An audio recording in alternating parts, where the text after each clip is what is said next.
the three Supreme Court, because that does have to change. We're going to be working like this for a very long time, and I don't think it's wrong. I enjoy politics. I recognize other people may not, but quite frankly, you have to be invested in the political culture around you. You have to be invested in your government. And I'm not just talking about local. Local, yes, definitely. It's insane that you wouldn't be. But quite frankly, on the state level, on the federal level, yes, you have to be invested because they are the people controlling your lives. I hope people kind of keep on having spaces like this where we can discuss it, and the information that we're getting is so very important, and there's lots of things you can do. Head count is just one of the ways. Building Back Better talked about head count before, where you're literally just registering people at different events. I mean, some of them are concerts, but it's not even just concerts. I've been doing it at local libraries, well, one local library, bookstores, different store openings, and you can create one of your own.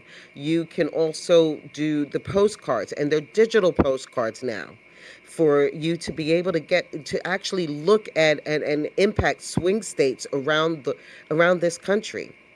Get involved. If you don't want to knock on doors, if you don't want to phone bag, that's fine. There's so many different things you can do, but do something. Thank you for letting me speak, Sharky. And Thank you. now I'm gonna have the cigarette. Bye. Yeah, I no, will listen. Thanks, please. Mama. Oh, no, no judgment here. Thank you. Also, in real time, I just wanted to make like a public service announcement of how scared they actually are. They'll really, I mean, other than that woman from earlier with the Confederate flag, this is how scared they are. This is what I find interesting because yes, even against a I missed this, so maybe me and BB need to really do a deep dive into the listeners here. But listen, there could be a listener that's anonymous or a listener that's listening. Um, a MAGA full red hat retweeted my room and said that my room's racist right now. We can all give a laugh to that. So yeah. So he reposted to his MAGA people that I'm running a racist room. And I get it, right? Like that's what they think. Like it's like Was it, that Sean by any chance? Was that he, guy named Sean? I just blocked him. He has like a MAGA hat on. Hold on. Someone also Hat alerted me on? that Yeah, my I alert. saw Yeah. him. Yeah, Sean I Jack. saw him earlier. You've got a few hate listeners here. I saw Oh, him. do I? Okay, like everyone in this space is insane and also racist. That was 11 minutes ago. I'm like, oh, that's a very interesting thing to name my room. But that's okay. But yeah, very outwardly listening in on liberal spaces, and boy, are these people mentally. I'm not going to say the R word, but also apparently everything is racist.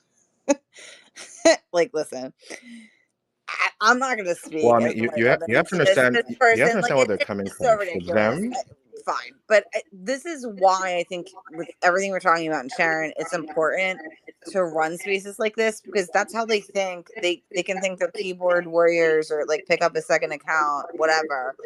But at the end of the day, it's a reflection on themselves, right? Because I'm having discourse with, I mean, I've had people accuse me of only letting men speak in my room. I'm like, what the fuck are you talking about? Like, okay, but at the end of the day, like, that says a lot to you because he listened and instead of, I don't know, having the courage to say it. Sharky, you got a lot of rubber banding going on a bit there. Some Oh, reverb. I think it's because I you're think talking. it's Yeah, T everybody's Fisher. mute their mic. You might have Everyone's to mute mute their it mic. while she's Yeah, talking. that's probably why.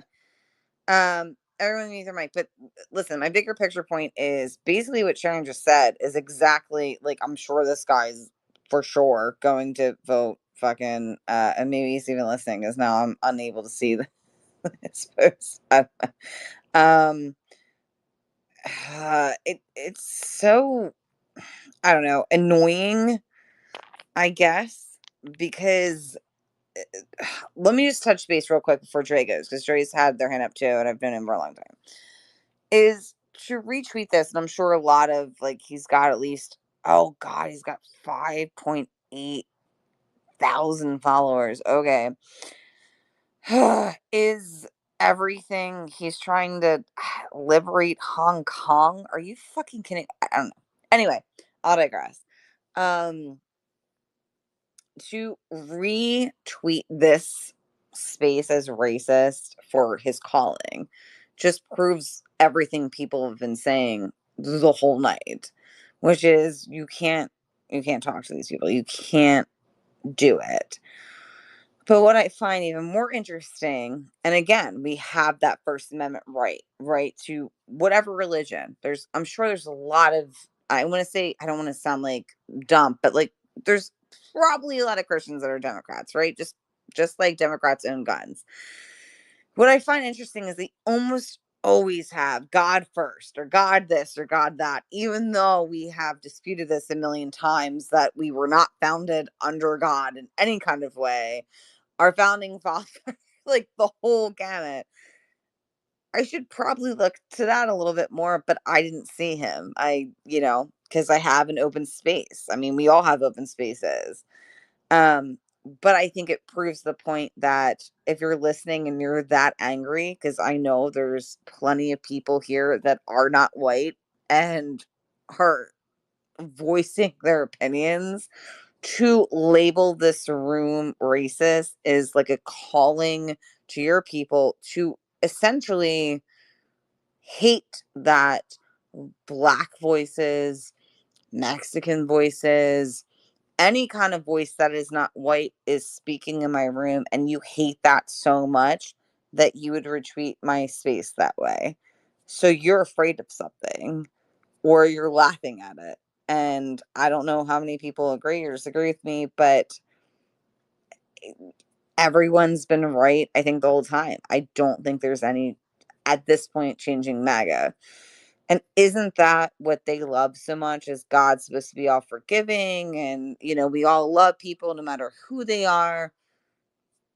I don't get it. This is why I'm not religious. Does that make sense to everyone before I let Dre go? Like, I don't get this. You're God fearing, but listening to people who aren't white He's makes probably you one of retweet Tawny's that. friends. He's one Yeah. of Tawny's friends, probably.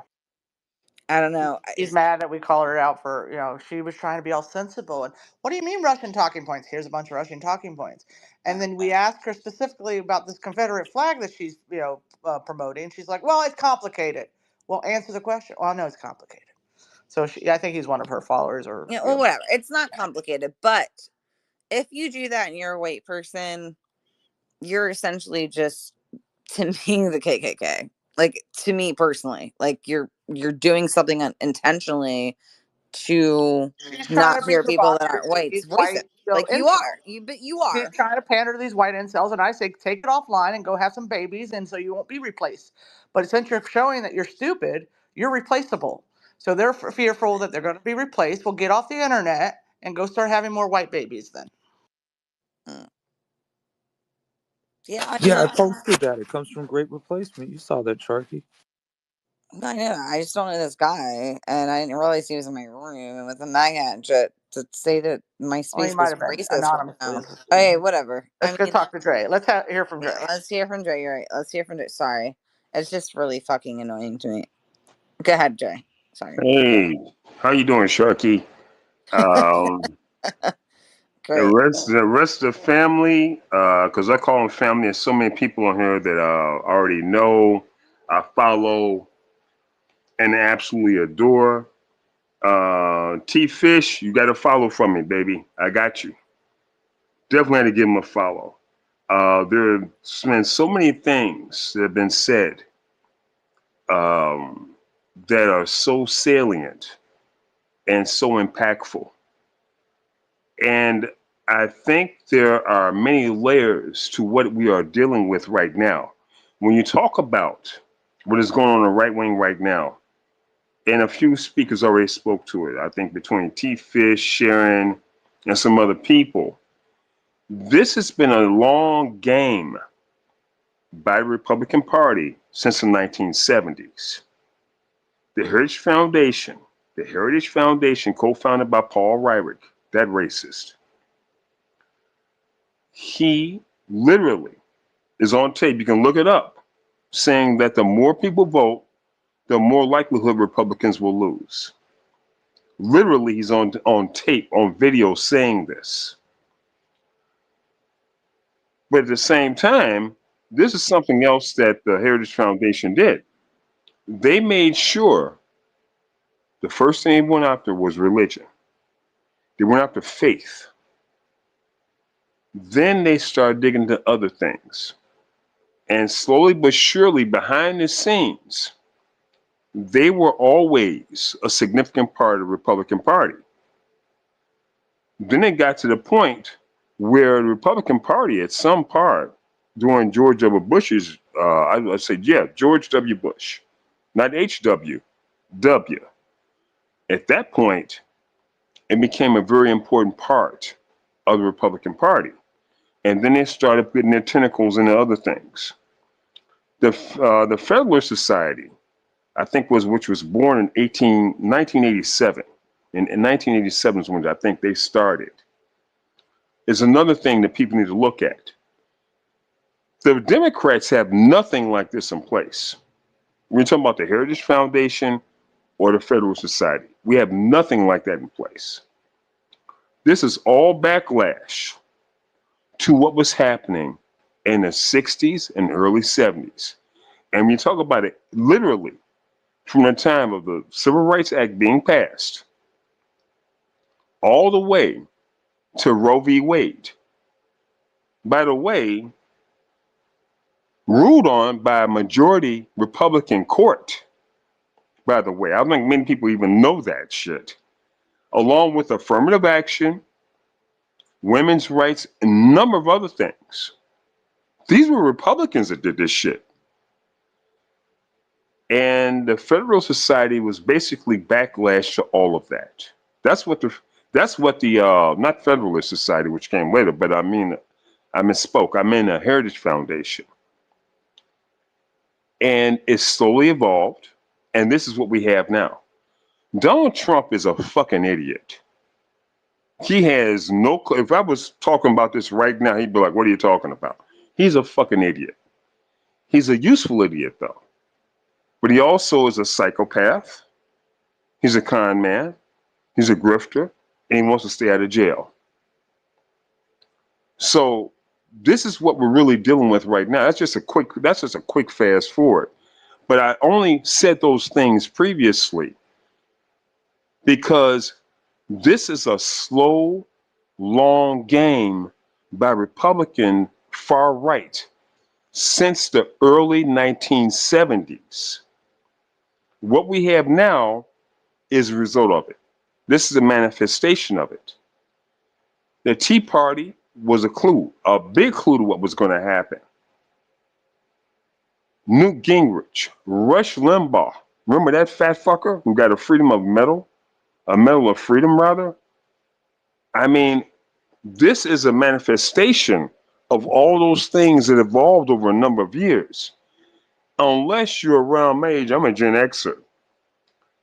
Nobody can remember this. Some of this shit's before my time. Please, I was a kid playing, tag football, tackle football, or whatever, basketball. But at the end of the day, it's about controlling the narrative. And that's something that the Heritage Foundation was totally controlling, even during the Reagan administration. And then you get the Federal Society, which is basically like the minor league of baseball for future far-right conservative judges. When you look at the Supreme Court right now, I believe that 5 out of 6 of them are part of the Federal Society, if I'm not mistaken, or the Heritage Foundation. Just look it up. That is the plan. But the bigger plan, beyond even this election, is those fuckers want a constitutional convention. They want a constitutional convention. They want to flip the Constitution to what they want America to be. And this is all about maintaining white superiority in America. The other part of it, when you look at abortion, Roe being overturned, absolutely unbelievably tragic. Women literally bleeding out in cabs or Ubers on the way to another place to go, looking for a place they can go because they can't get an abortion for whatever reason. This is part of the long plan. This isn't nothing to do with Trump. Trump's just a useful idiot. That's all he is. Anybody that thinks that Putin's in love with Trump is out of their mind. Putin hates America. It's not even about Trump. He hates America. All he wants to see is division. You talk about somebody like Iran. They just want division. Talk about China. They just want division. And when I say that, I don't mean the actual people of those countries. I'm talking about the leaders of those countries. They just want division. That's it. Because at the end of the day, we are that shining beacon on the hill. We are. We have always been that since World War II. We are the ones that influence democracies around the world. So when we have someone that buddies up to authoritarian leaders around the world, that's a fucking problem. Someone expressed a problem earlier, or talking, I think it was you, Sharky, talking to someone and said, what's going on in America? Why? What's going on? You know what's going on? We got a fucking sociopathic con man, a narcissistic, malignant narcissist in the White House because we didn't come out and vote.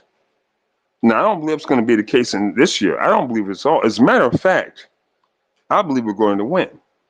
I totally believe it because this bastard is going to sundown towns to campaign. Really? That's not a swing town or a swing. I mean, we already know what the deal is. We already know what we have to do. I think what we need to do really is we need to support each other because I'm in Illinois. I'm in Chicago. There's no question Illinois is going to be blue. No question about it. When we talk about certain other states, they're going to be blue. No question about it. We need to extend a hand to the states that really may not be blue, or the states we're trying to flip, or the states that literally are trying to cheat. You've seen what's going on down in Texas recently with Ken Paxton. He's a fucking criminal. Literally, he's a fucking criminal. His own party tried to impeach him. They did impeach him in the state of Texas. Fat Donnie said, well, I like him. And they backed off. It's a party of one fucking man. It's a cult of personality on the other side. I'm just fucking amazed there's so many people that are voting for that shit. But here's another little tidbit. Unfortunately, in America, the average reading level, literacy rate, is not what we think it is. There are too many people in America that read at a certain level. Now, this is not to beat anybody over the head. I believe everybody in this room is already pretty informed, educated, whether you went to college or not. I went to college. Doesn't mean shit. It's about being informed and educated outside of the classroom. And there are so many people in this country that have no flipping clue about anything outside of social media.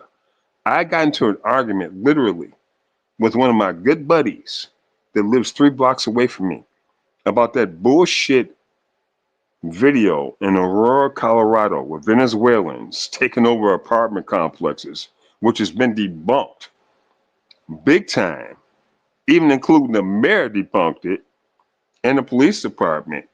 But guess what? This is what we're up against. Social media is a bitch. Social media has so many good things and aspects, the internet in general, but there are so many bad things. We're not dealing with a traditional campaign in 2024 and going forward. We never will again.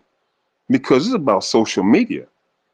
The amount of people who look at traditional news networks in America, you're looking at literally 45 years old and up, maybe 50 and up.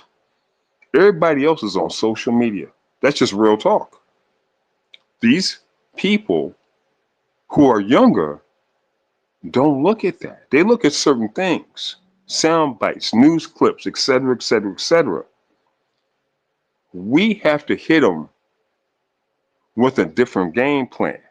And I believe that that's what Harrison Walls has done also during this campaign because the old school campaigning techniques are gone. Because there's monetization in misinformation. And that is what this fucker on this very platform is doing, Elon Musk. Monetization and misinformation and disinformation. That's what the fuck we're really up against. Because if people really knew the facts, there's no reason this shit should even be close between Harris and Trump. No way should it be close.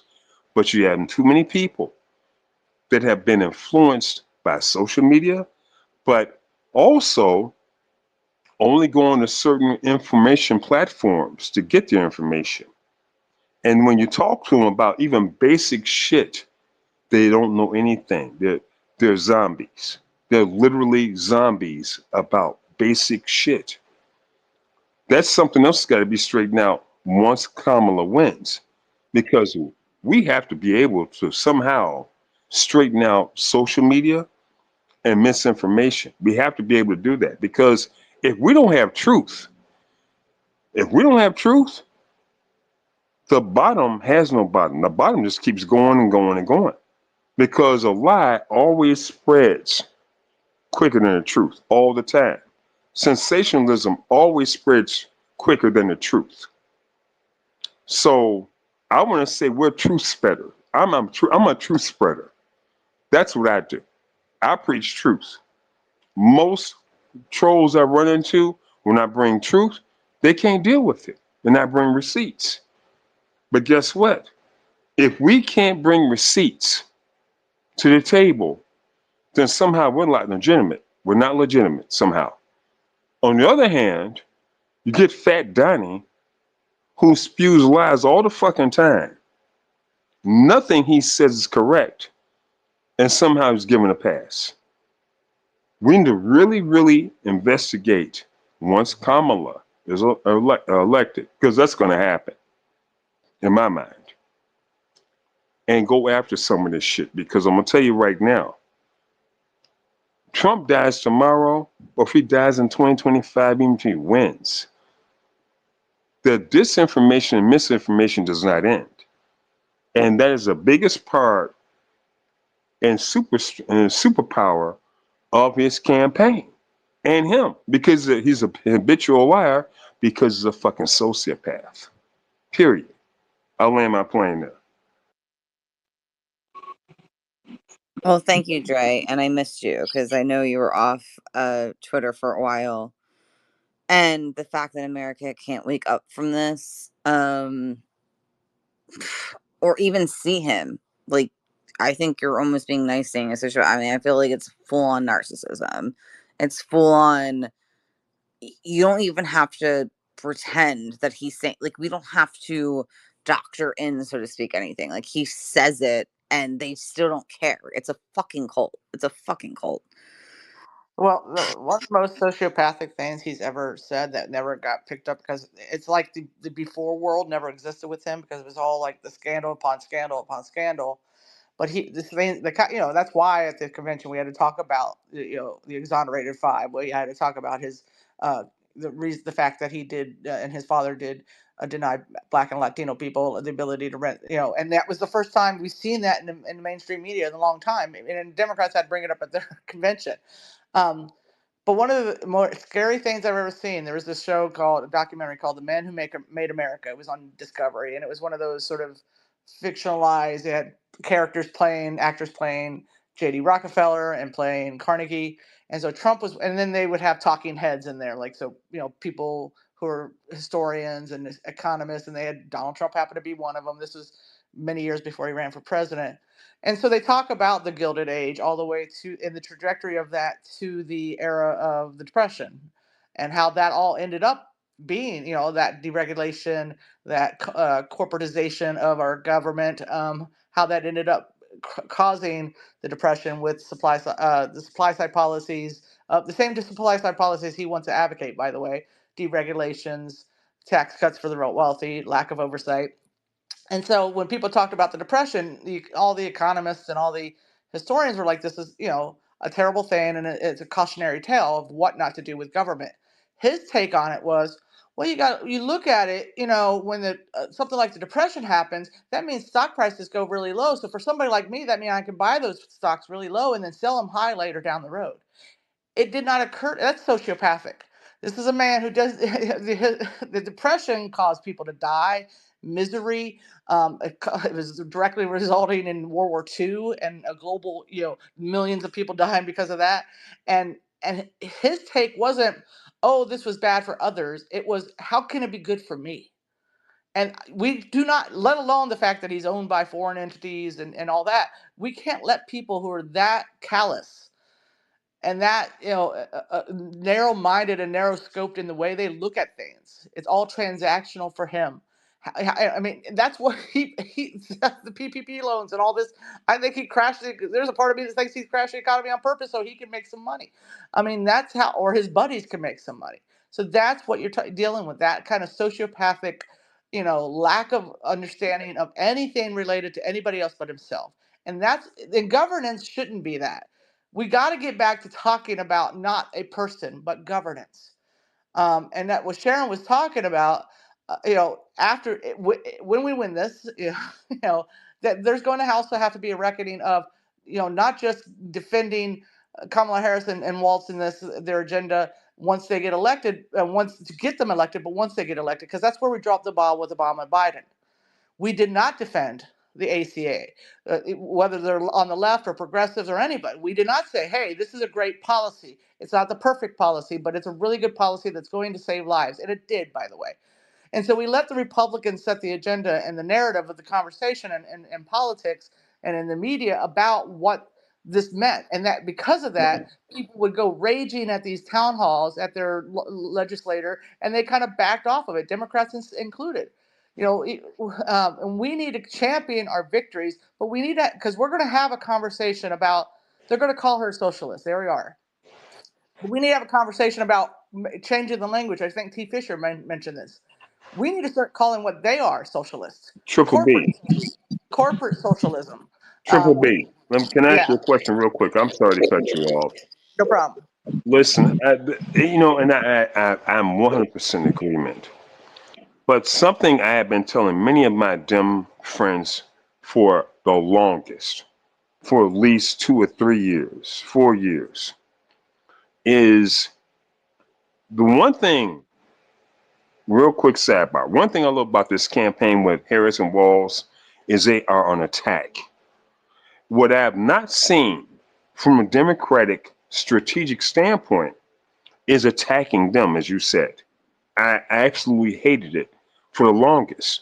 And they let the Republicans and the GOP, particularly the far right, control the narrative for so long. Which is why when you talk to the average person on the street, I'm talking about people who don't even vote. They'll say, "Well, the economy is messed up, the inflation," and they'll say some other things. You're like, "In the border." I'm like, "Those are all right wing talking points." And I'm like, we have to find a way to flip that, because for some reason or another, our message hasn't been getting out. But I think the reason is this: we are talking to people's minds. We need to talk to their hearts. And this is where I believe the Harrison Walls campaign will be successful, because people literally too many times think with their hearts, they don't think with their minds. It's not about intellectualism. It's not about talking to their minds. It's about talking and hitting them where they live, in their heart, in their gut. And that's what the Republicans have been doing successfully for many, many years. And that's how they get people to vote against their best interest, even though they know in their mind, well, I need better working wages, I need health care, blah, blah, blah.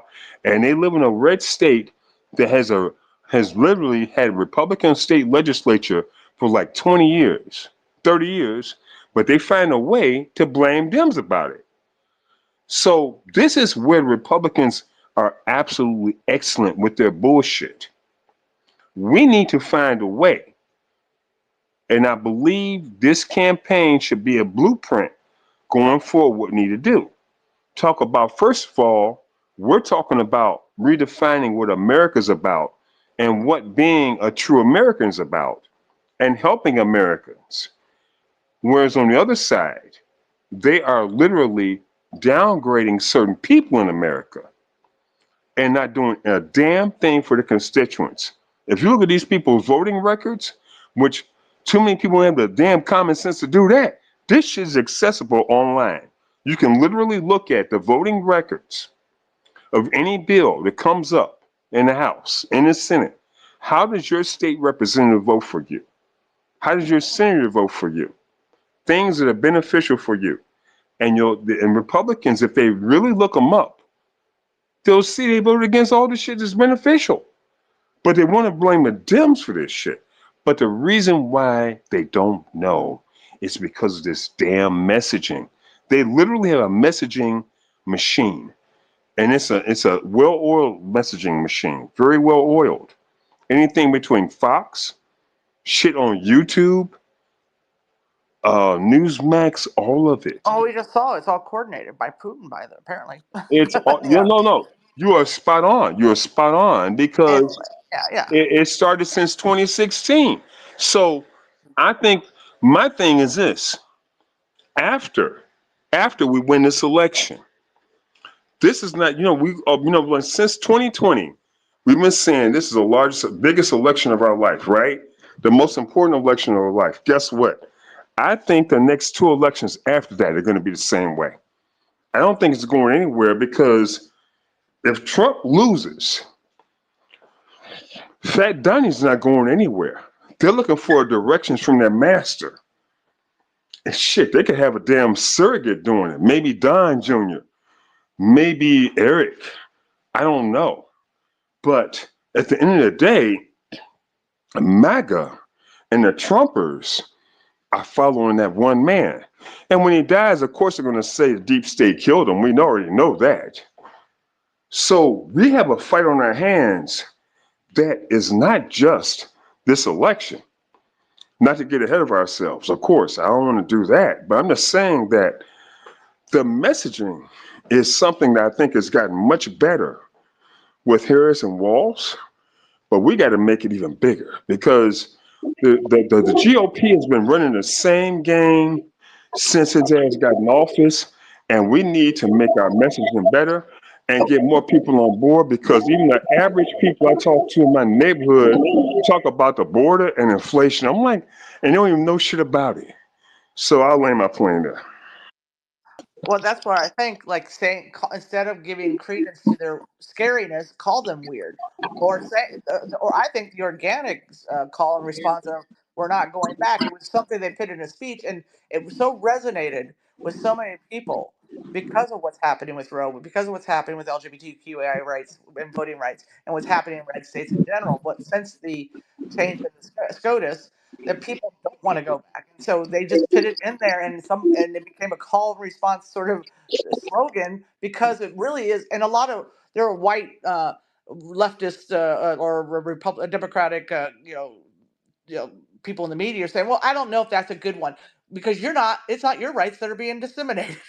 Right now and delineated in the Supreme Court. So yeah, it doesn't mean anything to you, but the people, that is a visceral reaction. That was a visceral when people go, that rings true. We're not going back, and they said it, and now it's become a clarion call for this administration for this campaign because it is at the heart of why people are activated now in a way that they probably haven't been before. But as you said, we have to carry it on. We need to lose this trend of Democrats only having control for 2 years every decade to clean up a mess that Republicans spend a whole decade making, because we have we need to get back to governance and not grievance. That's what we need to get rid of populism. I've always said this is the issue of the day is and on the left and the right.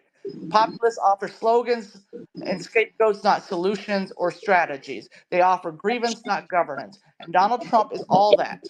Um, and, I and really, so some people on the left. So what we need to get, we have leaders right now who want and can govern. The great thing about Tim Walz that he's not given credit for is his state shows you what a democratic controlled legislature and executive branch can do. You can feed children, you could have free 4 year college, you could have all these really incredible progressive policies without having to slam it down people's throat that it's not just progressive, it's just liberal policies that once you put the ducks in the row to get the people in place to get it passed, it can happen. It happens in blue states all the time. So we have to make that happen at the red state at the federal level. But the only way we can do that, and the only time we've done that in history in the last 100 years, was under FDR and LBJ, is because they had super majorities the entire time they were leading, except for the very end with LBJ. And even then, he had a pretty big majority. So we Triple have to. B, I want Triple this B, you party. are I you want in to church. annihilate that party. I want that party to go back and lick its wounds because between 1930, when they caused the Depression, to 1950, they were shut out of Congress, period. And then they finally won, and then they gave us McCarthyism, and they got shut out again until the 90s, basically. Other than once in a while they'd win the presidency, and they did control the Senate for 6 years under Reagan, but Tip O'Neill was still the House, and he had the purse. And so for decades, that's what people when you say "Make America Great Again," that time period, the halcyon time period, that was Democratic controlled Congresses for the better part of 60, 70 years. Amen. Giving policy Amen. after policy to help workers, to help voters, to help women, to create the modern world and the modern economy that we have right now. And they're trying to disseminate it. And we need, when we do talk about and we do win, and they're going to come after those policies that she's going to invoke, which are going to be helpful and are going to take us into the 21st century economy. The problem I've had with Biden is he's still focused on a kind of a 20th century economy. We need to expand our thought about the economy of not just manufacturing jobs, even though they're important. The biggest jobs right now are service industry, healthcare, and education, and jobs that people of color, and immigrants have historically done. We need to have that. We need to have a conversation about the empathy-based economy. I call it. It can't be easily AI'd out. You still need a human being. You can. So we need to, and she's prepared to have that conversation, and have a conversation about things like housing, and not just being a thing for profit. It's a thing that communities need to maintain an economy and Triple B. education and healthcare. It makes us competitive with the rest of the world. And we need to start using language like corporate socialists. They're I mean, corporate okay, socialists. But Triple but B, you thank know you for what? taking us to church. Thank you for taking us to church because everything you said is correct. And I have always put up against any Republican or any of these FBA mofos. I say all the time, name me anything significant that the Republican Party has done for the vast majority of Americans since Reconstruction. Please tell me. And I Theirs is always more. get appalled. After this, I'm going to let Nico speak.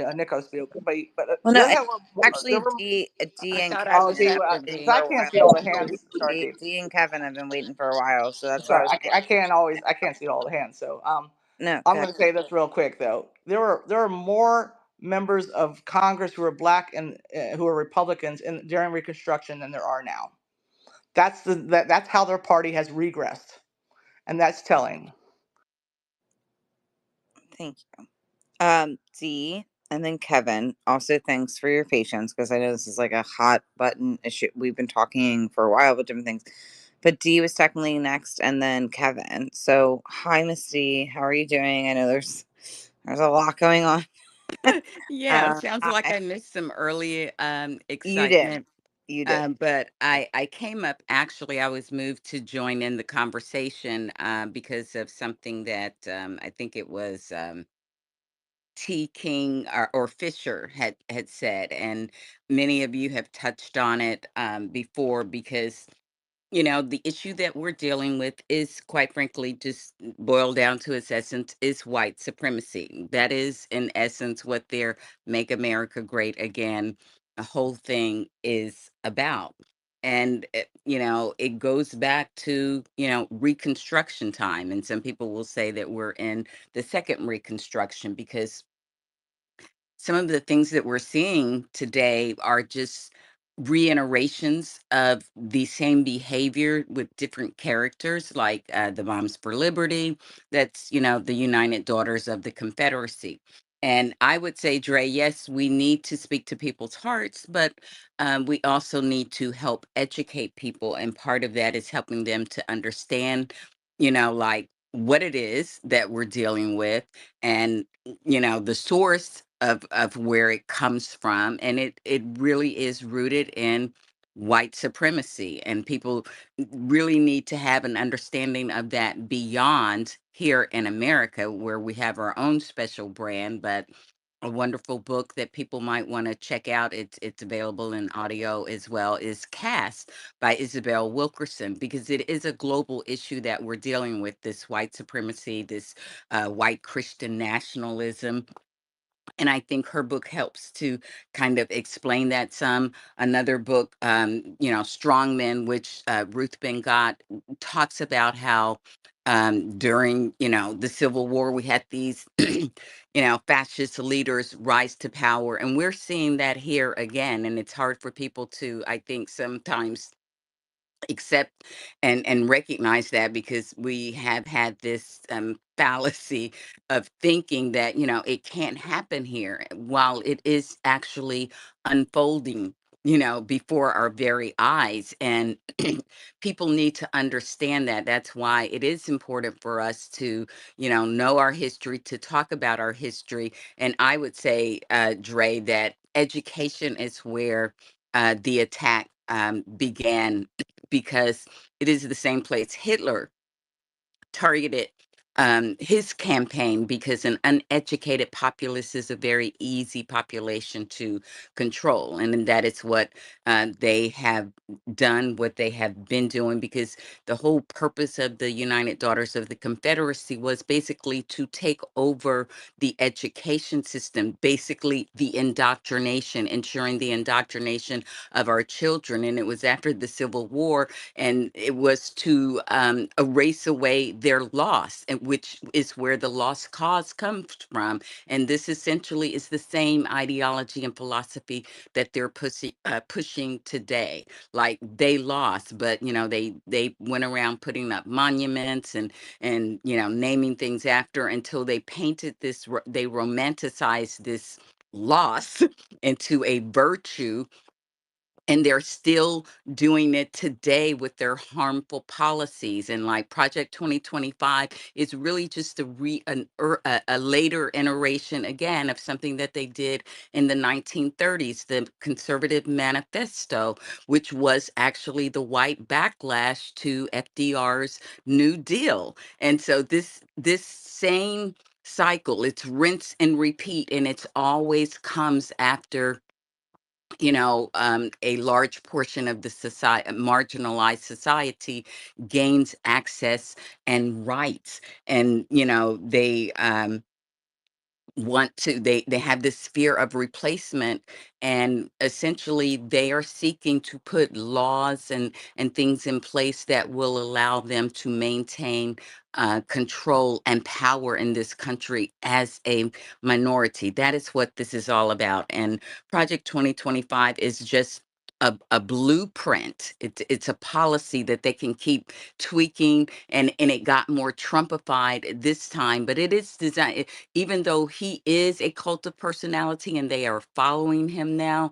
This agenda, this extreme conservative agenda, is not about him. It is about them, and they have a huge network. Ann Nelson wrote a wonderful book, The Shadow Network, and that is where all of these people come from. You take any one of them, they all have their little separate kind of areas of specialty, but they all come under one big umbrella, and that is the Council for National Policy you talked about. We all know at this point, thank God, a lot of people who are paying attention, that the Heritage Foundation is the author of Project 2025, but they are also a member of the Council for National Policy. And their whole purpose is churning out all these white papers and these policies that reinforce their conservative extremism, and now they just kind of put a cherry on top and infused it with a lot of Christian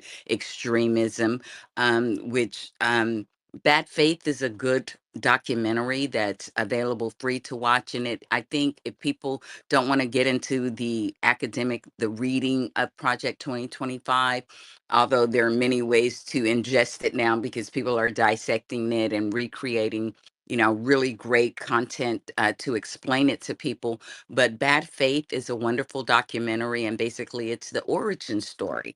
It's all of these people that kind of got together, the oil billionaires, the political strategists, and the televangelists. And they all came together, and they, did kind of what the Cheneys did. They came together and built some uncomfortable coalitions to coalesce around one cause, and that was power and control. And so we need not to forget that.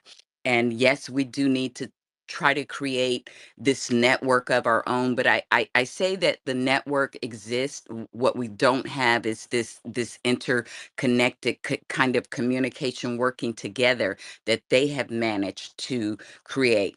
But I will say I am heartened by the fact that Madam VP Harris is a member of the AKA sorority. And that is a huge network. And they had, the D9 is a huge network. And so I think that network going to bat for her is phenomenal, and it is a great start for us, and it is going to be important for us to continue to build these networks of democracy, because they have been building their network of authoritarianism, to destroy our democracy. And I can't even remember who had talked about it, but it may have been you, Dre, talking about division, like all these other countries, Putin, China, and all these other authoritarians. They want to sow division, because what they want to prove is that democracy doesn't work. They want to prove that, what they have is better. And if we're chugging along and democracy is doing what it's supposed to do, it looks very good and appealing to people. So they want the division here to show that it doesn't work.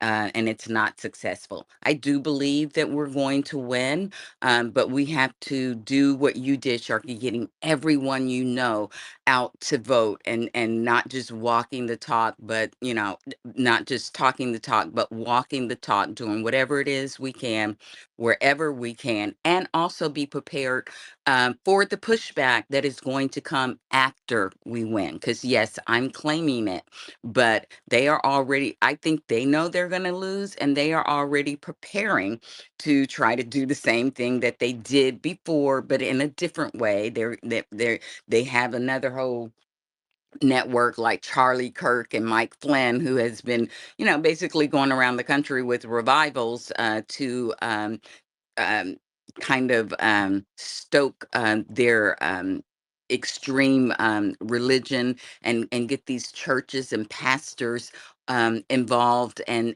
they already, with the Project 2025 and this Christian nationalism, that ideology that has been steeped in them, they already believe that it is a religious war. And so they're willing to do whatever it takes, because for them, in their mind, it's good against, it's evil versus good, and they see themselves as the good ones. So we have our work cut out for us, and I think that when we win, it's still not time to sit on our laurels like this, like ever before. I feel like the work that I do to try to get people civically engaged, this is what I feel like the work that I do is so important because we have to continue to stay engaged, and be those people who teach other people how governance works. Because Kim, you talked about this, and these things are we don't have that being showcased in the how in Congress and other places. So a lot of our young people are not learning civics in school, and so it's up to us who do know to keep trying to right the ship. And I feel like Donald Trump, um he did a lot of things. He caused a lot of harm, but I feel like one of the great things that he did is show us a lot of the weak spots in our country, in our democracy, and this gives us an opportunity to restore those things. And I feel like Madam VP Harris and her team, along with Governor Walz, are the best team that we can have at this time. As I felt that President Biden was the best man that we could have after Donald Trump. Like, I feel like these gifts that the universe keeps providing for us when our country is in you know, a bad place. And, I say despair at one point when Donald was in there, but we are being given the leaders that we need for this time. And I say we all just get behind them, do everything we can to support them. And thanks for allowing me to share, Sharky. It has been an amazing conversation. And this is why I stay on you to not let anyone come in and to derail productive conversations like this, because we need it. And this is not the time. Like, ignore those fools. They're going to do what they're going to do. And the fact that they're trying to target you and come in and do it shows that it is good conversation. So stay strong, sweetie. Thanks, Dee. And yeah, I mean, I don't always follow a ton. I shouldn't say a ton of people well, but like in general, most of the time when I run rooms like this, I rely on people that are smarter than me to get to things that I know, but I can't articulate the same way. That I don't have vast knowledge of the 80s. I was born in 1990. So I hope this makes sense to you because this follows back on everything you were saying. I know Reagan was horrible because I lived in You're that. so young. Oh my god, I feel so old. Sorry, go ahead. Oh no, I almost thought you were a bot. I was about to be like, is there someone interrupting me that's fucking crazy in this room? This has been happening all night. You guys have to understand. I'm like, Give wait, hold on. yourself a lot of Who's that? credit, There's always actually. that voice that's like, and I'm like, whoa. Okay, no, it's okay. No, yeah, I was born in 1990. So I knew a thing or two, only because of pre-law, which I can't be that proud about because like I didn't get a law degree. That's okay. But I stayed 5 years to know something about law, meaning I dual majored. And I think I've even brought this up to Dee, and I know like some people have been like, oh, like maybe you've gotten a little bit of school. It's like, no, I'm very proud of my degree. I can't say it on here because there's crazy people in here, but it was from, I'm not going to say super prestigious, but it was from a private school. That's why I have still $60,000 in debt of loans that Kamala would have got given me back, I think 20,000, because I was poor, like my parents couldn't send, but I had to do a private school anyway. It's not here nor there. um but it was her idea with the Pell Grants. Anyway, I'll digress. So I did. I dual majored in law. And what dual majoring in law, there were people now that went to, and this is makes me so happy because we have this tiny little law degree program. I actually went to a fashion school. I'm not fashionable at all, so I'm not saying that as like a cool thing. I'm just saying that to be real to everyone that's listening. I used to make fun of them at 8 a.m. when I had a hoodie and a smoke and a coffee. And I was like, why the fuck are you wearing high heels? We're going into like algebra that we already learned in high school. What are we doing? But at the end of the day, my school was, I don't even say liberal arts because they introduced this law program, which was law and society. So we knew about things like moot courts, constitutional law, all those things, but we coupled it with society. So societal issues that were going on. So I was very proud to have this because I had to stay that extra year in order to get the dual major. Um, And we learned about the for instance, the Matthew Shepard case, all these things. But a lot of people went on to law school. And just recently, so this is over a decade later, because if I'm born in 1990, that makes me 34. I was supposed to say 94. I'm like, holy shit, let's not speed ahead. And I probably won't make it to 94, but I'm 34. Anyway, I'll digress.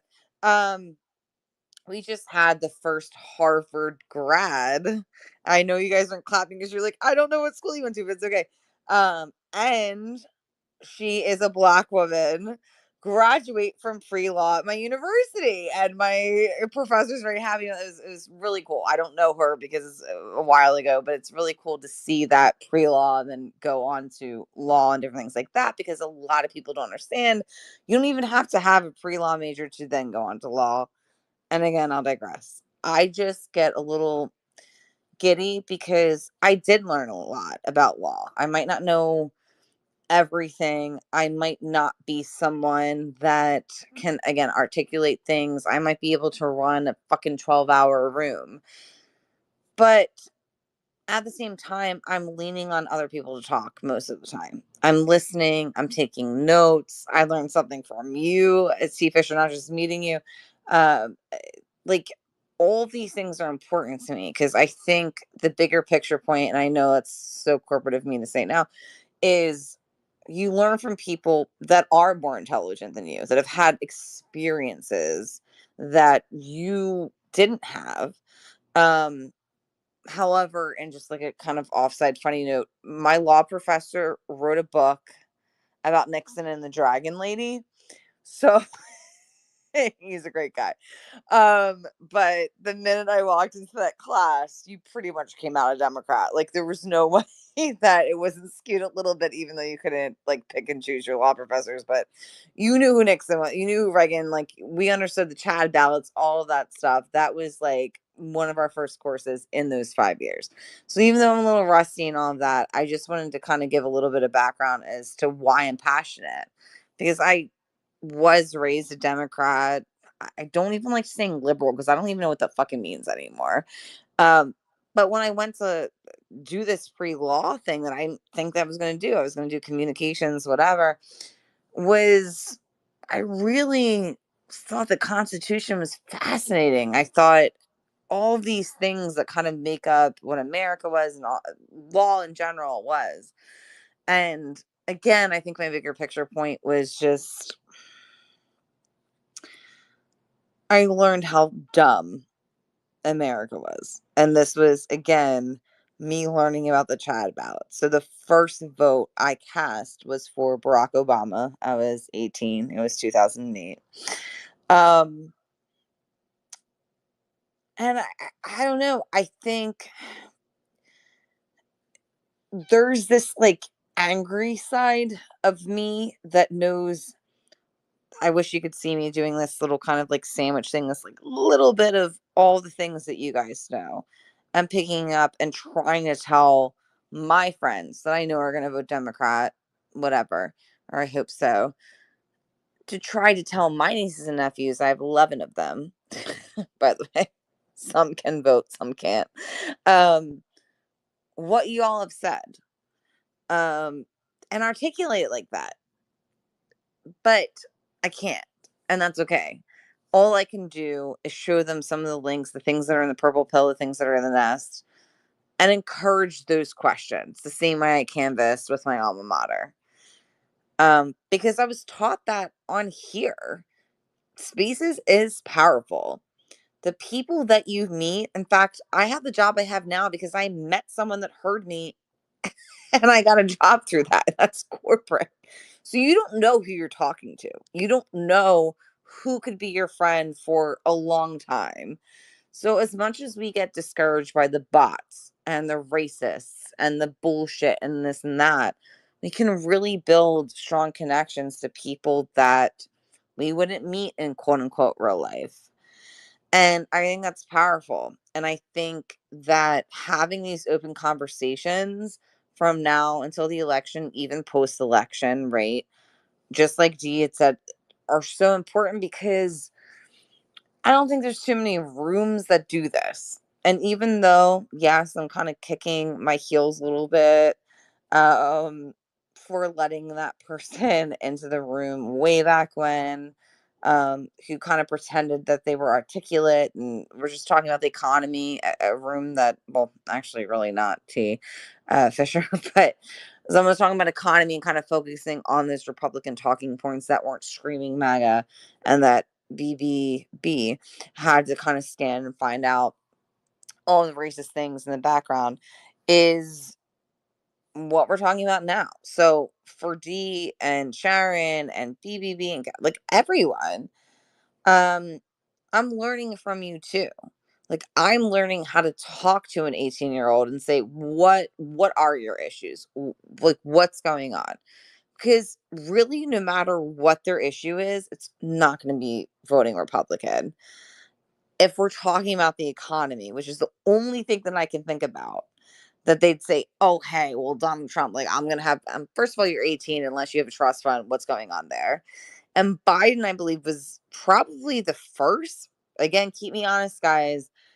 That I think it's like $421,000 a year before it goes into like the tax. I mean, it's a pretty large upper middle class making where you would even, and again, I could be completely wrong, but based on everything I'm seeing and everything BBB said and everything, just looking at the economy, that's the only strong talking point that they have, even though they're misinformed by it. Um, does that But make sense? Does that make yeah, sense? well, Really quick, that's does that make sense before we go to Kevin? Because it, I do feel like if they wanted to somehow separate this whole MAGA thing, which is not a whole, like it's a huge hole, but I'm saying that it seems like people who vote Republican hang on to this little thing called the economy that they think's better because of tax cuts. that's Am I why I always wrong? Am I that's wrong? why I always ask them, why Uh, were the three largest economic collapses of the last century on the Republican watch? Right. Why are the poorest states run by Republicans? Right. Yeah. Why are we cleaning up a mess immediately after a Republican was president? A Yeah. good question. And the other thing is too, keep in mind, like I said, the Heritage Foundation, they work on churning out these white papers that basically help to shape their thinking, like they making them think, down is up in the way that they frame the narrative. And I can pull up and I will find it and post in the nest one recently, because I follow them and I have them on Google alerts, because I can almost be assured of what the Republicans in Congress are going to bring up and what their talking points are going to be, because they come directly from the Heritage Foundation. Okay.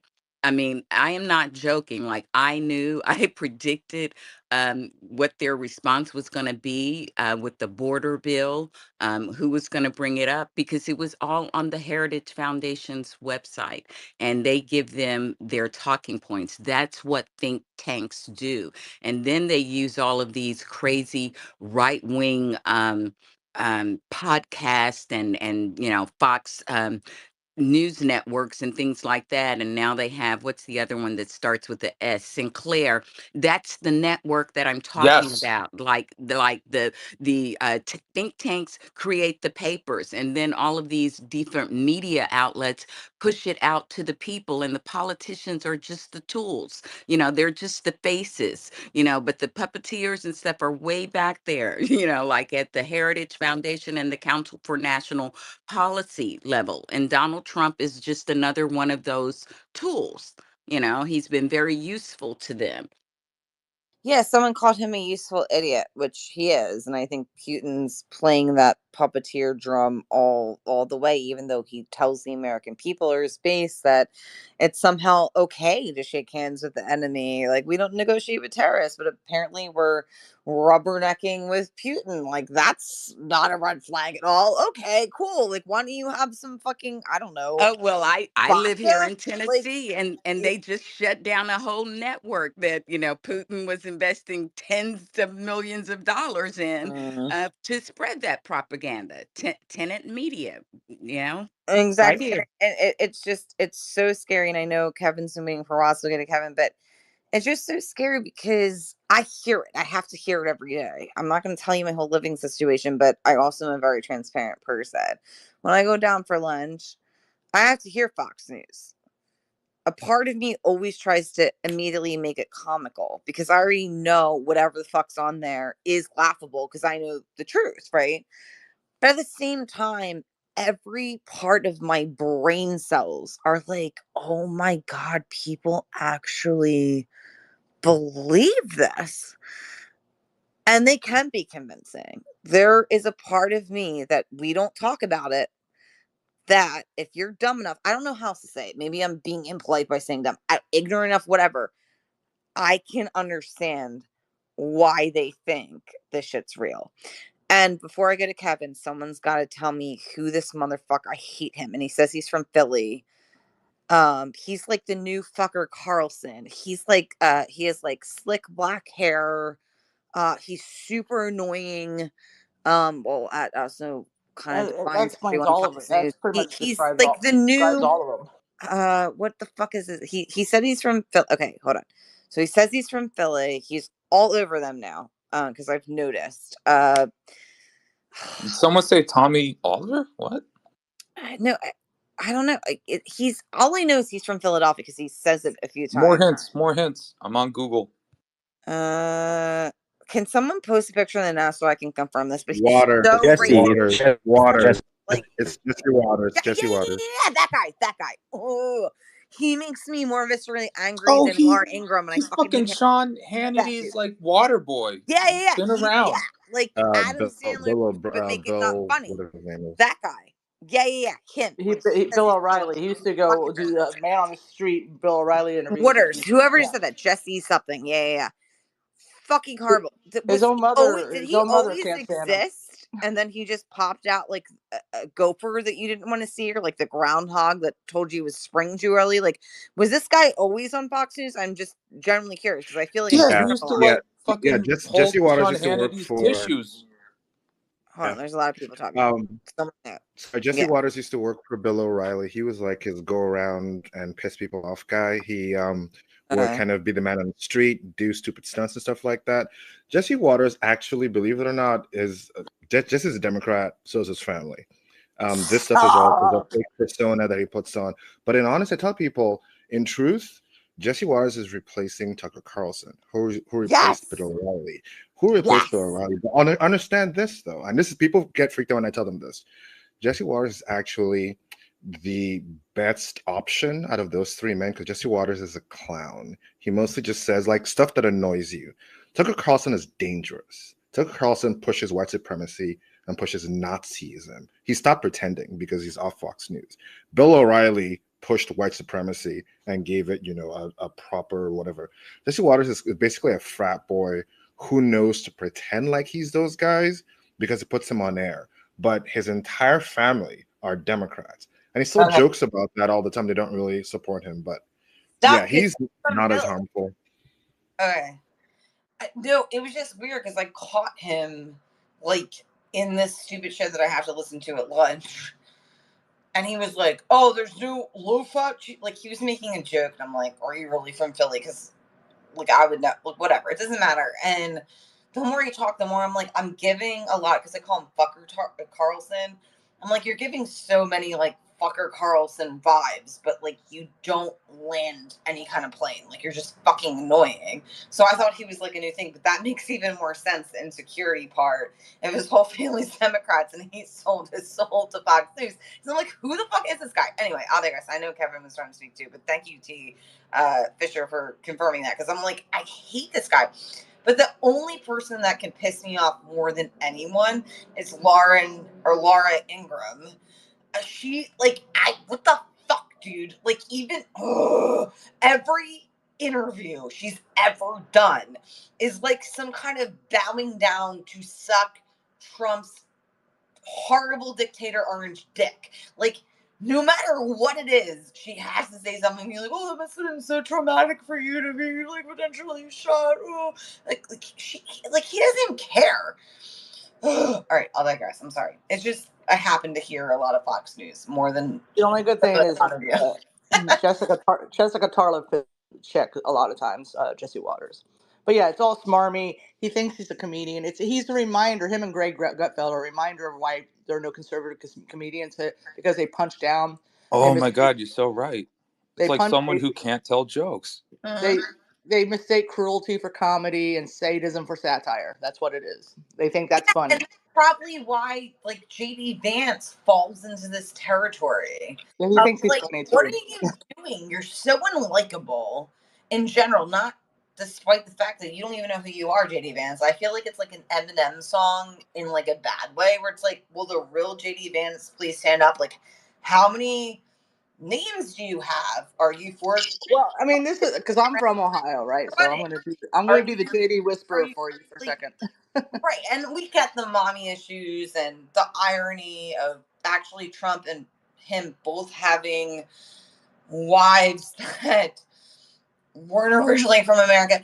But the bigger picture point is, I do think, again, before I go to Kevin, because you've had your hand up, is like, I think Trump's having buyer remorse. I don't think it's going to affect his base. I think if Trump says, go jump off of 76, which, by the way, I'm in Philly, so whatever, it's a highway that runs through a lot of states, they will. Because he already said that. Like, I could, what was it? I could shoot a puppy, or I could, what was his quote? I could kill I someone. I can could shoot a shoot person. anyone on Fifth Avenue and no one would do anything about it. I would still get elected. Yeah. So, again, how could you vote for someone like that? Like, but we're not in a room to debate why. We already know the cultism and the evangelicalism, and we've debated this for hours. So before, or I'll let Kevin go, but what I want to kind of reset the room, and listen, y'all might not be for it, and that's okay. But I still got some juice left in me, surprisingly. I do want to have a talk about gun control. If that's okay with everyone. If not, like, that's okay. I can have it by myself with a few people.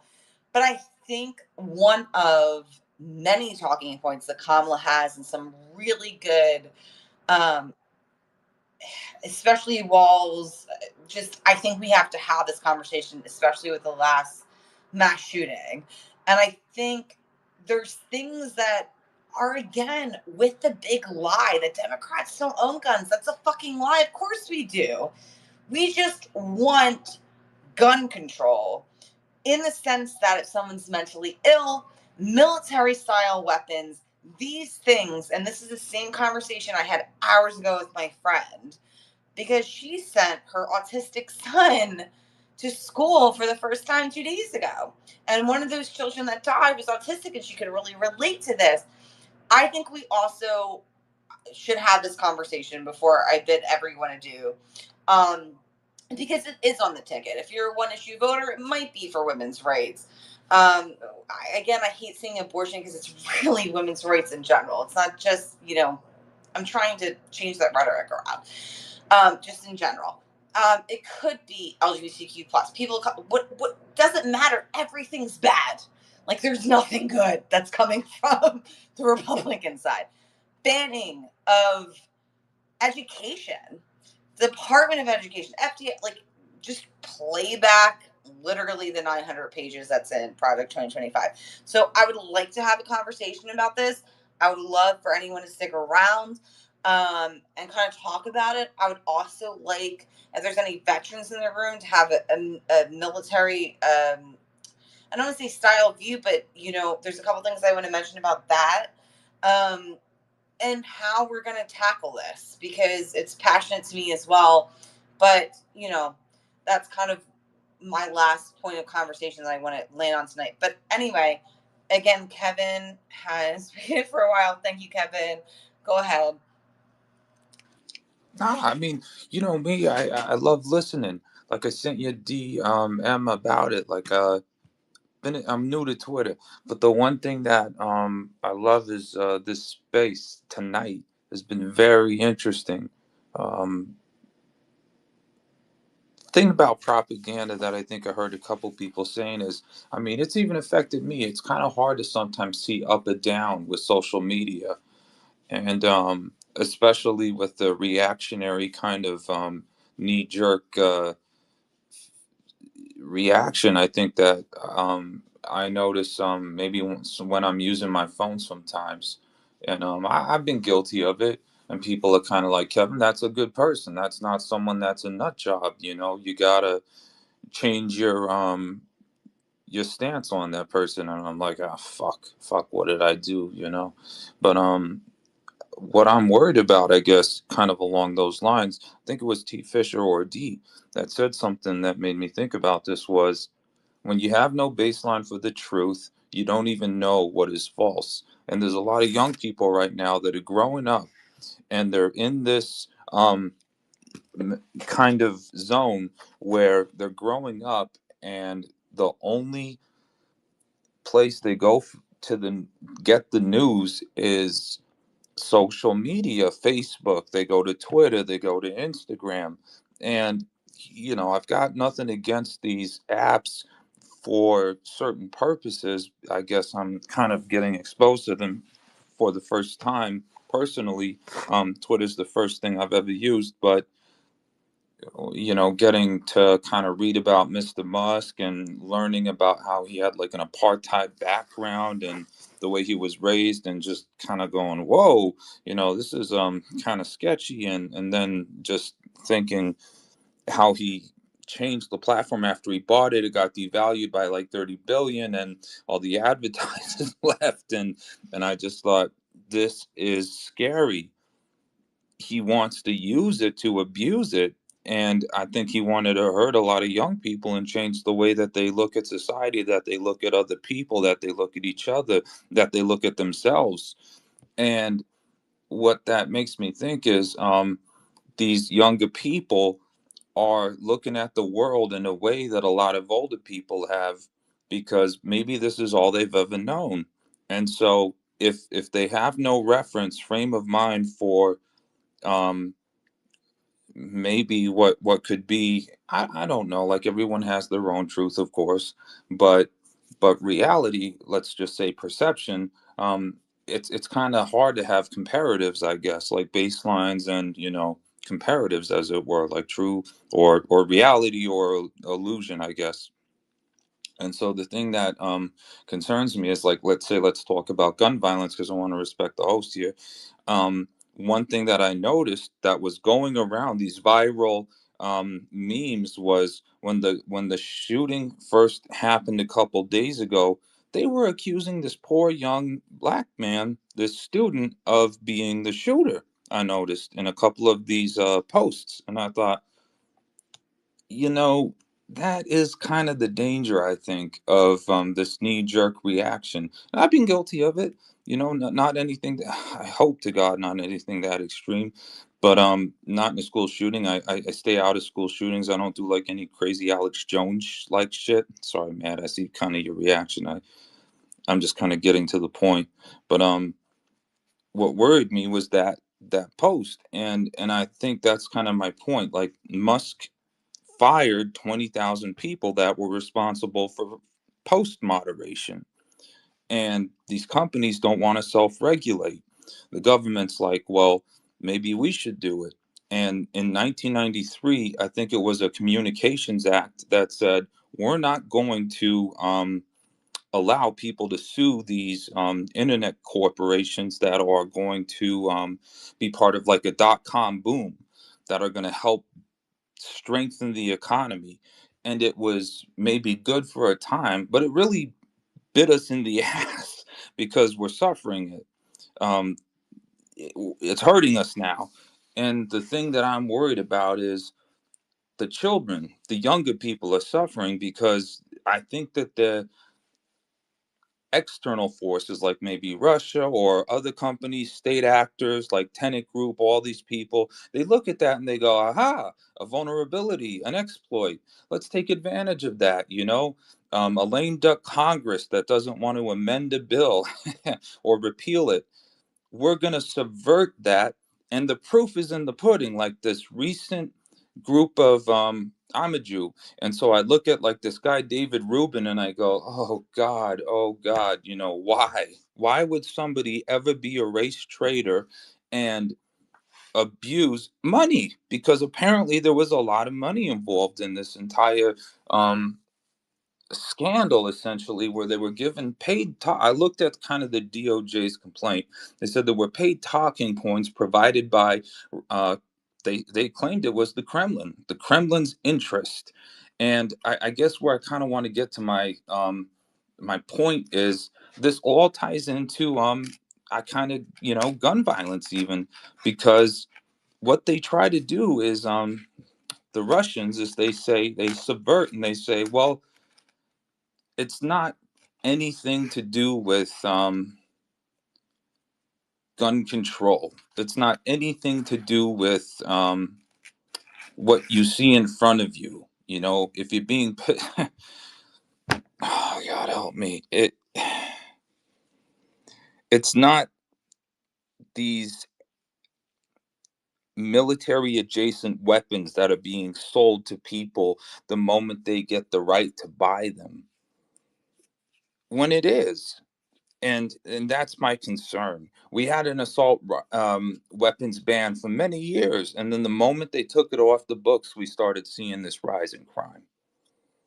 And And I'll leave it at that. that assault rifle ban was initially produced because, well, the first one was Biden wrote it and then he incorporated it into the crime bill. So he was the responsible for it because in the 80s you started to see decommissioned weapons from Vietnam.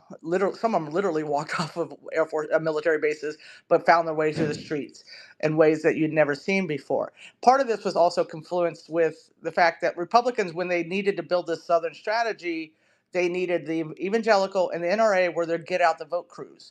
As a lot of people think it's all about the money that they give to politicians, which is important, but Oh, it's oh the, shit! the You asses reminded me of something. they ask as they get to the polls. That there are, how many members of the NRA, and let alone Right. people who are just gun enthusiasts. And They're lockstep. They're one single voter, voters.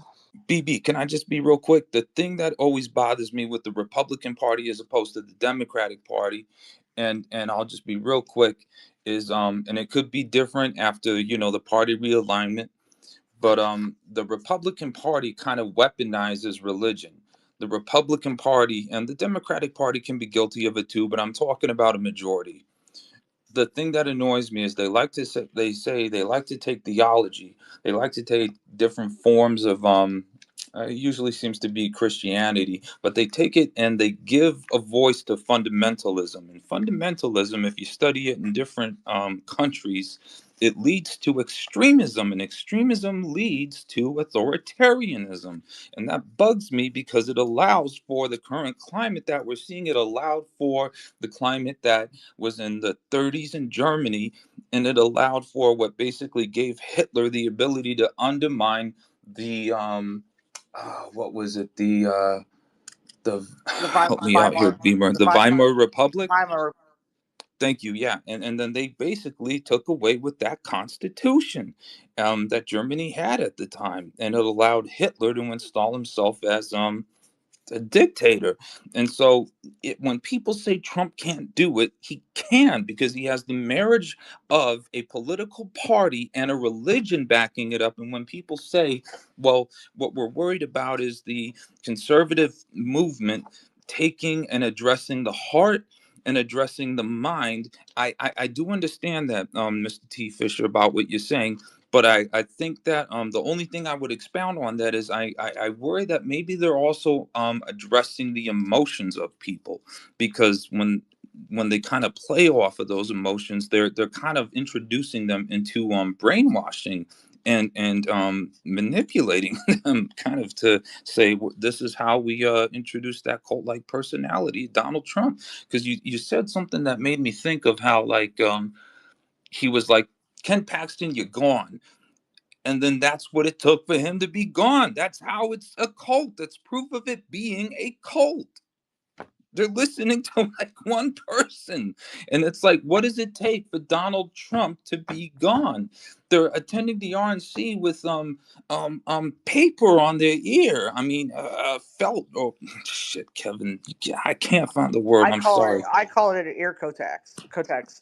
He had a little maxi pad on his Ear ear. Yeah, and, tampons. and it's like it's evil. I can't find that word other than evil. I've got an atheist aunt who was like, Kevin, I'm afraid that Donald Trump is the devil for the first time in my life. And I'm like, I don't know what to tell you, Well, that's Dory. what you're talking about with the evangelicals. What Dee was talking about with the Heritage Foundation. You know, Right. they are evangelicals basically, and they're But and people like them. They are more. They're stronger than the presidents because they are the kingmakers for presidents. well, I mean, you got Leonard Leo basically picking every fucking Supreme Court. Sorry But for the even cursey Jerry, word. going back to Jerry Falwell and What was that Project for New America before Heritage Foundation? I I mean, mean, yeah, it's but just you don't even get to be the presidential candidate for the Republican Party unless Jerry Falwell is Jr. or Franklin Graham or any of these guys and, bestow upon you and this what's great power, the and they work with the Heritage Foundation to create well, policy. BB, what is the dirty little secret that they all got going around in their creepy religious organizations against young kids and women? Sexual assault, sexual harassment, Yeah, rape. the Southern Baptists, the white Southern Baptists got let alone the Catholic Church, but the Southern Baptists also have their own scandals. So, Anyway, and that's the thing, and that's where we need to, because that's what people think. They're like, well, they're just they didn't have Republicans lost for a long time. A, because they have terrible policies, but B, because well, and they they got to caused fucking gerrymander everything. yeah, but they lost for a long time because the Democrats were able to have I'm unions as a sorry. strong get out the vote mechanism to get people out to vote, and there were so many workers in the 1950 when the Republicans talk about make America great.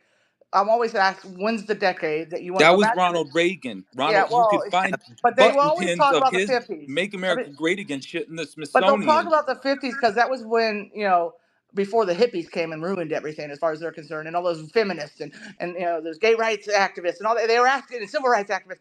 And so the 50s, and I go, oh, so back when tax rates were 90% on the wealthiest 1%, when 54% corporate tax rates and 1/3 of all workers were in unions. Oh, no, not that part. The part when only white men had guaranteed rights. And so white straight cis men had guaranteed rights. So that's the reality they want to go back to, because back in the 50s and the 60s and even before then, unions would help Democrats win. So they needed their own version of that, a get out the vote crew. And so that's why they designated both the evangelicals and the NRA as the single issue voters that they parlay into, they make sure they get to the polls and energize them and make them enthusiastic about voting. And so when we talk about things like the Heritage Foundation and why evangelicals are even in the mix and how can they support Trump, because to them it's just power for power's sake. They wouldn't have had political power on that scale. They have had, evangelicals and extreme religious types have had some power, usually mostly regional power, like certain Catholics leaders had power in certain cities, but they didn't have this sort of national, now international power like they have now. And so that's part of the issue. So when we talk about it, we need to talk about these guys not as sort of hypocrites, but kingmakers for a party that's going to make sure that they stay powerful. But at the end of the day, also they only care about the wealthy. It's not about the religion or morality. It's about maintaining wealth for wealth's sake and using the divisions of their culture wars and their misappropriated Bible to do so. So that's what it comes down to. Uh, So Right. yeah, I guess what I'm trying to say is they don't respect separation of church and state. They treat religion no different than the people who basically used it over the slaves when they were trying to preach their bullshit version of the Bible. And the bullshit about them is that it annoys me when they try to say "Make America Great Again" because they might as well just be waving a Confederate flag. It's the same motherfuckers that were doing their bullshit, walking into the Capitol, stomping on police, killing some of those police. What was it? 8 Capitol officers that lost their lives, and 9. I mean, as a veteran, don't even start me with this bullshit. It makes my stomach go into knots, especially gun control does, because every motherfucker on TikTok getting a gun, just waving it around, and then misfiring that shit. Oh man, muzzle control. I mean, separating your ammunition from the gun, putting it in a gun safe. I mean, you're more likely to die if you own a weapon because of the assailant using it on you if you aren't properly trained than using it on them. I mean, the shit that we could talk about on gun Yeah, they've control, I shown am that going to studies shut show up. that if you have a No, no, gun in no. the house. I want to get to that, but I just want to be respectful. First of all, Kevin, you hit on my first thing that we're going to talk about, but I do want to be respectful for Dee and Sharon and Neely joined a few other people that have their hands up. I was about to say hands up in the air, but you do. I was about to be like, swing it if you don't care, because I'm trying to bring levity into a very serious subject I'm about to go into. That's okay. But I didn't know you're a veteran. Thank you for your service. So let's go to Sharon and Dee and Neely. And one of D the things, was first, okay, actually. I'm sorry. Okay, teaser. Sorry, it got a little. That's okay. One of the things too that I will share first before we go into the whole gun control thing is what an Army veteran said to my brother about this, and I think it's a really interesting perspective on how many people again give into this big lie as if Democrats don't own guns. But I also want to say, like, it is a sensitive subject. So if you want me to throw like a caution sign up before gun control, that's okay. I did lose a very dear friend of mine in Las Vegas attack, so it's not an easy thing for me to talk about, but that was in 2017. SCOTUS did recently bring back bump stocks, which was very disappointing to me because that's essentially what killed her. But we'll digress. So again, gun control is controversial. However, at the same time, the Second Amendment right is pretty simple. And at the time that the founding fathers were sort of protecting our governance, right? Militia and protecting your home. And so something that Kevin had just said, again, before we go to Sharon D, is that simply, and I love that you said this, it's more likely that if you were, and let me put it this way, if I were, let's say an open carry state, it's much more likely if a criminal, even if I knew how to shoot, right, would take that from me than somehow I'm the good guy in this situation. Does that make sense to everyone? And I'm not saying he directly said that, but that's sort of what I'm pulling on because I think a lot of people think maybe a little differently.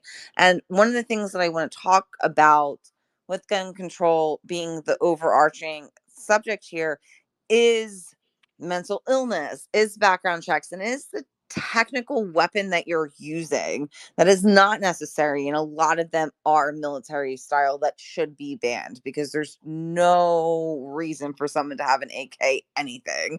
I don't know a ton about guns, but I know there's a few of them.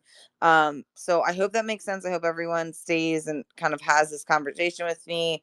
So yes, I go D and then Sharon and then Neely and then Mad, and we're gonna kind of go into this. And again, if people give me a thumbs up, should I do like a cautionary thing? Does that anyone feel like, I'll just do it. I want to be respectful because I know people have lost quite a few people from gun violence No pun in intended. general. Trigger warning. Trigger Yeah, warning. No pun yeah. So intended. so that caution sign is what in spaces is proper for a trigger warning with gun control. So hopefully people see this. And again, before we get into anything, the bottom line is I want to have this transparent conversation because Kamala and Tim Walz are for gun control, not taking anyone's guns away, but having better, sensible bills. And I know that is a touchy subject, but it will be my last subject of the night. And again, I can run for a little bit. Um, maybe an hour or two, whatever. But it is an important thing that is going on in America because, again, our allies are looking at us. I mean, can you imagine living in Australia, even England, Ireland, and thinking, is it every day there's mass shooting? Yes, there is. There's 1.5 mass shootings that happen in America every day. This is not defined by school shootings. I know people get this confused if you live somewhere else. This is the statistic. I can also read the statistics of what actually defines a mass shooting. But either way, we do have a problem in America. If there's any American citizen here that thinks guns are not a problem, I don't fuck. Maybe you live in a town that's 20 people in Bumblefuck, Oklahoma. Like, I don't know, but it's 100% a huge problem. And we really need to talk about this because it does come down to politics. It comes down to the House. It comes down to things that we as Democrats have been trying to pass for a long time that get, I don't mean to be ironic with this, but shot down by Republicans almost consistently for, I can only speak of, I don't know, the last, I'm 34, how many ever years.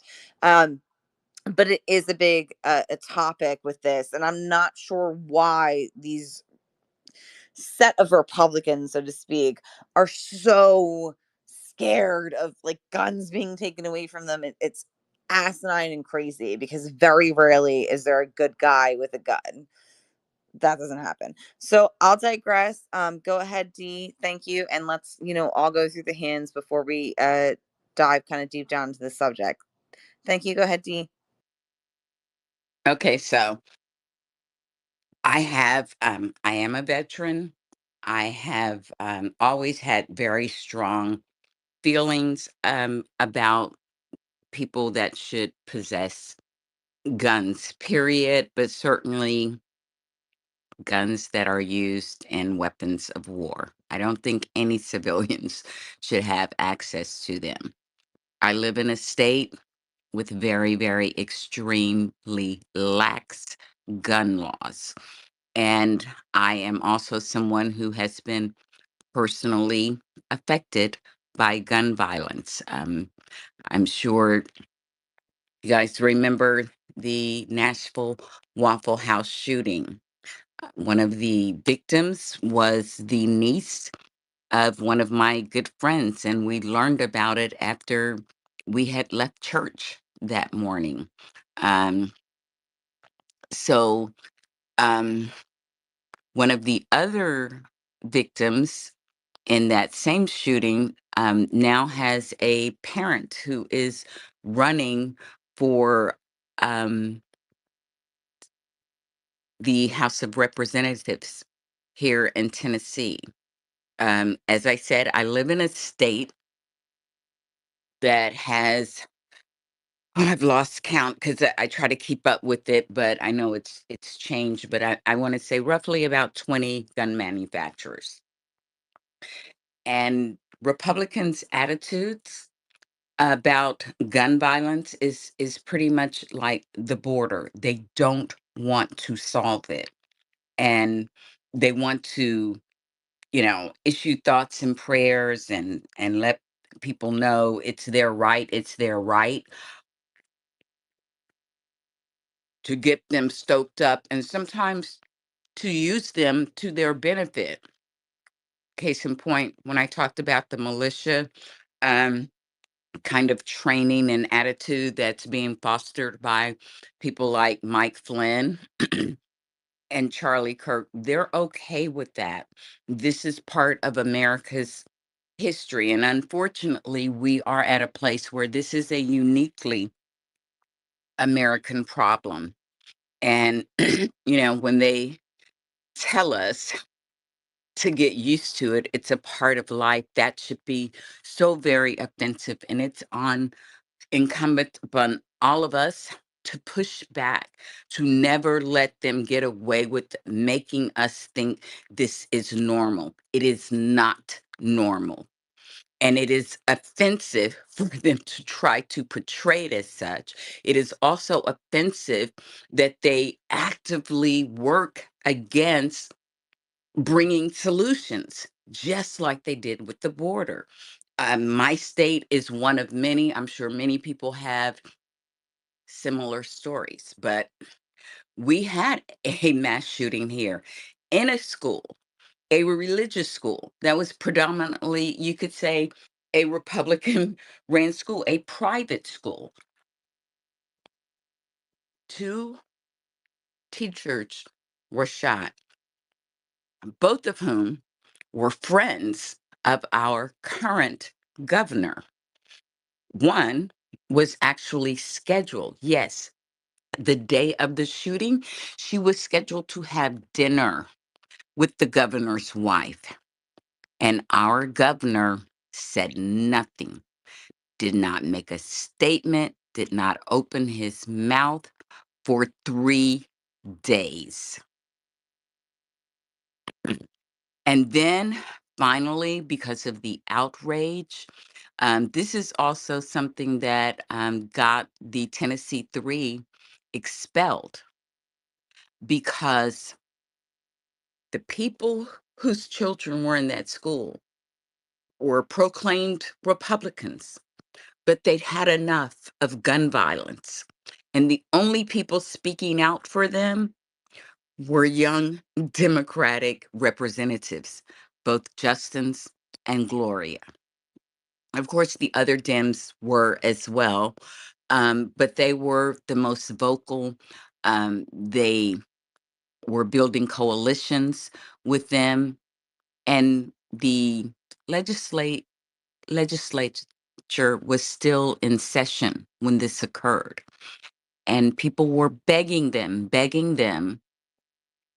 to do something to make an opportunity to have some type of redress. And they said that there wasn't enough time. They weren't going to do it. But you know what they did take the time to do? Was to pass a bill that provided immunity to gun manufacturers. Yes. And of course, there was outrage. And then the governor, finally thinking he had grown a spine, called a special session for August. And he was literally threatened by gun lobbyists, state gun lobbyists that are like a branch of the NRA. And keep in mind, too, that the NRA actually started as kind of a sporting club, but it too was hijacked for the use and the agenda of the Heritage Foundation because they saw that it was a way to coalesce people around a shared ideology that they continue to make more and more extreme. And they're doing the same thing with the laws, which is why we have so many gun manufacturers here, because some of them are leaving states in the Northeast where they are instituting laws and regulations around them, and they're moving to states like mine where the laws are becoming more and more lax, like Georgia. And then now there's this new thing, like it wasn't always this way. And I know young people probably can't imagine it because for some young people, it's just become normalized. Lawmakers and their greeting cards with, weapons of mass destruction and lawmakers rifling off, AR-15s. This is not normal. So to say, you know, to give people thoughts and prayers yet carry on in this way, it is beyond hypocritical, and we are at critical mass. I mean, the Surgeon General has declared it a a threat, you know. And the unfortunate thing is, in the midst of all of this clamoring about Second Amendment rights, it is our Black and brown kids who are dying at greater numbers than any other. But it is not the Black and brown kids that are going in schools shooting them up. And they don't want to address it.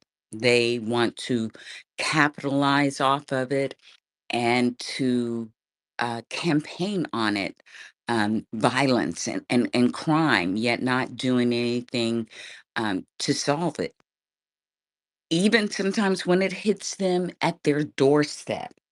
I don't know the greed. It is truly guns over people because, I mean, some of these people, as I said, the governor, his wife lost her best, I won't say her best friend, but a good friend. And you can't speak out against it. Like there's nothing left. Like their desire to hold on and to push the agenda that provide them um their sources of revenue, like the privatizing the school system, the same thing with the gun industry, and the same thing with private prisons. Like these are all methods that they seek to and are profiting off of, and they refuse to give it up. And we have to continue to push back. And one of the best ways we can push back and to eventually bring about some change is to get lawmakers in place who are willing to put those laws and regulations in places.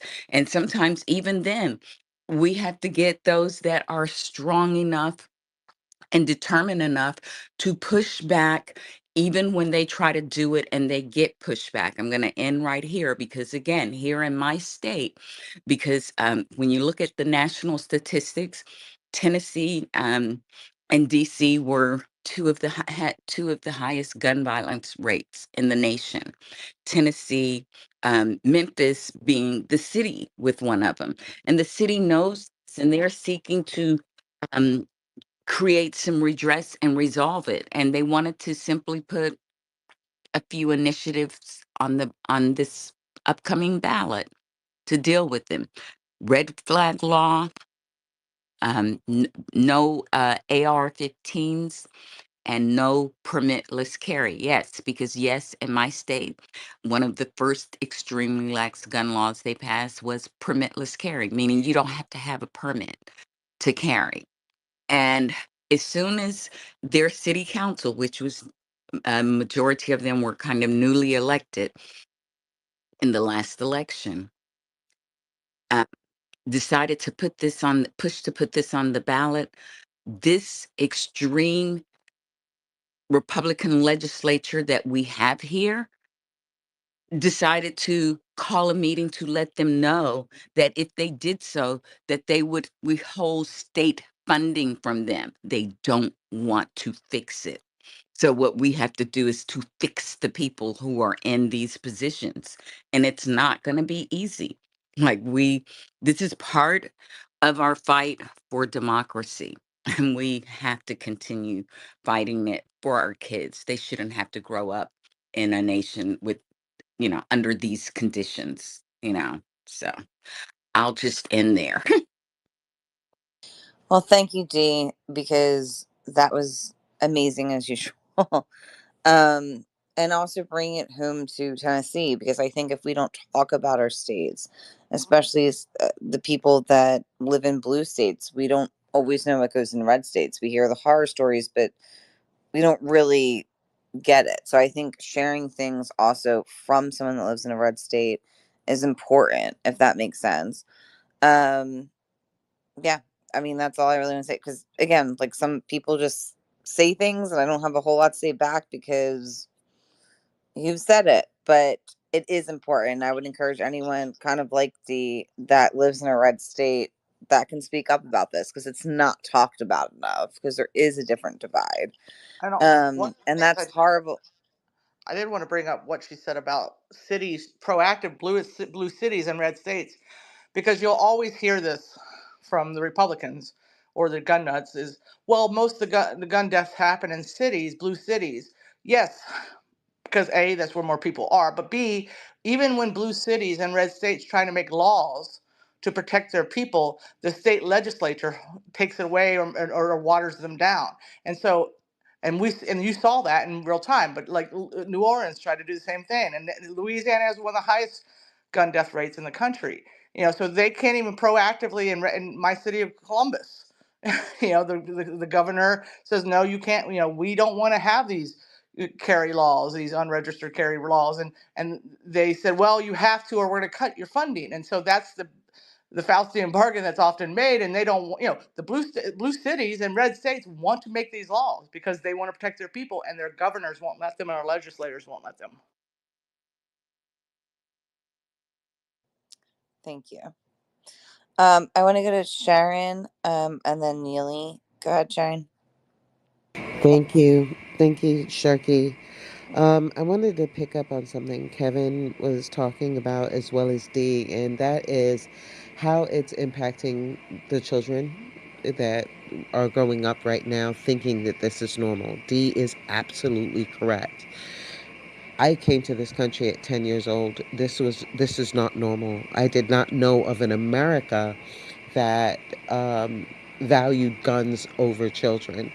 A couple of the things that we do realize is that there was legislation where automatic weapons during Bill Clinton actually was the person who put it in, and then George Bush Jr., George W. Um, let that legislation lapse, and we did see during that time, Building Back Better was speaking about during that time when Bill Clinton put that legislation in, we saw, I think it was like 9 years. Yeah, around 5 years of where The we, entire time it was in effect, yeah. yeah, the entire time it was in effect, and before that, we actually saw, we mapped it out. You saw a, like, maybe there were two school shootings during that entirety, and then the minute George W. Bush took it, allowed it to lapse, you saw the spike once again, within a very short amount of time. And the thing is, don't think that, you know, Kevin brought up how social media or youth are getting their news. They actually know how to utilize online services, programs, computers, the whole nine yards, a lot better than you or I do. I actually was introduced to computers at a very young age, 14, and I have been trained on them for most of my career in my life. I am very comfortable with computers, and I can honestly say that most of my students are way beyond me. And way beyond me in not only just understanding the programs and how to utilize different applications, but they can actually write code, and they are trained to do so for a very young age. So if they want to find information, they actually are very capable of finding information. But don't also think that the school systems are just letting them go willy nilly. Understand that the um, understanding online conduct as well as how to utilize the information that they can find online appropriately, because they still are held to the same standards that you were held for your SATs and for other academic work. They're still held to cite information correctly. They're still held for resource lists, reference lists. So we still have those standards in place. So they are very well aware and capable of looking up information and appropriately applying that kind of critical thinking to anything that they have online. Please recognize that their persona online tends to be very different from what they are in real life in the classroom. The problem we do note is that if that persona online is one that is dangerous, now that is something that the adult world does have to tackle. That is something that that many people, many different agencies, many different organizations and institutions are looking at, whether it requires legislation, whether it requires stricter, and I'm not saying legislation for the students, I'm talking legislations for the applications for different platforms like we have here. Many different countries have that kind of legislation in place so that their youth are not impacted necessarily by some of the darkness we see on the web. Um, but we do recognize that. And in that same way, where we're looking at how the internet can be destructive, we're also looking at, as Dee was talking about, how our kids are used to this kind of gun culture here in America, and what has to happen to change that, because it does have to change. This came really quickly. Two generations, millennials, well, three, millennials, Gen Z, and Alpha, have all been impacted by gun violence. All three. It will take another three generations so that it will be wiped out. Because if you think Alpha does not or are not impacted, they are. No matter how young they are, they are. And they will be going into their classrooms. They've already gone into first grade. they've already graduated from first grade and kindergarten. They will be going through their school experience, understanding what a drill is and what a secure door is and what is the protocol and if their knapsacks have any Teflon in it to stop a bullet. They understand that. So and it's not just going to be, when I say we, I'm talking about our society, our community. I'm not talking about any institution. I'm talking about us here. Because if people aren't talking to their children, and I'm not just talking about gun safety, there should be no, at this point, if anything we should learn is that, full disclosure, when I was maybe 7 or 8, was the first time I ever handled a rifle, and I was taught gun safety. That is not something I did with my children, and that's certainly not something I'm going to do with my grandchild. There is no bloody way, because our society can't handle that. Our kids can't handle that. I can accept the fact that the society that I have produced, lived in, and been a part of somehow messed up, and our children cannot handle, and neither we as adults can handle children having any access to guns, at least for a little while. And there's no shame in saying that. The shame should be that we constantly are dealing with children dying, teachers dying. That we should be ashamed of. And I can't even understand how we're not. With that, thank you again, Sharky, for letting me speak. Of course. I wanted to touch. Ray, can I just add one Yeah. thing I Sure. forgot? Yep. No. Go Sorry. ahead. I think that one of the things that I would like to see more of is these parents of these kids um, being held accountable and responsible 100%. Thank you, Dee, because for saying that.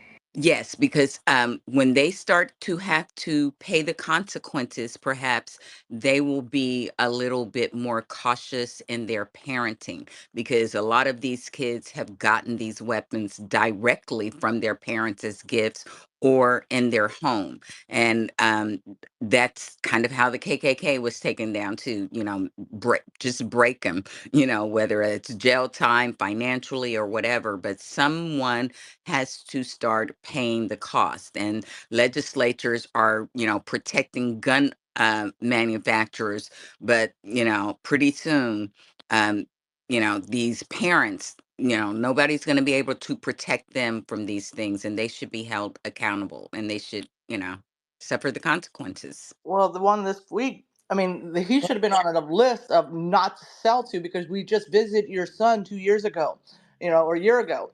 So your son has Exactly. already shown and intimated that he's already talked about mass shootings online or in his classroom. He's already been visited. That father, that whole household should have been on a watch list of never to sell any, at least high power weaponry at Right. all. And then they gave him it after all of that, they gave him a gift of a gun. Like that is just totally irresponsible.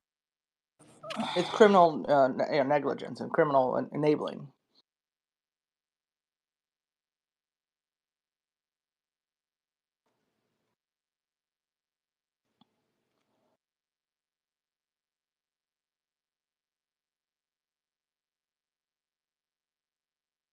I signed up to vote today that said, do you know that the dad, I believe it was the dad, I don't know if you just said this, but the dad was charged, I guess it was his gun or something. So just to piggyback, was that similar to what you said? Because it completely locked me out of my room. It said I was losing connection. I couldn't So hear you. yeah, the Is the, the that is son, that the case? It was the the father.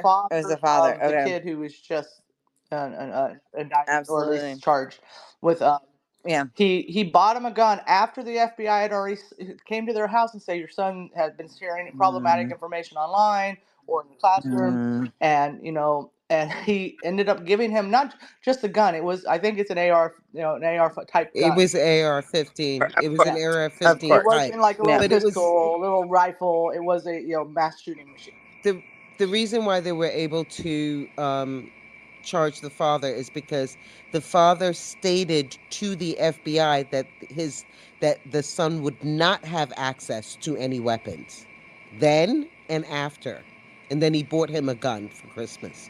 It was Mm. ridiculous. Um, really quick, just to kind of, I don't even remember what's going to this because I know there's a lot of hands, but it's like bigger picture point too. Because I want to go into this after the hands are gone too. Like these are military style weapons. Whenever you're talking about AR, AK, like these are not something that let alone a 14-year-old, anyone needs. I actually had someone argue with me about 2 months ago. No, I've never shot a gun. I'll always be transparent. I don't know anything about guns. I couldn't tell you what a pistol is, whatever. I just don't. But I believe that you have that second minimum right within your home. Obviously, even open and carrying would probably be used against you unless you really like. It's pointless in my opinion. I don't know. I'm sure there's statistics that say otherwise. I don't think they do. I think most of the time, even if there's military members, whoever is here, police officers, like I don't think anyone should just be like having the holster next to them. Like it's not good. But I do believe, kind of like the Second Amendment, if you want to pause militia, which is a big part of the Second Amendment, that you should not have these types of guns because one of the things I argued with a hunter. So, what do we think about hunters? We think about rifles, right? Like boom, boom, boom, deer, whatever. I'm a shark activist. Land animals not my thing. Sorry to say anything weird, but I really don't give a fuck. Um, However, the bigger picture point is this guy had told me that he used, I believe it was an AK-47. It could have been an AR-15. Again, I don't know. That's what he needed to shoot deer. And then someone also came in the room and said, "You're fucking lying because that would obliterate the meat. That type of gun would not be able to be used. You would not have a deer. You wouldn't, whatever you're doing." And so I started listening to him. Turns out he was an Army veteran.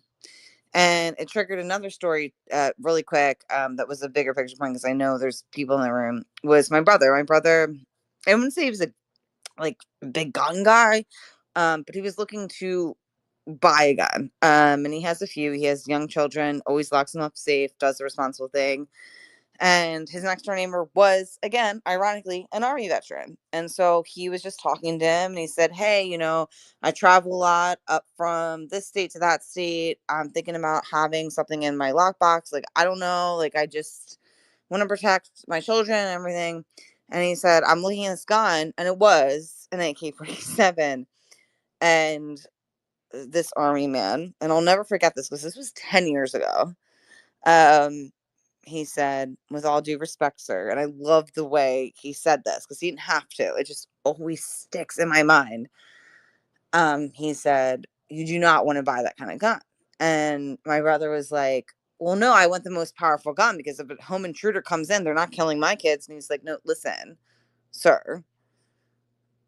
I was in the military for a long time. This was like, I think he just retired. I think he put in like 20, 25 years, whatever the capacity it was that you now retired." And he said, "If you buy this gun and a home intruder were to come into your house, forget your kids, you're killing your next door neighbor with that gun. It is not necessary. You do not need this." And he actually showed him the weapon that he felt was correct for his home.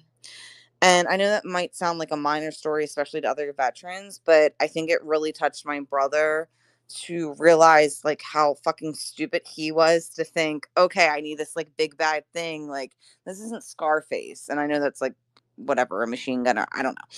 But, you know, for someone from the military who he really respected to say, like, yeah, it's not gonna be your kids or whoever the home intruder is, it's gonna be the neighbors next door because you're gonna kill everyone. That's not what your aim is, to protect your home.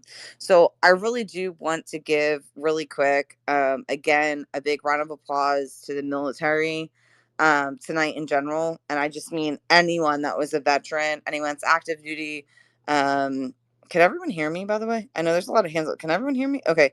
Um, anyone that's active duty, veteran, it just really touches my heart. And I know I've said this hours ago, but it's really important. I know veterans' rights are something that I think also Kamala will try to fight on too, because it's just not fair what happens after post wherever you happen to be. So it's an important thing to me.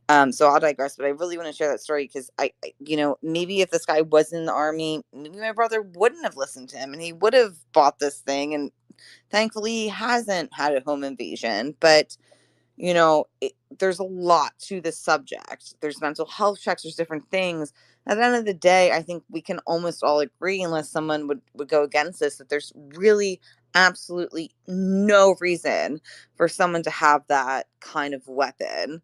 And again, with the big lie that Democrats are somehow stealing your guns. But also, you have to look at statistics. I'm not going to talk about all shootings. Again, it happens 1.5 times a day. But when we hone into school shootings and we think, oh my God, is this going to be the last time? What's going on? They are predominantly male. They're predominantly white male. And they're predominantly done by military style weapons. How they get them, people can say, oh, well, their dad has, their head together. I don't know, his aces in a corner, whatever you want to say.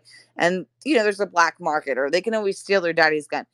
Point is why does their father even have this? What are you doing with this? Like, you're not shooting deer, you're not protecting your home. Why do you have a fucking AK-40? Like, what is going on here? This gun rights enthusiast shit.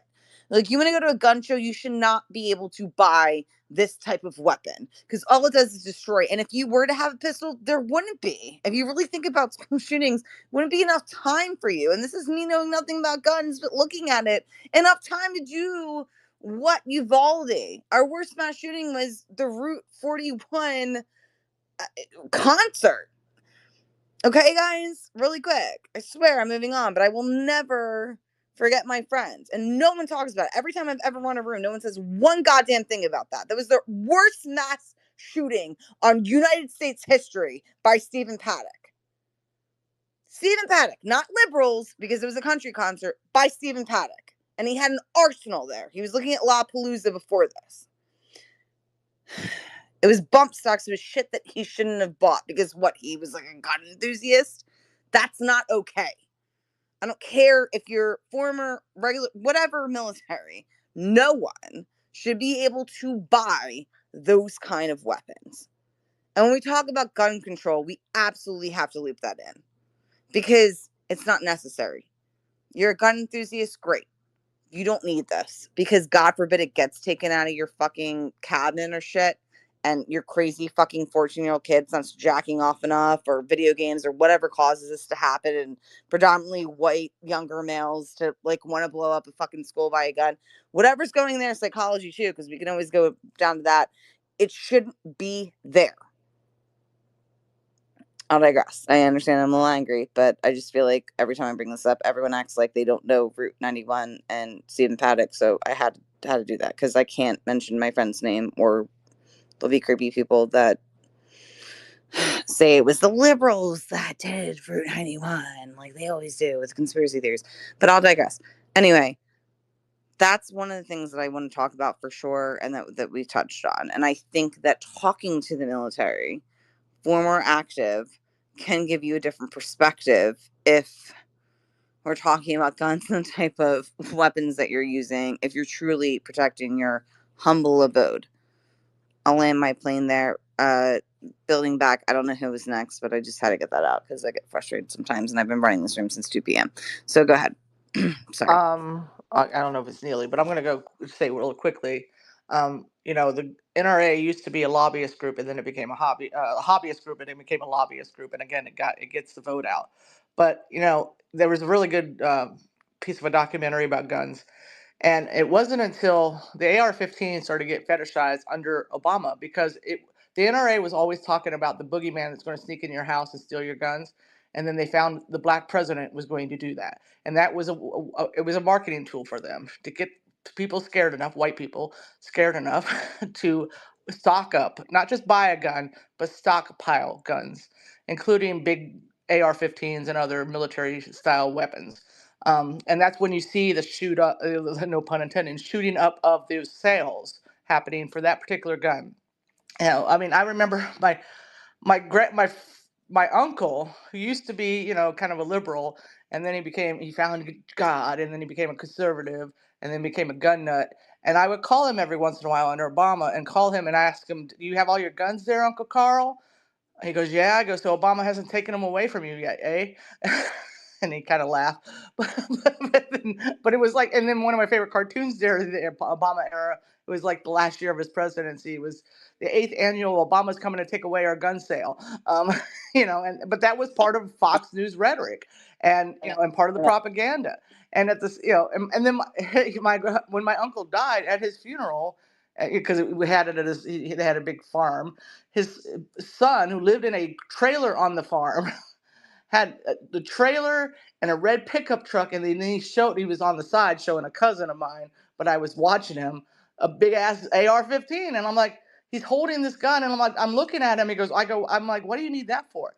He goes, in case somebody steals something from me. And I'm like looking at his beat up truck, and I'm looking at his trailer slash house and his gun, and I'm thinking, if I'm going to steal anything from you, it's going to be that damn gun.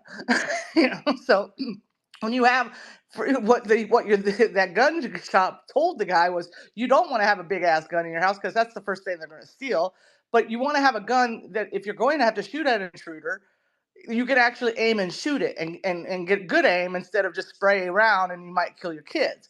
And that comes down to another statistic, which is those with guns in the house have a higher propensity of dying or being injured because of a gun. And the highest is suicide and also domestic violence. Yeah, I was gonna say domestic. Yeah. Domestic violence. And so that's not talked about enough when we talk about these guns, because it isn't just shooting up and the sensational things that happen. It's the one-offs that happen daily, hourly, sometimes in this country, of women and children who get killed, either or even people who'd kill themselves because of a gun being present. And if that gun wasn't present, they likely wouldn't still be alive. They may be still harmed if it's a woman of domestic abuse, but they would still be alive.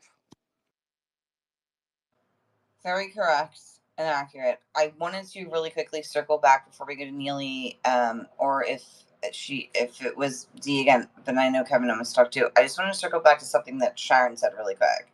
I think it's important because I'm a middle millennial. I'm 34, so I don't know what the youngest is or the oldest, but I'm right there. And just to piggyback on something you said, Sharon, is I didn't experience this as a millennial, and I know you're talking about Alpha and then Gen Z, which 100% they're all my nieces and nephews. And what was interesting is this teacher, I don't know if you've heard of her, her name's Jennifer something. I read this today, so forgive me. I don't remember what her last name is. She pretended that it was a drill, even though it was an active shooter, just to calm her children down. And I'm sure, okay, it looks like some of you read this, but at the end of the day, like, I did not experience this. We learned about Columbine as if it was a fairy tale in the mid 90s, and this bipolar person met this crazy person, and this is what happened. So I'm just saying, as a 34-year-old millennial, I never went through any kinds of drills. I never even thought about it. There was nothing there. I just want to say this because I think, and I'm not saying this in a bad way, I think the average age is probably above me, right? I talked to some of my younger millennial friends. My friend that I registered to vote today is 29. I said, "Do you remember this?" No, I don't know any of these. I don't. So it is, I think, primarily Alpha and Gen Z that it's got to be traumatizing. I mean, it almost goes back to when they thought the bombs are going off and underneath the desk shit. Sorry, I'm not like perfect right now because I've been running for a long time. It's got to be traumatizing to think that you have to do drills. And we all know teachers. We all have someone, probably your friends or family, that we're like, oh my God, you get paid shit. You have to like supply your own fucking crayons, whatever. And now you have to worry about if someone comes in and kills you and it's probably one of your students. It's insane. So at the end of the day, when I was in college, the Aurora, do you guys remember this from Colorado, the movie theater, which is crazy that it's still, one of my friends live in Colorado, it's still there.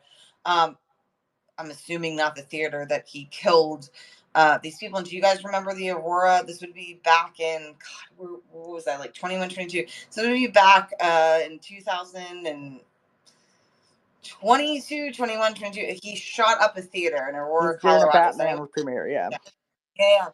And that was the first time where I was like, seems like there's a lot of school shootings going on, but it never really it didn't hit me like that. Like it was like, oh shit. And then it just went on and on and on. So if anyone needs bigger picture proof that it's not just an administration, but gun laws not getting passed the way they should, I think you should look at this, because if you really speak to a lot of millennials, whether they're the youngest to the oldest, we do not have experiences like this. We never had to do school drills. And if the youngest millennial I know is 29, I'm 34, do the fucking math. But guess what? She is an autistic child, and it really touched her more than Parkland. All these school shootings are all equally horrible. Uvalde.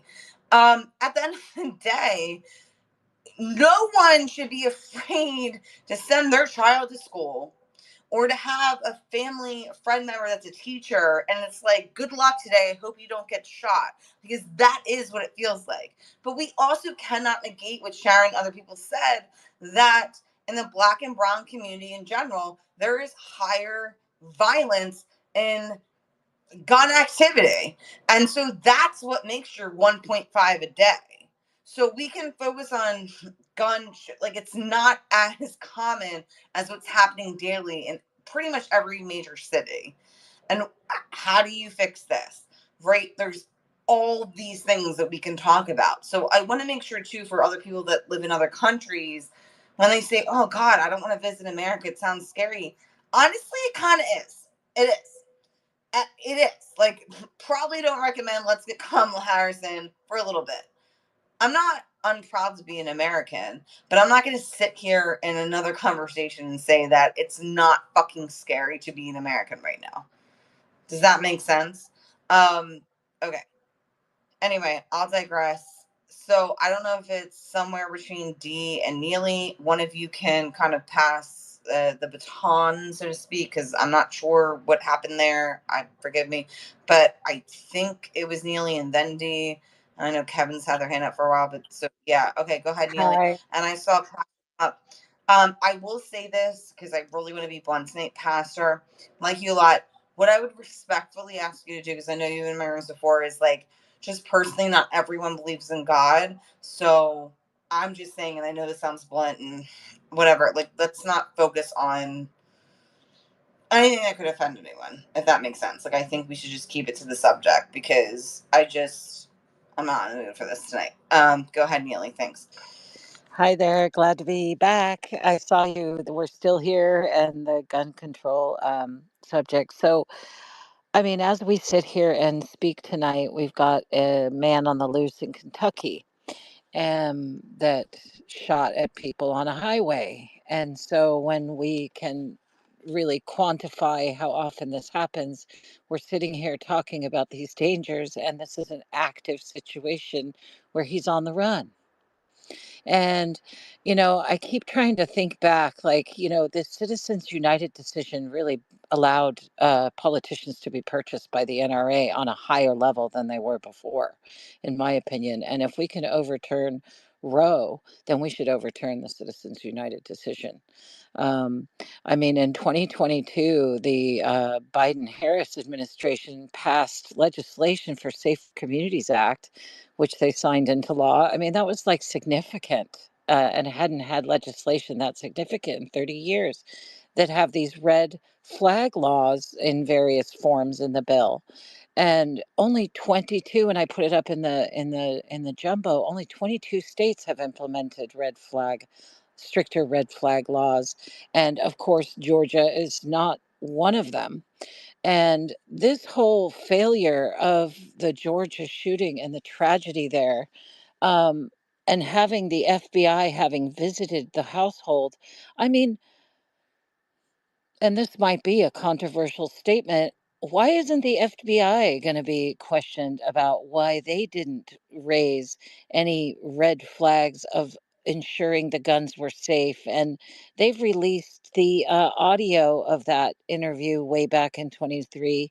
And I was just thinking to myself, we need to hold everybody accountable for this to work, including those that are actually investigating potential shooters. I mean, why isn't that being, that is to me bothersome. I have to say that bothers me.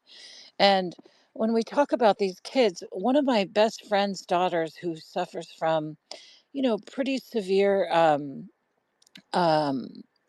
OCD, was had to have a shooting drill at her school, which triggered an anxiety that has now manifested in the OCD of her deep thoughts that if she doesn't implement certain tasks, like, with OCD that's severe, turning off the light 15 times or something, that something bad will happen.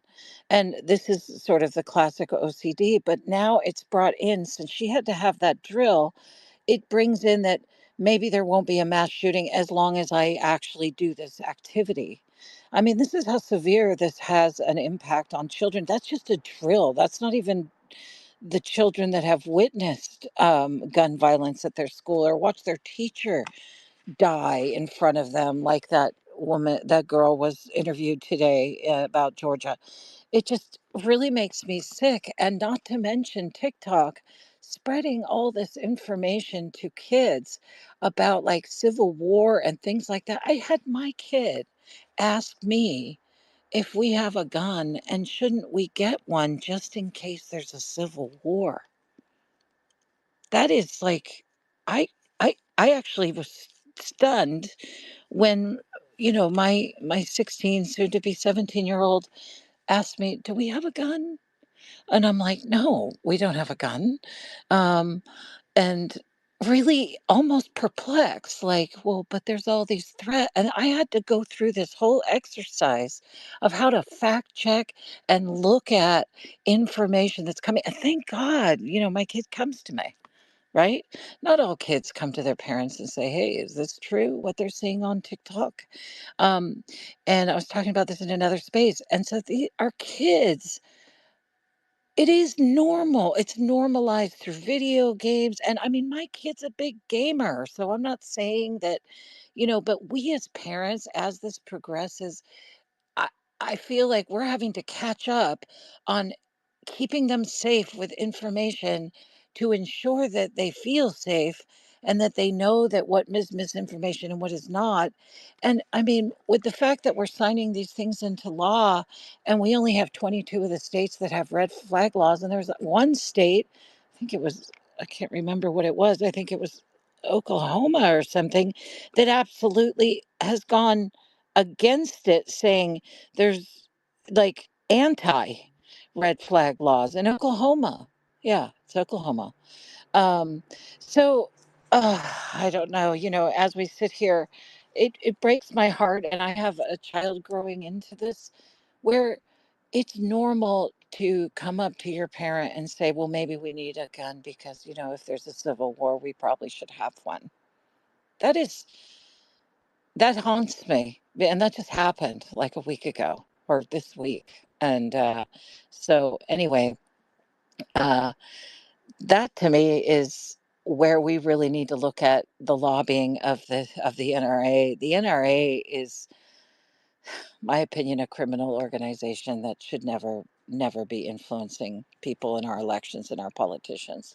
And I'll just land it there, that it's a disturbing reality that now we're all worried about it. We're all pushing for it. We all know what we want in America. Majority of people, I would say, maybe, hopefully. Sometimes I doubt that, but want these things to be yeah, safer. And then Marjorie Taylor Greene is out there with a huge ass gun, shooting one bullet into a car that basically has the word socialist written on it and blows it up, and she's in Congress. It's just, and then Yeah, but Boebert. she also made fun of the Parkland shooting, and Yes, like she's a horrible piece of shit. totally. And what Dee Um, was saying about I think it was Dee or Sharon, I'm not sure which one said it, but about these like Christmas cards with their kids holding guns. So it's just crazy. The Second Amendment was implemented when we had muskets and flintstock guns that were single loading, and we need to revisit that. Yes. You know. So that's the reality of the Second Amendment, and I'm just so sick of the conversation. No one's coming for your muskets, okay? But we might be coming Mm. for your ARs. No one's having to load it with a fucking powder and all that Yeah, shit and charge it. I mean, it took like a fucking minute to get it ready. totally. And you can keep your muskets. You can, I mean, seriously, you can keep your fucking muskets and your flintlocks, but we're coming for your ARs. I mean, I'm just gonna say it, as controversial as that might be. But anyway, I'll land it there. Thank you for letting me speak, and nice to see a lot of familiar faces in as well. Thank you.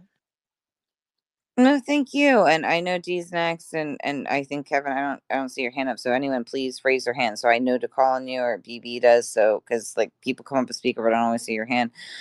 But also like we do, like you said, we have to talk about militia. However, Neely, like it's not a big pushback, but civil war could happen. I mean, let's be real. It's not an impossibility with Trump and everything. Like it's possible, and I don't know if you said it correctly. Like meaning, like maybe I misunderstood you. It's me. Is you know I can't guarantee that we can kind of I don't know I don't even know like checks and balances different things that Trump could do where it sets the military as if we would be very much not in America, where the military would kind of take your guns so that we can't rebel, which is not incorrect of what the Second Amendment says.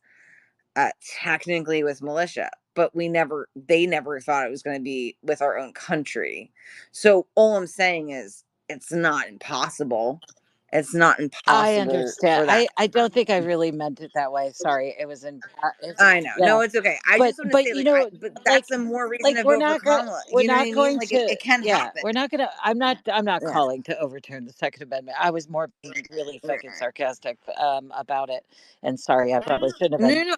I didn't think you were, but I think it should be said for anyone that's like, oh no, this can't happen. Like it is possible. So I shouldn't have said it was a pushback. Like I agree with you, but I'm saying like maybe some of the kids that are saying this are seeing maybe a movie or two. There's been a few that's like, oh, if we had a civil war again, we could have literally everyone taking these things that they're fighting so hard for. Does that make sense? Yeah, Maybe I said no, it the wrong no. way, but you know what I mean. Like it's not impossible No, I for hear it to you. happen. No, I do hear you. It wasn't a movie. This is what's sort of filtering in TikTok because Alex Jones is constantly talking about World War III and Civil War, and these Mm, sound bites actually get clipped, and then people talk with it, and then they spread that on TikTok like get ready for Civil War.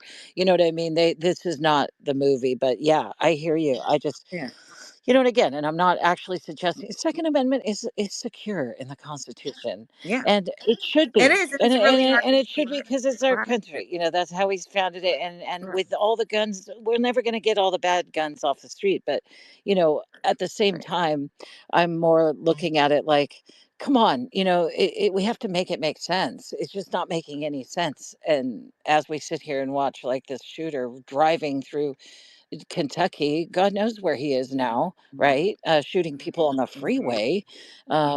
It's just Mm, fucking nuts. It's just like, what is happening? And this kid and the father, I'm so glad to see. And agree with you, D. I think parents need to be held accountable 100%. Like, lock up your fucking guns. What are you doing? And not only that, your FBI. The FBI came and talked to this kid. Like, what's the FBI statement on this fact right now? I'd like to see that. I mean, we got to hold We came, everybody we saw, accountable. we did nothing. well, and they call like someone called that morning warning that there would be The multiple mother schools. or the mother called the school now or something. I don't. No, I think there was someone that said like we're gonna shoot up like five Oh, yeah, schools. yeah, Be yeah, warned, and they didn't close these schools down. It's just gonna. yeah, But no, I wanted to be respectful in saying that there is a movie. I think it's something about yeah. what I it's saw it. Julia Roberts. Yeah, I don't know her name. Yeah, California something. and I don't think that's that unrealistic. What happened there? I mean, if everyone knows what I'm talking about, so I guess that kind of just triggered a memory where I was like, this could be possible. But yeah, so in general, what's really unfortunate about the recent shooting is that, yeah, there was someone that called and warned like this was going to happen. It's almost like they wanted to get caught, but like no one shut the schools down. Like that's crazy to me. Um, but again, everything you said, especially with the militia part of it, and especially with when you were talking about muskets, I did have a laugh at that in general because that's what they don't understand what they're talking about, right? So I completely agree with you, Neely. It's so bizarre. But go ahead, D, because D had their hand up for a bit, and then building back, Kevin. Anyone else that wants to kind of come up there? Go ahead, D. Thanks. Yeah, I'm gonna bounce out here shortly, but I wanted to comment on something that you had said, and now it kind of escapes me. But something Neely said kind of jarred another thought that again is very specific to where I live. And we have, it is not unusual in the daily news to hear stories like the one you just told. I don't drive anymore, and I'm really not because I can't, but being retired, I don't really have the need, going back and forth to work or anything like that. But just because of this area that we live in, uh, it is something that, I think about. And it's crazy because, there have been so many stories about we had a young nurse who was killed on the interstate because somebody shot at her in a car. There was another young mother not too far from me who's just driving, on her way home with her kids in the car, shot. And this, a lot of the gun laws that they have help to facilitate this kind of behavior, making it easier because one of the first things that they did, this was back during Obama's time in office, they passed a law that designated people's cars, their trunks, as an extension of their home, allowing them to basically carry a firearm in their car. And what we have now are a lot of cars being broken into and guns being taken out of them because people refuse to store them correctly or in any way. And oh, I know what it was, Ray. Early on, you were talking about your experience or whatever, your brothers. But I grew up, of course, as a veteran, been around a lot of firearms and weapons, been trained on them. But I'm also someone who grew up in the rural South with a father who's really, an outdoorsman. I grew up at a time when he, my grandfather, and many other people drove around in their pickup trucks with gun racks in the back, and sometimes guns being there. And occasionally, every now and then, there would be a classmate that handling their parent or grandparents' weapon or something would have an accident, but no shootings like this. I grew up at a time when the drills we had were for, bombs, dropping like hiding under our desk was going to help us. But no, no shooter drills and this kind of stuff. And it shouldn't be, but here we are. And again, there are people who have been traumatized, their lives changed by it, and they've been moved to act in a way to bring about change to it, running for office or being part of an advocacy group. Like Shannon Watts and, what's the lady in Georgia, Lucy Macbeth, is it, that ran for office? And as I said, one running here. And we just have to fight this on every playing field and in every way that we can. and like maintaining, ensuring up our democracy, this fight against gun violence is going to be a long slog, but for the sake of our children, the sake of our nation, we have to continue. And I believe when we have better elected officials, we can bring about better change, to address some of these things, because as I said earlier, they really don't want to fix this. They are in part creating the problem, making it easier for it to occur. So, with that being said, I want to thank you for a lovely evening. Great conversation, Turkey. Keep up the good work. Had some great speakers, and I am going to bid you guys adieu and go work on my agenda for Monday.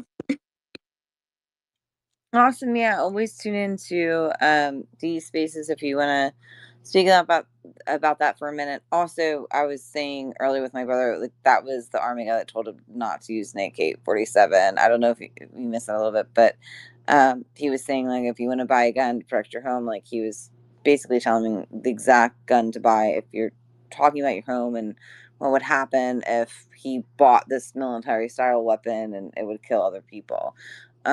So I don't know. I feel like that might have been missed because I said that earlier, but yeah. So you do was it advocacy arena? Yes, See, yes. is that yep, Advocacy yep. Arena every Monday at 1 p.m. Eastern, 12 p.m. Central Time. It is recorded, and we're usually there for at least 3 hours, sometimes four. Um, and the whole purpose is to bring awareness to situations that are going on here in our country. We always start out with a little history because I think that is important.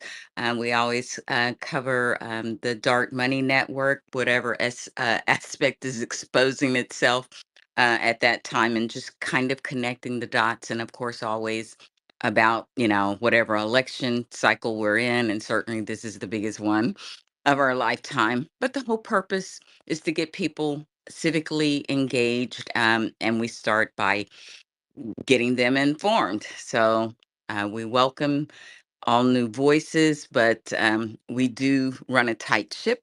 We keep it on the agenda, but I welcome you, and it is a recorded space, and it's also carried across several other platforms. I'm on Spotify, YouTube, and Substack, all under Advocacy Arena. And on some of those platforms, you'll find individual interviews that I do with various people in our community to bring awareness to various different issues that are going on.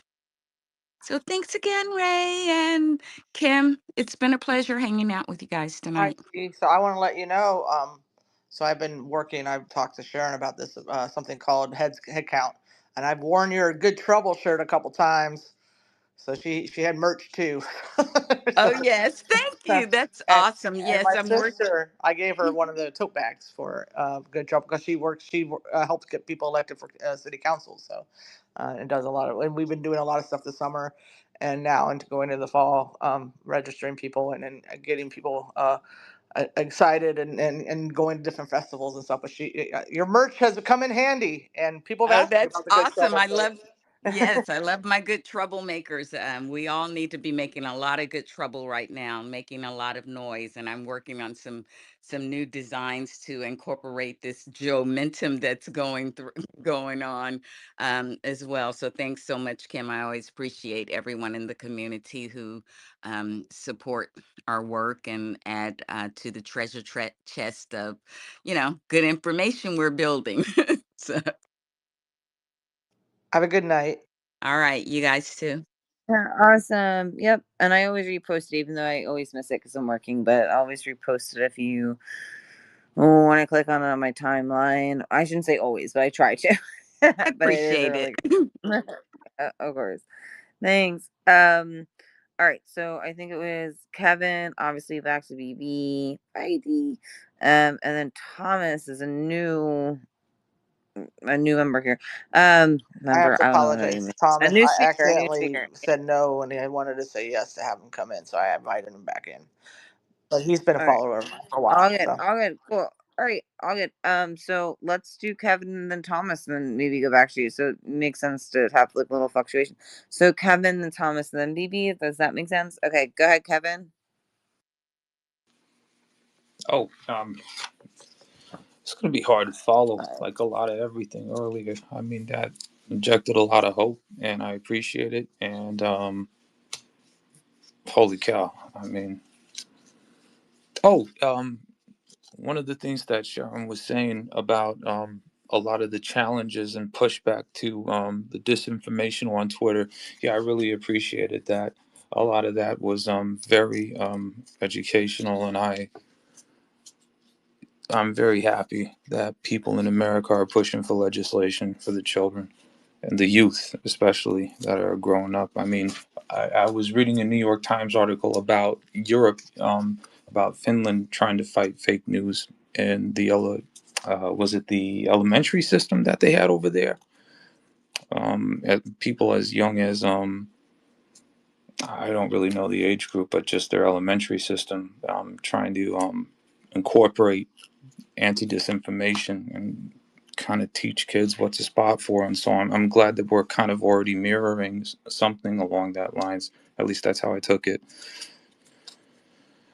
I think that's going to help a lot because we got people that are becoming 18 and they're going to vote. And so I guess I just don't know sometimes how to talk to them because of just I don't know. Like I hear the stories in the UK about so we're talking about gun violence, about the young men, the vast difference of young men trying to relate to young women, and young women not always wanting to kind of have relationships with a lot of young men, probably predominantly young white men, especially just because of the way they're raised in their homes. Being influenced by, I was reading a lot by Andrew Tate, and probably more or less so since he's been arrested. But I'm sorry. Wait, where did you read this? Yeah. Why? Why? Yeah, no. He's fucking Where did you horrible. read this? I think it was like the Guardian, and the Guardian's kind of shitty sometimes though. But The Guardian's got no. Well, I don't particularly find the Guardian shitty, but where did like I, I don't think vast numbers of like English kids are being influenced by Tate. I think just incels. Like oh, it tends to be a like in like globally, it just tends to be I you could know. put it in the purple pill then if you guys want Sure. reference. Well, yeah, But, no, no, but do because this is really interesting. Because my friend that I signed up for voting today, she mentioned Andrew Tate. She's like, "What a dick he yeah, is." yeah, I'm like, guys. "You know who Andrew Tate I'll is?" get Like, off the it was subject kind of then. Yeah, but weird. I I Oh don't got. my want to. god! I'm just I don't saying mean I've got to. all. But you're talking about the UK, Yeah, Sharon. Like, I'm just saying I've got a whole bunch of nephews like there, and that's why I'm just saying like I I think he's like the lad culture. There's something called the lad culture in England, and I yeah, think he but the has an lad impact. again, Yeah. you guys are looking at it from you're talking. The UK is not just white males, and the lad culture is white males. What's it called? Lad, it's just like a lad, a little white like Culture. a kid, but and it's mostly non-urban youth. But you're again, you're looking at it from again white males, not necessarily. Not every English kid is going to be part of that, and that's why I'm saying incels because a lad, it's generally it would be the same kind of behavior. So yeah, put it in the jumbotron because I'd love to read it. Okay. I mean, people like him, like what's happening with some of the race riots were happening. That they do. Some of those younger kids are watching Yeah, like The Andrew I Tate. rate, guess. no, building back better. You got to be really careful. Understand that Andrew Tate is half English, half American. His father is a black American man. His mother is an English woman. The people who Mhm. were doing the race riots would not listen to Andrew Tate. In fact, he literally tweeted that they hurt his feelings when they told him to go fuck off, because the people who are talking, the people who did the race riots were listening to Okay. UKIP, and Um. basically the white, far right Well, white you're movement in England, Farage and that group. So it's not Andrew Tate's people that were doing the rioting, even though he speaks some of that. I mean, there's, quite frankly, right now, what just happened, it just happened now. The young and fit, Myron Gaines guy, he just got kicked out of a white racist nationalist group, and I'll put it in the jumbotron, because there may be black and brown people looking for that kind of connection to those white nationalists. The white nationalists are not accepting it, and I'll put it in the jumbotron.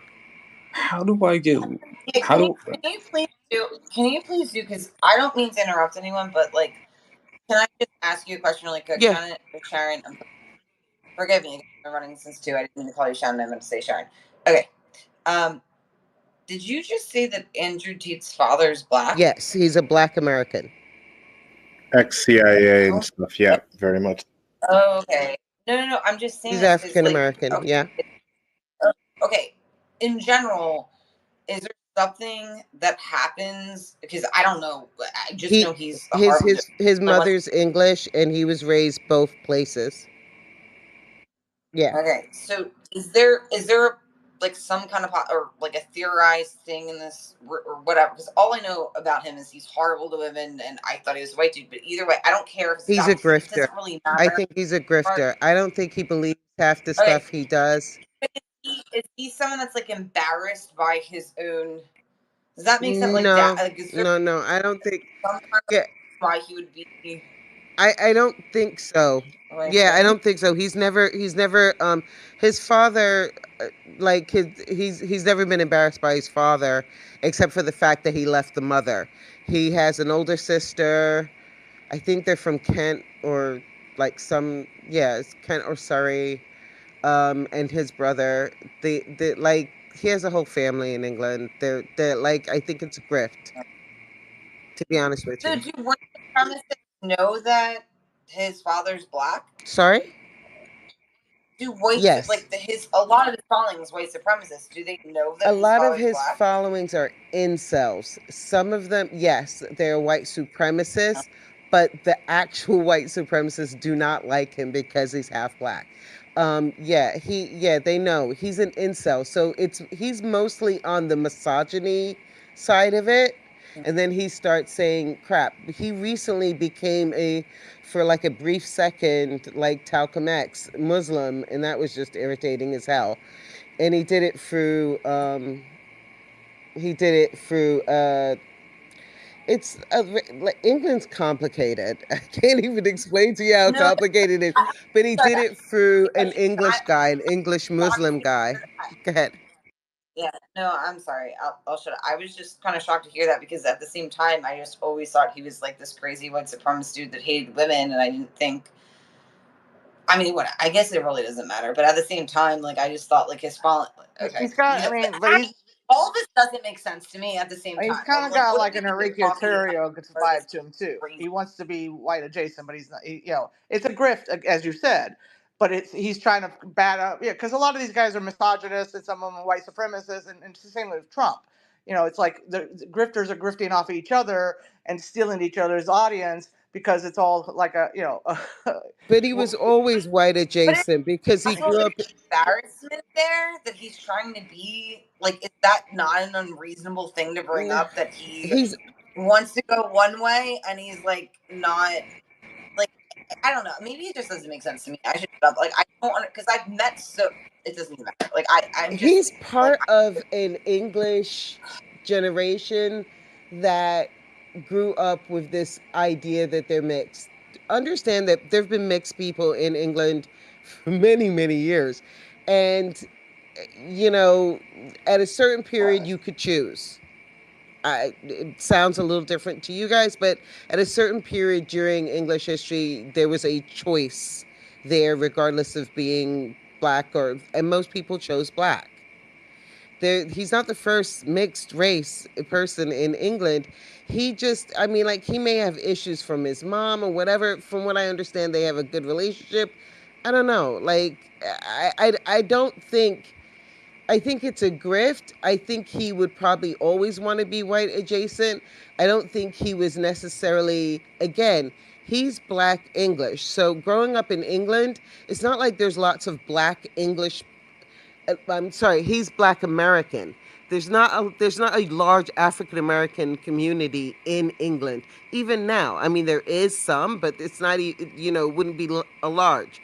So growing up in England without a connection to the African American community, he maybe felt a type of way. I don't know. I know he grew up Okay. both places. I don't know how he Oh, was received over here. Again, oh, I don't know. okay. So can I ask this then? Is is there any, I guess, possibility? Because I don't know. Like, has he spoken against Black people? Because I know what he says about women, but I Yeah, don't know yeah, enough he about him. has. He has. He Okay, speaks, that's why I'm asking. yes, He's he very much speaks spoken up against racist Black Lives rhetoric. Matter. Yeah. Yeah, He totally yeah. says that, black inner city shit. Yes, but again, there are black people within the black community who will say that same rhetoric. So it's kind of a little, I don't know. He would be an interesting person to study. But again, you don't know what's the grift, what's he saying for his audience, and what he really believes. I don't think he was accepted in black spaces. I I don't think so, but I He's don't not know. accepted in human spaces. He is under a DICOT probe for human sex trafficking. Struggling. Yeah. I would say one thing about Andrew in Anyway, that there's you 8 have. articles on what I'm speaking to in the purple pill. You can't put it in the okay, I'll there's 75 comments in the purple pill, but I'll go look for it. I'll just go on your page. I'll put my stuff in the Jumbotron. How do I put stuff in the jumbotron, guys? So you go to your comment, and then when you bring it up on the when you're in a space, go to you click on it, and on the far right there'll be something that says an arrow, like, I think, or something that points up, and it'll put the name of this gun control slash politics at the top, and you just click on that, and that'll put it in the jumbotron. Oh shit! Wait, I go to Yeah, the. I'm so sorry, guys. no, I'm sorry. I'm looking at your stuff, and you've got like the New York I put it Post. up in the jumbo for you guys. Oh, what did I do wrong here? Okay, school So when food. you just for the future, Kevin, on the comment itself, underneath your comment, when you're in Yeah. space, on the far right, there's an arrow. There's like a box and an arrow. Okay. Tap on the arrow, and Yeah. then at the top of that will give you a list of places to post it. Usually it's only this space, but sometimes it might be some other things that are on your DMs that you're following. But you put it into the name of the space. So you click. So when you press that button, it'll go, where do you want to put this? And then it'll say gun Okay. control politics, and then you put it there. I think I did one. All right. Sorry about that, guys. Okay, it also sounded like T. Fisher was trying to say something. Did you want to? And then I know Neely was, and we still haven't gotten to Thomas. So, like, again, let's go back to the hands, guys. Sorry, it was probably my fault for asking a question. Sorry.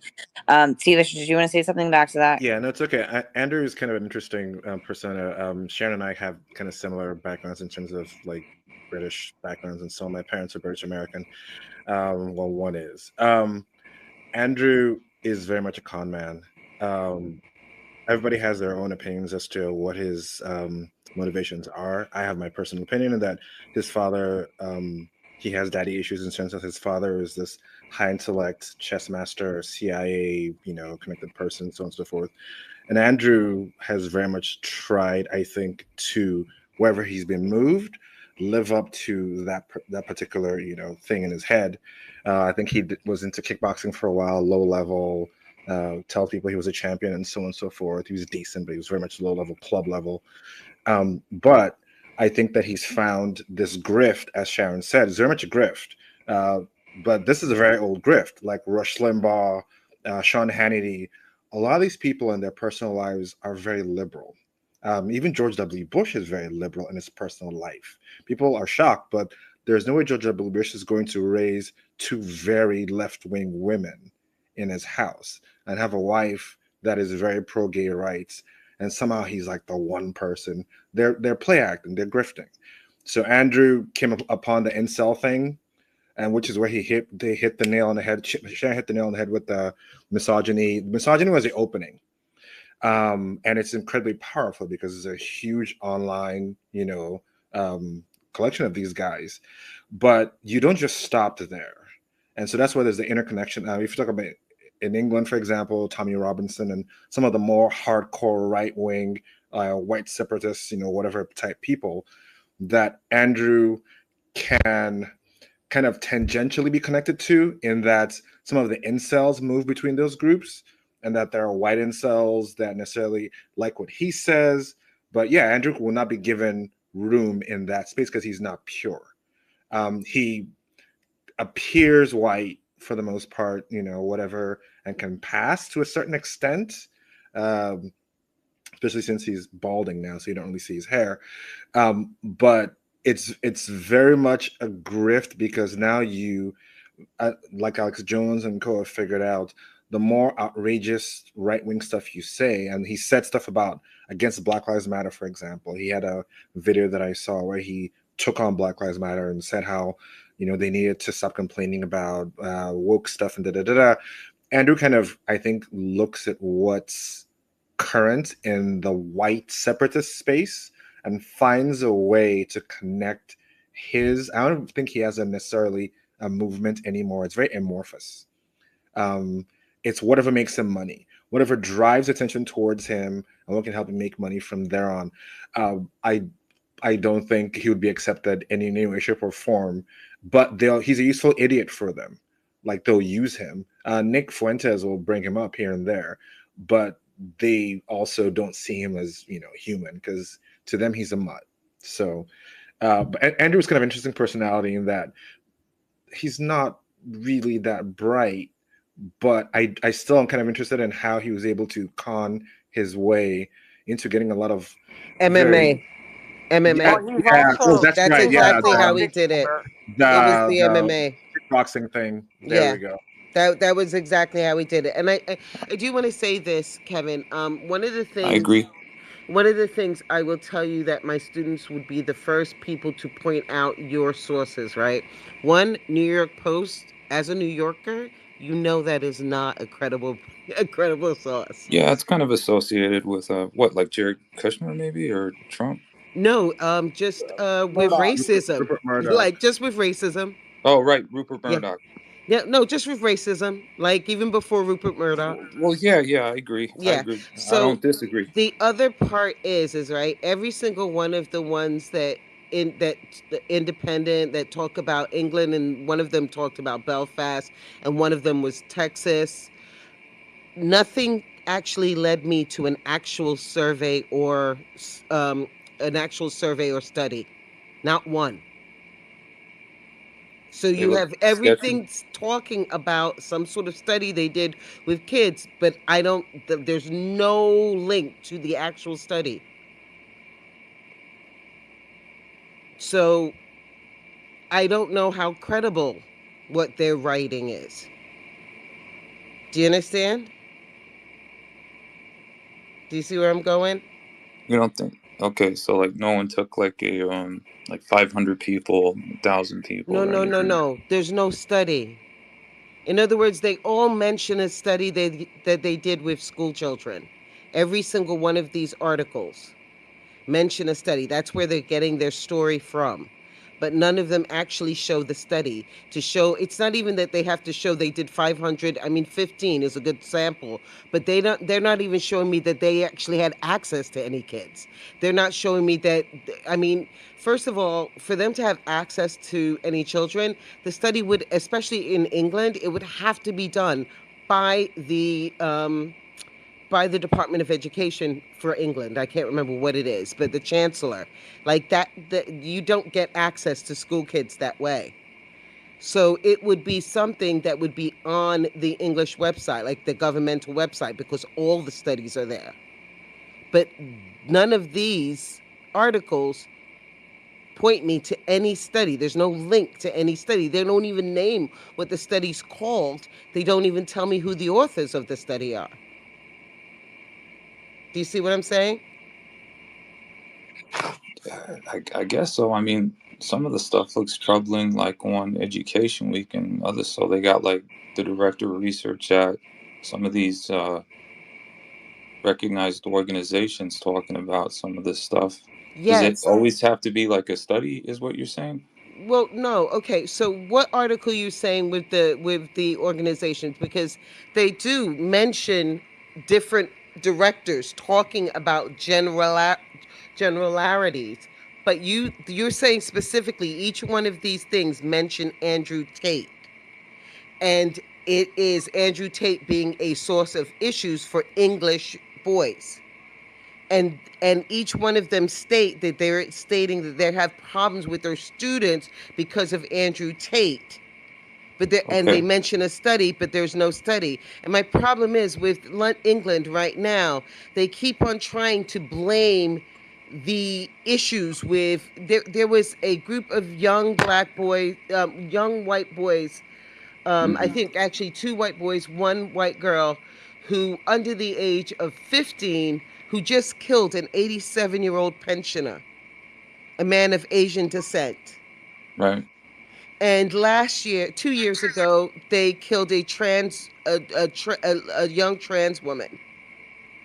Again, and each time, if they keep on like, they're not kind of just like we don't zero in at that our school shooters, our mass school shooters, tend to all be white males. In England, they don't want to do that either. And I find it problematic. And I find it problematic that they want to blame Andrew Tate as opposed to Nick Farage and the British First movement. You understand? So it's like disinformation.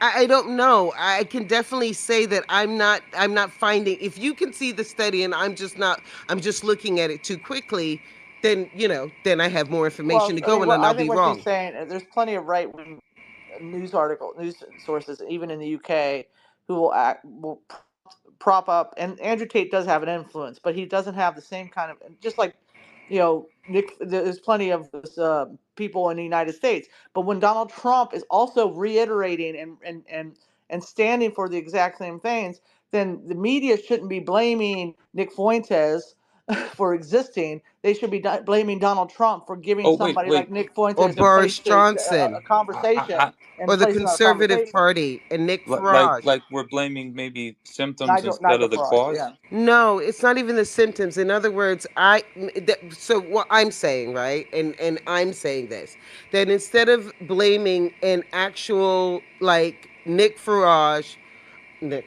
yeah, Nicholas Nigel, Farage, Nigel Farage. Nigel Nigel. Farage, I'm sorry, Nigel Farage, No, and I follow you. Boris Johnson, people who have actually stated, who are actually in the government, who are ministers of the government, of the cabinet, who are actually inciting violence. And Lawrence Fox, who are inciting violence, who quite frankly is trying to make himself into an Andrew Tate. They're trying to say that Andrew Tate is the influence, and I have a problem with that. Okay, Yeah. okay. I understand. I feel like, holy shit. I feel like I Okay, was taken we're to gonna. school. Yeah. Don't worry about it. No, We're gonna I'm move Yeah, just on no, because saying. I wanted to definitely say not. a couple things about Yeah. that. Hold on, too. Evie, did your friend, like the guy, the person, Thomas, wasn't that one of your friends? He was a I feel like follower, his but hand I was mean, up when this got too rough. I accidentally said no when I should have said yes, and I brought him back up, and he left because he got Oh off his. no, okay. Um, So is he still here? but Because I are come you, back are So if and he you wants forth. to guys come back, okay he can come if I back. But if I I'm just going to go vent soon, so I want to could I just say say thank you one though? thing real quick after you're done, Kendra. No, I'm just asking, is that person coming back in? Because I I don't, don't think because he I is. I saw his think hand because up we and he got was off just down topic, there. and then yeah. That's fine. Let's get back on track, but like we'll kind of like let's close the loop on the Andrew Tate shit. I get it, but like we are talking about gun control. It's probably, I don't know how that actually correlates at all. But Hopefully let's close the loop Romania on will this deal with so them that as it also should be your dealt friend with. can come back up. Like you said this to them, right? And also Neely's had their hands up. So I just want to make sure like they can. Does that make sense? Like they came back up or whatever you did. So because I I know mean, that. I'll see if he Yeah. wants. I mean, he just Can left the we room close the loop on entirely. Andrew Yeah, Tate for a second? yeah, we did go sidetrack. Yeah, Yeah, are major. red flag laws something that is okay to talk about? Yeah, sure. But like, can we just pause for a second? Because again, so you invited your friend Thomas back in the room. Can he get in the room when you walk him out? Because a lot of times they I can't. no, I Can you think do he left him? the room out of because we just left the topic. I can try to hunt Okay. him down on Yeah, Spaces and trying to drag get his him back ass because back I in here feel if you bad want. because that really But shouldn't happen. but Like, we should really respect the hands. yeah, And I know you guys are talking about Andrew Tate, but it's not like it's 5 people in the room. So that's why I was like, that's weird that I was gonna call and whatever. So like, I'm just gonna close the loop. Also, I hate Andrew Tate, and I really feel like good information, but let's not all vomit on ourselves with this. Moving forward, Neely's had their hand up as well. And then Terrence is in here. Hey, Terrence, you missed a lot. But yeah, try to get your friend Thomas back in. I'll We're try. still I need talking to, about but gun I'm gonna go to bed control. soon, so Okay, that's fine. Even so, like maybe shoot him at a DM so that he doesn't feel yeah, like I will. Okay. Um,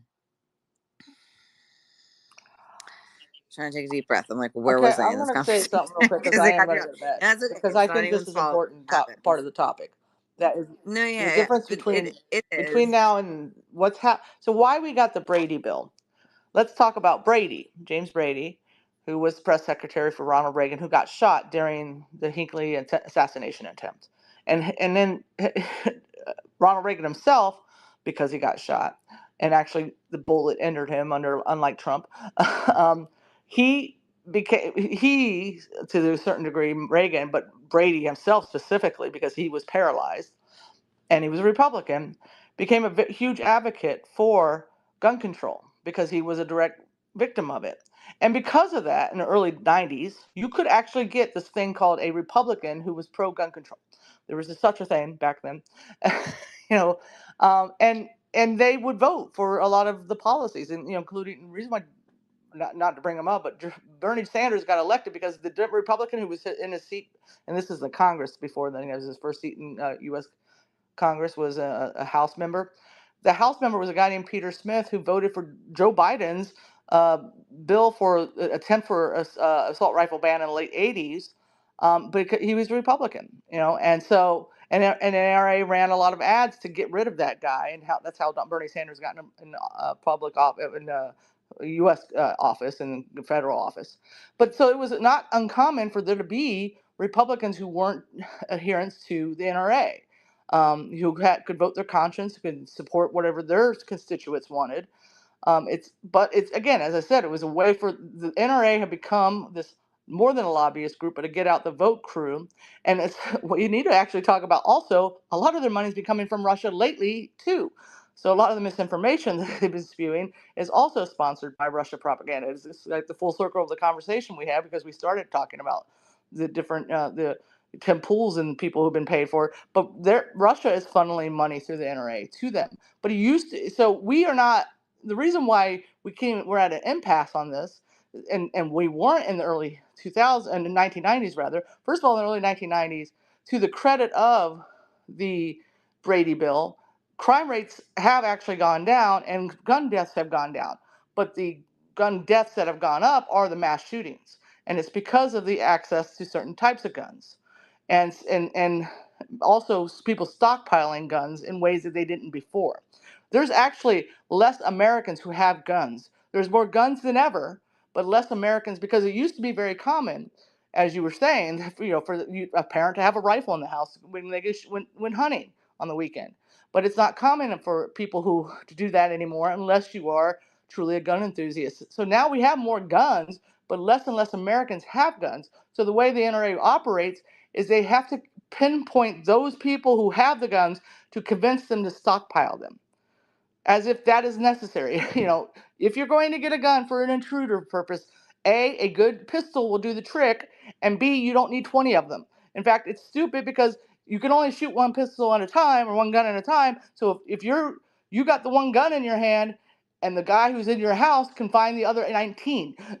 So, but that's what's happening. It's NRA has got its claws in the Republican Party in a way that they didn't have when the Brady bill was passed, because you had a president who had been shot who had advocated for gun control, but also the Brady bill itself, and and James Brady became a spearhead of the movement because, and he was a conservative. And so you would have conservatives sometimes vote for gun control because it was a practical thing to do. And also crime rates were a lot higher back then. And so that's what we need to shame them about. It's like you used to have people, including Ronald Reagan, the almighty Reagan, as an advocate for gun control, as he was an advocate for immunity for immigration and other things, that he wouldn't be part of your party now, because you have to have these hardline. No, you used to have, when you would look at bills back in before the Newt Gingrich years, you would see bills that could easily pass with 60 votes, and it'd be a mishmash of some Democrats, some Republicans. And it was all conditional where regionally you were, what the needs of your constituents were. So it wasn't hard, fast, ideologues about one policy, but now they're lockstep. And it's because those single issue voters are their most reliable voters. And that's why they need to placate the NRA and the evangelicals to keep getting those votes out. And some of it's money, but a lot of it's Russian money these days with the NRA. Can I Okay, ask well, you? definitely didn't know all that. Go ahead. Oh no, I'm sorry. I was just gonna ask, Building Back Better, the guy who used to be, I don't know if he's still the head because they were trying to oust him, Ron something. Wayne. LaPierre. Wayne Y- LaPierre, yeah. Yeah, I definitely think he was getting money from the Russians. Is there anything is there anything solid regarding that? I know there's been I know they know that they've had money come in filtering through them, but I don't know how much the DOJ pursued that. Because they're broke, to tell you the truth.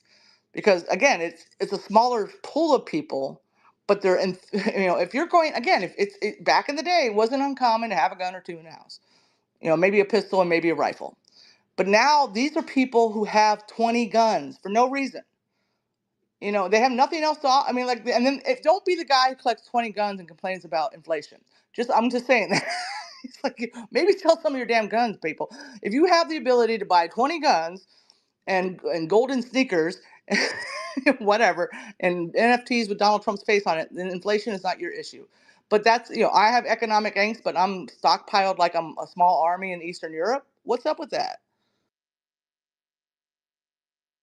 Okay, really quick. Neely's had their hand up for a while, so let's also be cognizant, guys. Just really quick, because I know that I can't say it's a big room anymore, but it's definitely, a room that I just want to make sure that we're acknowledging the hands, and obviously Terrence has joined as well.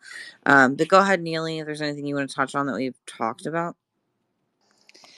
Yeah, no, I just going back to, the the topic of guns and legislation. And I do just want to keep reiterating, prior to the Citizens United decision in, I think, 2010, someone tell me if that's wrong. I think it was 2010. The NRA was spending like $10 million to influence campaigns, but in 2016, they actually spent like $54 million, and 30 million of that went to Trump's campaign alone. Um, so, we can put in as many laws as we can, but as long as we have the campaign finance laws of under what with Citizens United being a big decision that actually expanded on this, almost giving corporations a voice like an American. Um, we're not going to solve it unless we'll really address that and talk about that too. And when we look back on when the Constitution was drafted and when they were trying to ratify it, there wasn't much dissent, I have to say, in the Federalist and Anti-Federalist papers, or much push for the Second Amendment, except for in Pennsylvania there was one of the when they drafted the in the newspaper about, their convention to ratify the Constitution. Pennsylvania specifically had dissenting comments, and one of them I just wanted to read, because I always go back to this. The rights of conscience may be violated as there's no exception or exemption of those persons who are consciously scrupulous of bearing arms. And also, they were actually fighting that the people have a right to bear arms for the defense of themselves and their own state or the United States, or for the purpose of killing game, and no law shall be passed for disarming the people unless for crimes committed or real danger to the public injury from individuals, as standing armies in a time of peace are dangerous to liberty. They ought not to keep up, and the military shall be kept under strict subordination and to be governed by the civil powers. But they were also talking about in Pennsylvania papers where they expanded on it of how the laws, civil laws that needed to be created in order to protect from scrupulous people that would actually own guns. So even back then, when the Constitution was being ratified, there was very little dissent on the Second Amendment, but there was definitely talk about the fact that they don't want a law that would infringe on the public, or not allow the Americans to bear arms, but also to have strict practices. They didn't really call it laws, um, to ensure that people were safe in their communities against people that were um, scrupulous, I guess. And so that's all I was going to say about that. And also, just when we're voting, every single person that we vote for down ballot, we have to look at what their position is on guns. Always, like 100% look at that, because sometimes these people also, you think that they're voting your way and on your side. But if you really try to research any subject that really matters to you, whether it's abortion or whether it's gun laws or whether it's, really research these people that we're voting for down ballot, because sometimes we'd be surprised at how they vote on some of the things that matter to us. And that's all I was going to say about that. So I'll land my plane there, and I'm going to leave in a minute. My kid wants to go somewhere. But thanks for No, letting it's me. fine. And I really appreciate that, Neely, and thanks for hanging in. Same as BBB. I know I've been actually running this since 2 p.m. Eastern Standard Time. It's 1:11 a.m. Eastern Standard Time. I know you all are like, do you have a life? I actually do. Wait, I might be lying. It might have been closer to 3 p.m. I took my friend out for brunch. It was an early birthday. She's in a little Virgo. She has a beautiful birthday, the 21st of September. So I always get into that with the Earth, Wind, and Fire song. She doesn't like it because she didn't really want to do her birthday, but I said it was spooky season and whatever. So when she left, I ran the space. So maybe I'm exaggerating a little bit. I thought it was closer to 1, but I think it was closer to 3. Either way, it's 1:11 Eastern Standard Time. So it has been a while, but again, like, I appreciate everyone in the room. Not closing off quite yet, but I understand, building back has been here pretty much the whole time, and Neely and anyone that has to. I can't get you Californians correct. I'm not good at math. So I'm always trying to, like, minus 3 hours in my head. And then you guys got that, like, Arizona shit. That confuses me all the time. Is it 2? Is it 1? What are we doing with the that's okay. But if there's anyone from When I Arizona, was because I figure that out too. It's when like I was 2, not grow 3. I'm like, what? when I was like Um younger, my grandmother lived on the border of Ohio and Indiana, right? And so yeah. Indiana has half the year when it's an hour behind us.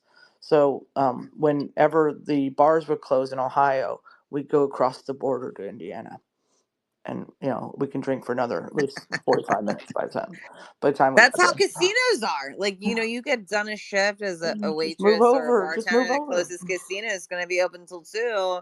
And you can have that drink after you have to serve people all day, and they be nasty to you. But anyway, Terrence, hands up. Like, I can close off. One of the bigger picture points, especially for people that have been listening, that we haven't brought up, and I know Terrence is kind of new, so I'm sure, like, he'll dig it, is I think there's a lot of aspects that go with gun control. I think there's things that people may disagree with me in the room. Sometimes I wonder, and again, could be controversial. Also, don't fucking care. Just thought of it. Is, should we? If you have to go to a concert and go through a whole metal detector, should we be doing this for even teachers and students, even though predominantly it's students with mass shootings? I'm just saying, as a thought, really quick, before anyone jumps in and interrupts me. Um, that was something I discussed with my friend, not over brunch, but after. I said, could there be other things? We don't want to defer an issue, right? Or like, I'm sorry, deter an issue. It's just I do find it a little interesting that there hasn't been something like that. And I know it sounds crazy, right? Like middle schools, elementary schools, everyone that enters or exits has to go to a metal detector. But at the end of the day, we're living in America where a 14-year-old stole his daddy's gun and killed 4 people. So is it that outrageous that, again, if we do this in public venues, whether we're seeing the Rolling Stones or fucking Taylor Swift, is it? Because it seems like a lot of people in America are very irresponsible and that we can't trust really anyone. So it's not, again, trying to like deter from the bigger issues, but I wonder why. So that's the first thing here, right? I wonder why this hasn't been thought of a little more in depth. Where you kind of get locked in, locked out. Anyone that goes through a certain entrance has to do this kind of metal detectors. Now, I'm sure there's someone in the room that says, well, what about the black market? Or what about, hey, this door left open? Fine.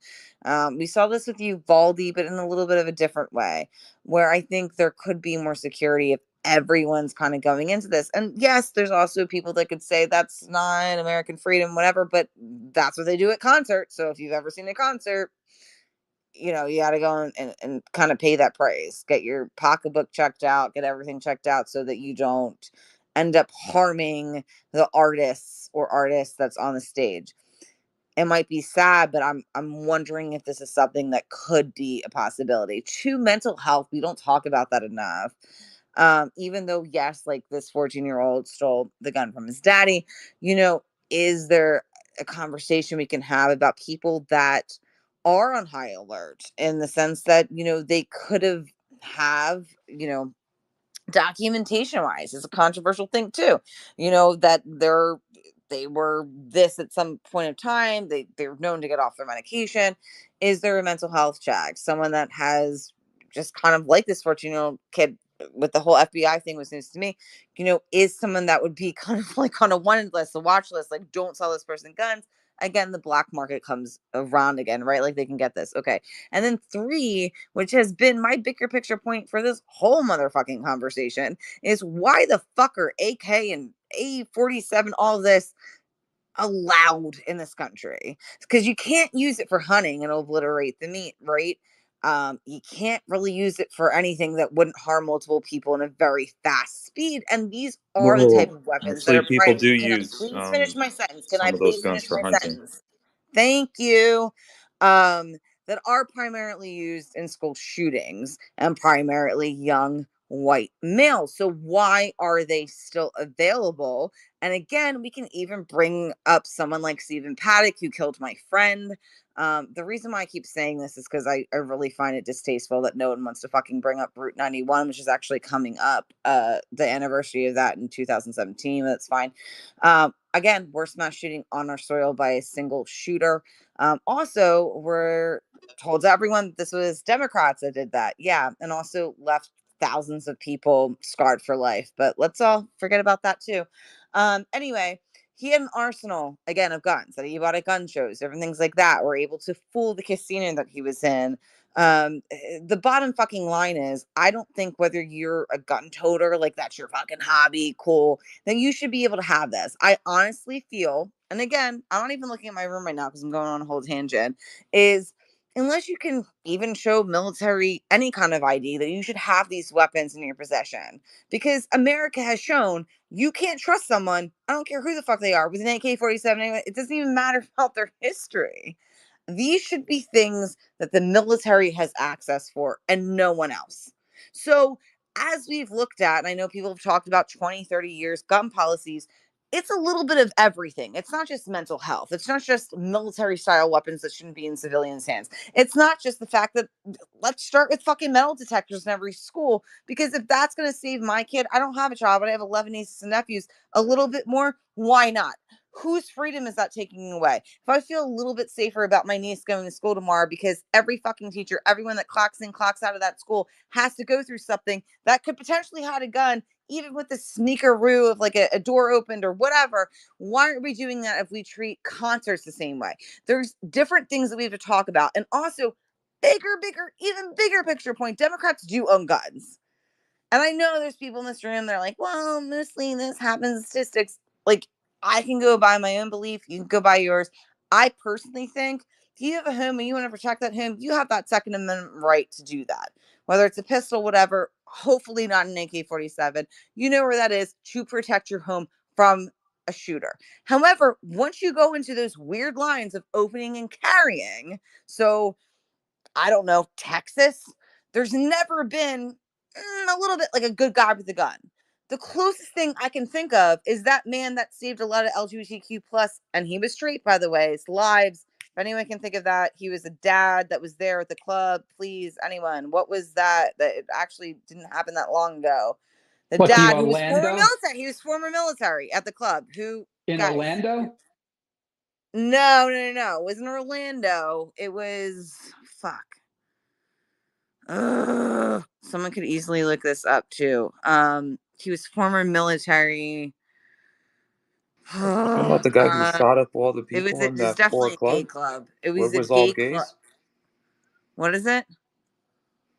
Fuck, Yeah, she's I'll go talking look about it up. another. She's I know talking what about it's another not one Pulse. It's because not Pulse. it's It's not not Pulse. Pulse. This was Yeah, recent in the Oh, I last. thought It it was could have just Pulse. been a bar. Maybe I'm thinking it's a club and it's a bar, but it was like a gay bar.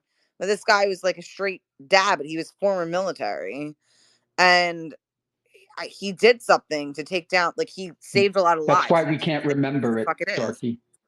What is it? That's why we can't remember it. He saved all the I lives. We know, only remember the ones but that yeah, but died. not with a gun. Not with a gun. That's the whole thing. The good guy, it didn't exist. He knew what he was doing. He took it, I think, from the shooter. Like he did. Guys, I'm not making this up. Please do a super sleuth thing. It was like a former military officer. He was straight. He was at like a gay bar. I think his daughter was there or something. And he like fucking like not took out the shoot. It wasn't like a gun thing. Like he knew what to do. I Oh, found come it. on. I've been writing this room for so long. I You found it. can I super found it. sleuth in the background. What the fuck was his name? Because Army he veteran survived. Rich Fierro. Oh, okay. And what bar was that? That sounds familiar. I don't want to be like, Fuck. yes, right It's away. in Colorado Springs. And it was a bar, right? It was like a gay bar. Yeah, it was a And then gay he took, bar, like, a what did he well-known do? gathering place called Club Q. Mm-hmm. What did he do? As he did Um, something because he was former military. Fierro But is I one don't of think two he didn't people have a police gun are on him. crediting with saving lives by subduing a 22-year-old Mm-hmm. man armed with multiple firearms, including Thank an you. Yes. AR-15 Thank you. semi-automatic rifle. Holy Thank shit! you again to our veterans. Thank you. That's what it was. I knew he didn't have a gun, so let's like that's even more my point. Oh my Is this god, that is man so was fucked former up. military, didn't have a fucking gun, but knew what to do in a situation like this, and he did. He saved quite a few lives. So also credit to Terrence for remembering Pulse. That was really unfortunate. That was horrible, especially to the LGBTQ Yeah, plus. it was horrible. The FBI had But a really hard time on that one. equally okay. And I apologize. I'm sorry.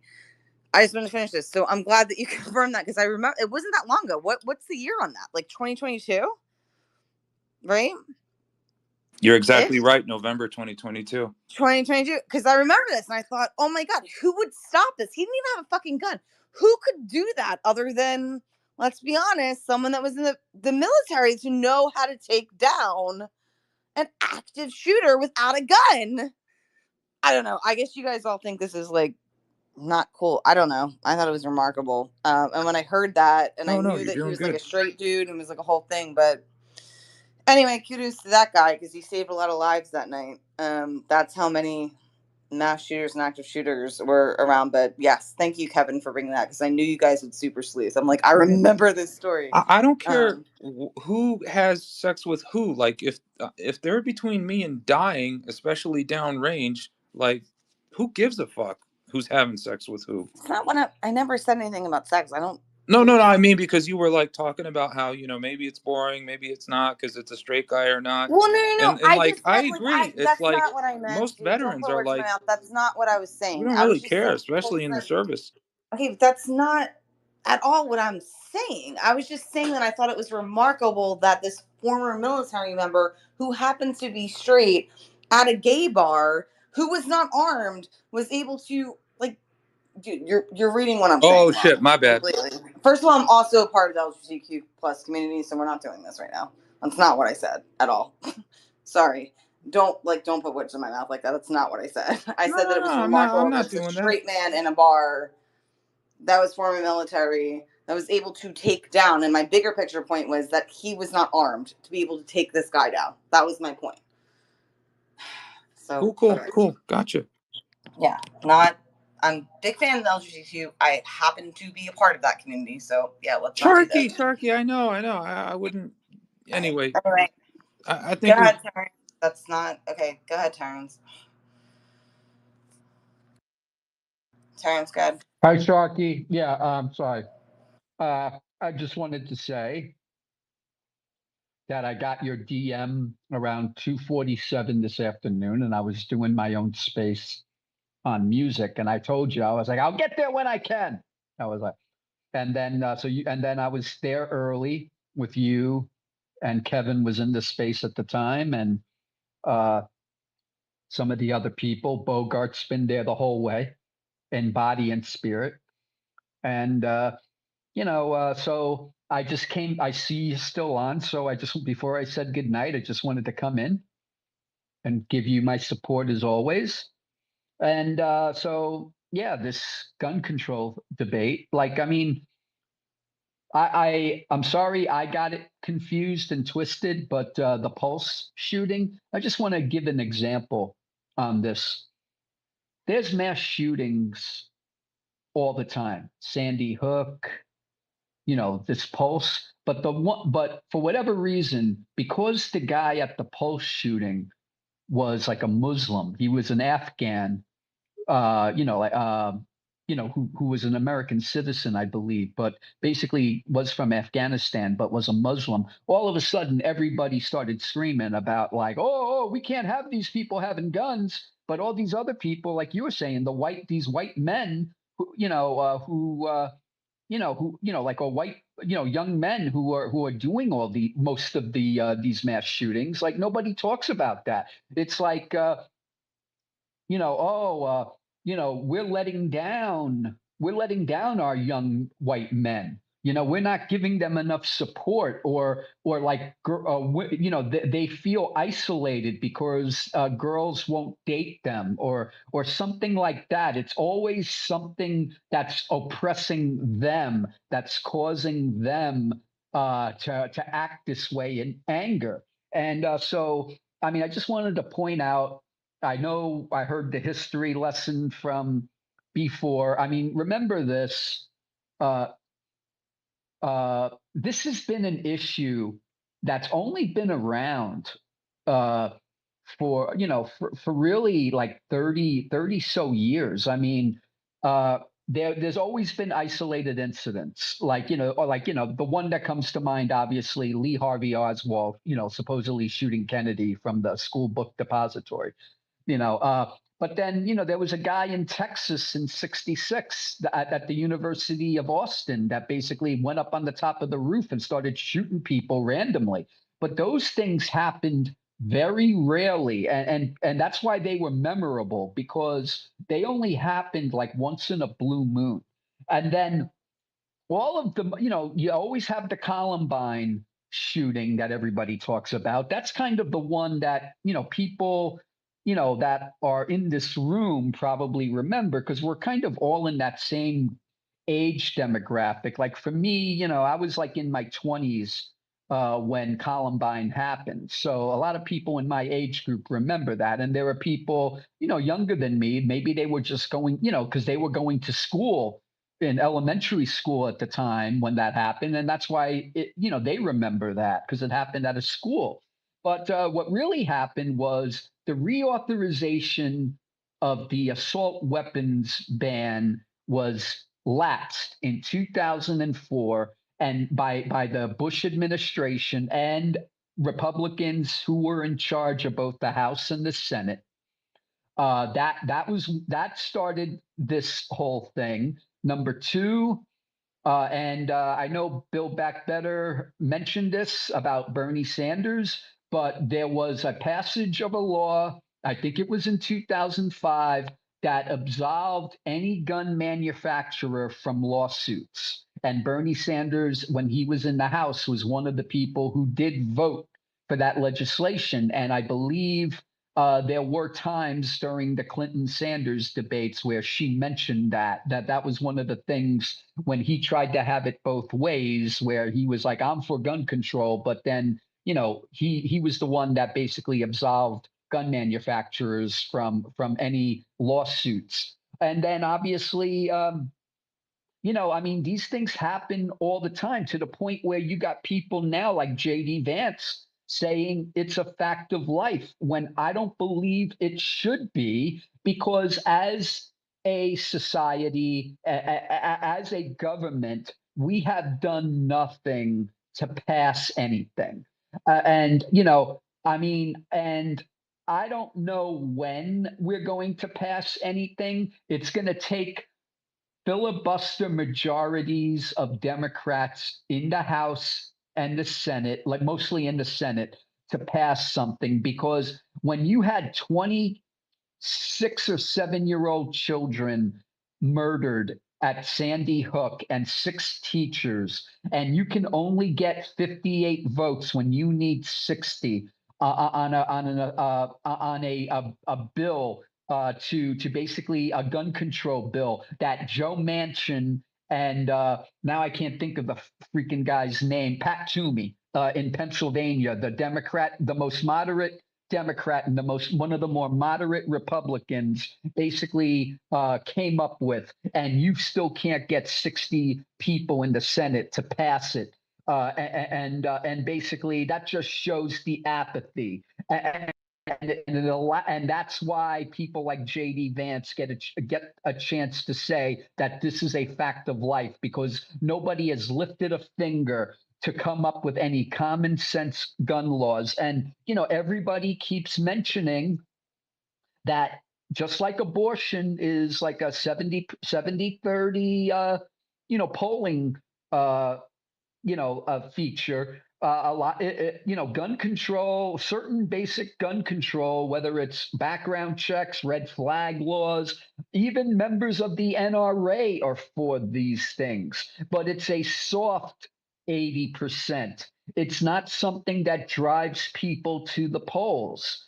What drives people to the polls are the right wingers who feel like, oh, Obama's going to take your guns, which is what was one of the things that they were saying when Obama became president. And how many times did Obama have to go and give a national speech? Like I remember in 2010 when Gabby Giffords was shot through the head, and she gave a little speech at the DNC, God bless her, Mark Kelly's wife, and she was probably the one who would be senator right now if if that tragedy didn't happen. But there was a young little girl, 9-year-old girl, who died in Arizona by that crazed guy. That, if I still remember the picture he had at his mugshot, he had this wicked smile.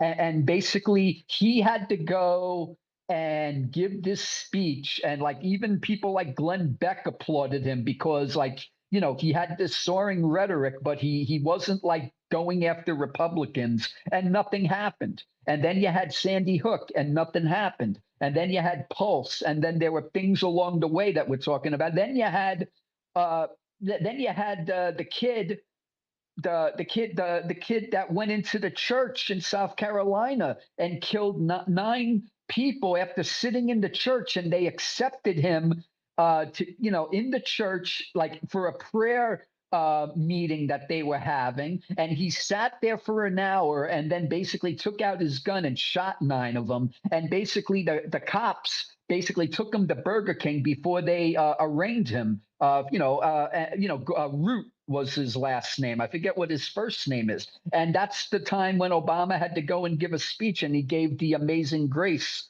Where he started singing Amazing Grace. I mean, how many times do we have to accept this as the norm? And then, we had that, don't want to bring that up because it's a very sensitive point for you, Sharky, but the anniversary is coming up on that tragedy. And even Trump basically, basically put an executive order on bump stocks, which the Supreme Court just automatically threw out.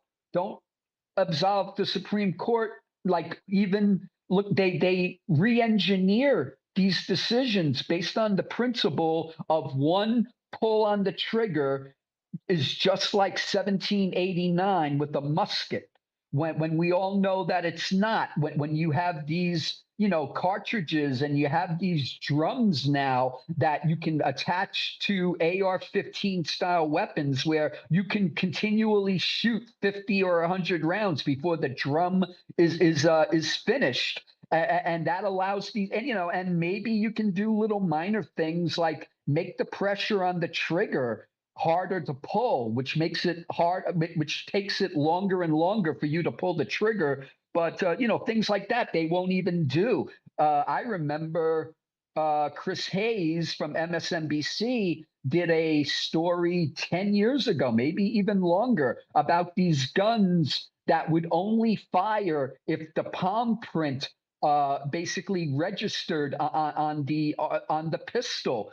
That when you grabbed it, they had this new technology. The gun would not fire unless it read your palm print. So all those guns that they claim go to Chicago and they wind up in people's hands, and like 70 people in Chicago got shot over the weekend, like the Fox News talking point that they always use. Like, things like that wouldn't happen because if the gun is programmed electronically to just read your palm print, then that gun will not fire if it's in the hands of somebody else. But of course, they won't do anything like that because to the gun manufacturers, it's a business, and they want these people to keep dying, and they want these guns to get lost so people buy more. All of this stuff, like, and it's not like there's been one gun legislation passed in this time where people can point to say, see, that didn't work. They have, like we talked about, the Wayne LaPierre, good guy with the gun theory. How did that work at that school down here in Florida, where like the guy basically ran away from the kid after he shot up Marjorie Stroman's school, Parkland, and what about Uvalde? Like the cops there, they were afraid to go in there. Yeah, Like, I mean, that so was pretty this, despicable out of all of them. That yeah, was the this worst. good, and so this good guy with the gun theory didn't work. Like, yes, you brought up the military man that was able to subdue that kid. Like, those things Without a happen, but gun, by the way. yeah, So when we yeah, say good without a guys with a gun, gun, that was my, yeah, again, my bigger picture point was right. without a But gun. those things But don't always happen. right, and we Yeah, can't expect civilians to know what the military knows. So right. again, even circling back to that, it just happened to be, that's why I remembered it, that it was like a gay bar, and he was straight, whatever. That's why I was just trying to find the details of it. But again, most civilians aren't going to know how to apprehend, I guess, so to speak, an active shooter, right? So a lot of your points are 100% spot on.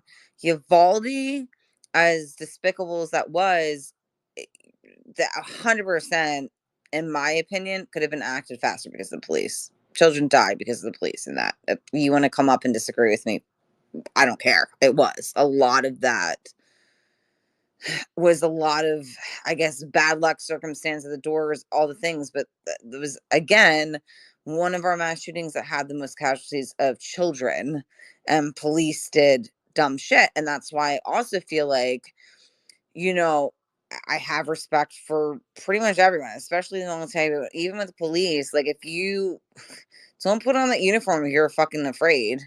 I mean, maybe it's easy for me to say because I'm a police officer, but at the same time, what are you doing when you know there's something going on? Are like, I it's very frustrating. And I think, again, kind of circling back and saying that if we're going to talk about gun control and we're going to talk about this or that, I mean, one of the things is there has been a lot of gun legislature that essentially wasn't passed by Republicans. I mean, this is going on for decades. Like, they're not passing it. It's going up there and it's being, I guess, circled around. But the Republicans, and I hate saying are shooting it down, but that's literally what they're doing. So as Democrats, we've come up with great gun legislature that 100% talks about mental illness, that talks about this, that, and the other thing. They want nothing to do with it, but you also know the NRA is in their pockets. But how, like, to what degree, how many more people are going to fucking die? How many teachers? I mean, and then again, we keep talking about shootings that happens 1.5 statistically, because I'm accurate on this, because I want to make sure that I'm speaking fact and not just being conspiracy theorists in the back, every day in America. Every day. So, of course, we're not just talking about school shootings. Every day there's 1.5. Now, what is considered a mass shooting and what's not? Okay.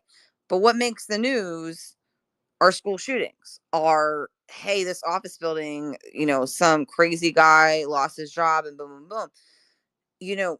We have to take account, but that's not what we see. So, also, when you're talking about, did he just disappear?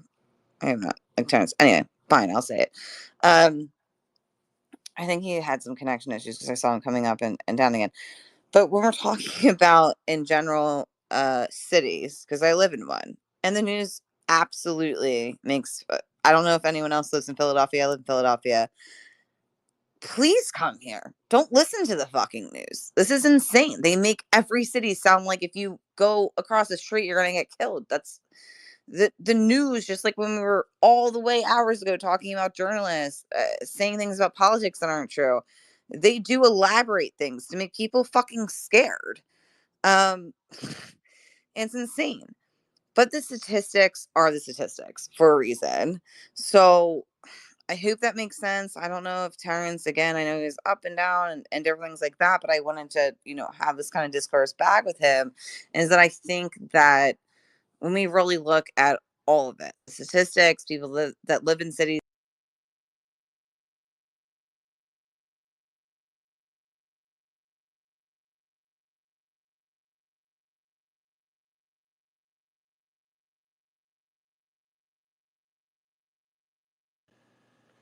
Did I lose my sound?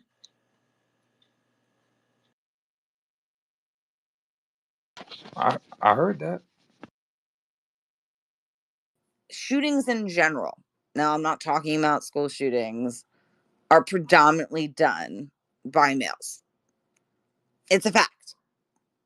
Most aggravated, whether it's a robbery, any kind of crime, and I know because I can feel it already, this tension of like, are you going to go there? Yeah, I'm going to fucking go there, are done by males. Now, are we all going to put males asleep for 48 hours and have them dream of steaks and blowjobs? That would sound very anti-feminist, right? And see what the crime goes down for any male. You can be gay, straight, black, white, whatever.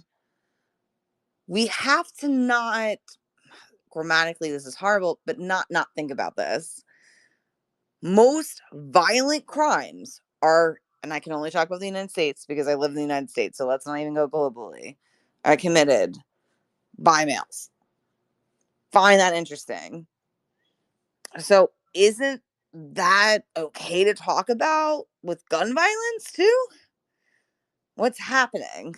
Has it always been this way? Seems like the Wild West recently. Some males will probably be fucking mad at me that I'm saying this, but like, again, statistics speak for themselves. What are making males so angry? Whether they're 12 or fucking Stephen Paddock was goddamn near like 60 something. What's making men so violent? No one wants to talk about that. Does anyone want to take on this challenge or the question I'm asking in the room? Because it's got a lot smaller. It's okay. It's late. Any theories of why men are so fucking violent and have been? Testosterone? Go ahead, Kevin. Go ahead. I mean, Go ahead, Kevin. like shit. Also, I mean, the medical. person that keeps saying Sierra, I've been like, you have the speaker. I keep inviting you. I've seen your DMs and your. I don't know what it is. Do I have to follow you back or something? Like I've invited you to speak, and I know you want to talk about mental health. I just don't see you. I keep inviting you to speak. Go ahead, Kevin. Shit, that's like a really. Can you guys hear me? Can Kevin hear Can me? I can I I don't can know. hear Am you. I I hello? can hear you Can now. people hear me? I can hear you. It did. It cut it. Oh, can you guys hear Can you Kevin? hear Because I me? don't think he can hear me because I cannot hear him. I hear Kevin. I could drop down and come back. Hear Kevin Hello. too. Okay, can Can you someone hear tell me, Kevin that I Sharky? can't hear him and for him to drop out and come back in? Sharky? Okay, thank. Apparently she can't hear me either. Working out, Sharky.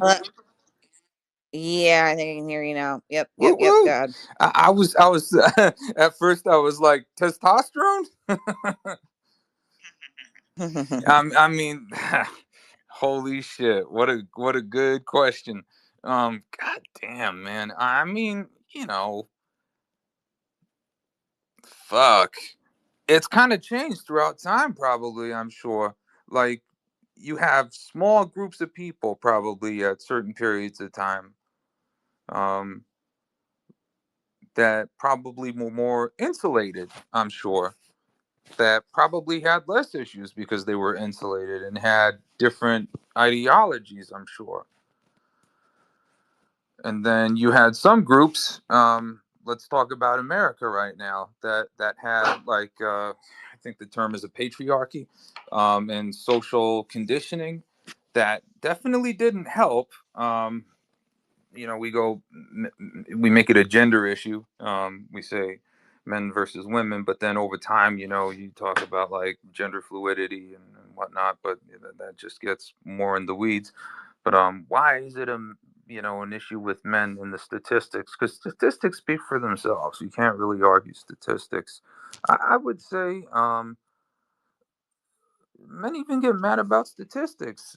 Men that commit crimes, and they'll be like, "No, we don't."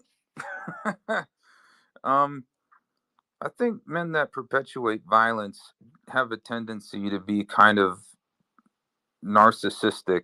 I don't know if it's a thing that's part of genetic makeup, but if you went to like the bottom of it, I wouldn't be surprised. I'm not a geneticist. You probably would be well served to get like a good opinion from one. They could probably say if it might help along those lines. Um, who knows? I mean, I know that from a biological standpoint, our brains are the same, but I think hormones definitely make a difference then, because once you introduce that into the body, it probably does, right? At least so I've heard. No, it's okay. Look, I was throwing this out there, and I knew it looks like a few people, like Miami has their hand up, and it looks like a few people also came on the speaker. This isn't to, and I'm not saying I'm lending my playings again. I'll probably another hour. Yeah. I am never. I just want to make this clear really quick. Thank you. I'm never trying to be a quote unquote anti-feminist. I'm just looking at statistics from the beginning of Right. time and just in America, because then if we go outside of America, it actually becomes Well, worse. It becomes I, worse. Look what happened in I'm Afghanistan afraid to say recently. this, Women but can't talk. because they Can I can just finish in male really quick? privilege, and I'll Okay. leave it at that. Can you? All right. Thank you. Oh, privilege. Okay. But recently in Afghanistan, women can't talk anymore. I mean, so I'm only looking at America right now, but if you go globally, it just becomes worse and worse and worse. So when you see something like the patriarchy, of course, because it's always existed, that's the only thing that has. However, yeah, I get a little controversial, whatever. At this hour, I don't care. I've been running for so long. But I think it is something to look at. So even with guns, is there a fetishizing of this because of video games? Is there this or that? Like, what has transpired? Because guns have existed in America for, I don't know, how long? Wild, Wild West, you're talking about 1950s, 1960s, people, young males, see this, but they're not, they could have, probably was easier access back then. What's changed? And I'm not saying this because I know the answer. I'm always looking objectively because I think there are a lot of people that walk among us that don't understand, especially women.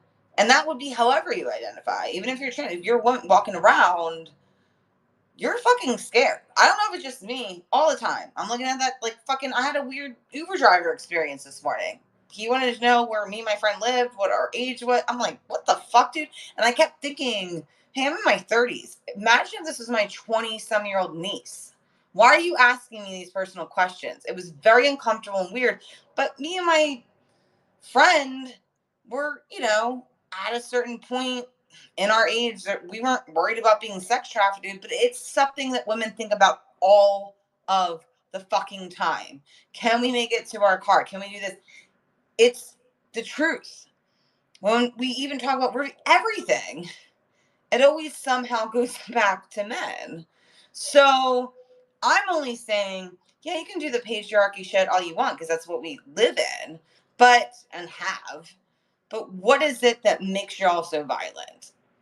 I hope that makes sense. Because again, I'm not dissing men. We need men. We need a lot. Fine. But the rate of statistics just in America, and again, it gets worse if you look globally, is pretty fucking high. And we're not talking about, and I'll say this respectfully, the R word. I think we know what we're talking about when I say R, right? Murder. I guess you can't say R without saying whatever. You know what I'm talking about. Sexual assaults. Let me put it that way. Murder. Like, then you go into armed, like everything, not all, of course. And there's always this guy that goes, well, there was a woman serial killer. Yeah, there's been plenty. The bottom line is why? Why are most serial killers men? Why are most aggravated assaults men? Why? So I think it's okay to have a conversation about that and not be quote unquote anti-feminist because I've been told that twice by bringing this up. Let's go to Miami and then I should know this because I don't want to say Q. It's K. Sorry. Miami K and then Sierra. Go ahead, Miami. Hey, Sharky, regarding everybody else. Three factors, I believe. One is the free flow of information. If I can, for example, if I want to go worship a carrot, and there's a group that wants to worship a carrot, and they want to kill carrots, and we all want to follow. Two, horrible mental health institution, or what we'll call it, a system in this country. It's horrible. Number three has to do with genetics. Remember, most men were hunter gatherers, and it's in our genes. They say you can take the kid out of the street, but you can get the straights out of the kid. Same deal. That's the way the two factors I believe the problem is with men nowadays. If you guys understood that. Okay. No, interesting. And before I go to Kay, I've also said this, which has been controversial before, is what do you all have in common that quote unquote women, yeah, we're just going to go for cis really quick for the sake of this conversation because it's the beginning of time. What do you all have that we don't? What's one thing that men have typically, and I know today's era really good, is you have something called brawn. Imagine if women physically had the same strength. So you, in general, I'm not saying you as like the men today, but like you always held this over our heads. It's the only difference. We were Yeah, that's what I said. absolutely Genetics. as yeah, genetics too. Okay, Because but while you were huntering, whatever you were hunting, we were gathering and telling y'all not to eat this berry, not to do this. That's how Chatty Cathy's came about, right? The women would get together and be like, oh shit, actually a famous comedian says this as a joke. because she hated the chatty Cathy. You know, women are talkers, but women were also holding down villages of women to raise kids, all these things, because you were telling the hunters that went and got the meat, that, hey, maybe your husband shouldn't do this because I noticed this in another tribe. It was important from the beginning of time. But you all were stronger than us, so thus holding us down. And I don't think anyone can argue that. And that's the one thing no one, I guess, is uncomfortable to talk about that you have is brawn and still do. And that we technically don't. Because if women were running the world and we had the same strength that we could actually, like, without weapons, because that would have been in the beginning of time, been able to challenge you, I think we'd have took over. Just an interesting thought. Go ahead, Kay. Hey, can you hear me? Okay. I know I had connection issues before. Um, so interesting. I'm a clinical therapist, and one of the things that I talk about a lot with the men on my caseload who have anger issues is sort of explaining to them how they were sort of programmed to. I mean, the hunter gatherer thing is certainly accurate, and it's so funny. My mom talks about that. So when you said that, I immediately thought of my mom because whenever my mother thinks like a man, she really does think. She doesn't think that monogamy is natural. She says that when her girlfriends are having issues in their relationships, she's like hunter gatherers, nurturers. It's just sort of been, the thing that is reinforced, like, growing up for me, if someone found out that, someone tried to fight me, it would have been worse for me to go home and say that I ran away. You better go back and at least fight. Whereas you were just saying, chatty Cathy's talkers. Women are, when little girls have, issues, they're told to talk it out. They're told to talk about it. They're not told to fight. We're told to fight. And so, men love watching action hero, but very violent action movies where there's lots of people getting shot up and they watch pornography that is extremely degrading to women, extremely degrading. And with the ease of access to it now, I'm Gen X, I'm 46. Like I had to look for my cousin's, magazines or videotapes. I didn't have it with one click on a phone. And I swear to God, porn is rotting some of these people's brains. It's like this is not real life. Um, and now you really do have this anti-feminist movement because sort of like how they want to get rid of DEI, the heterosexual men of the world, because it's not just white men. I really believe that this faction of the black community, where particularly black men are talking about voting Trump, is they like the bravado. And black men of any group of men in this country has been stereotyped to be the aggressive one. That's why the police feel they have to empty their entire clip into them. This is why we have medical racism, where they believe black people still have a higher tolerance for pain, and will be a little bit slower to give them pain medication.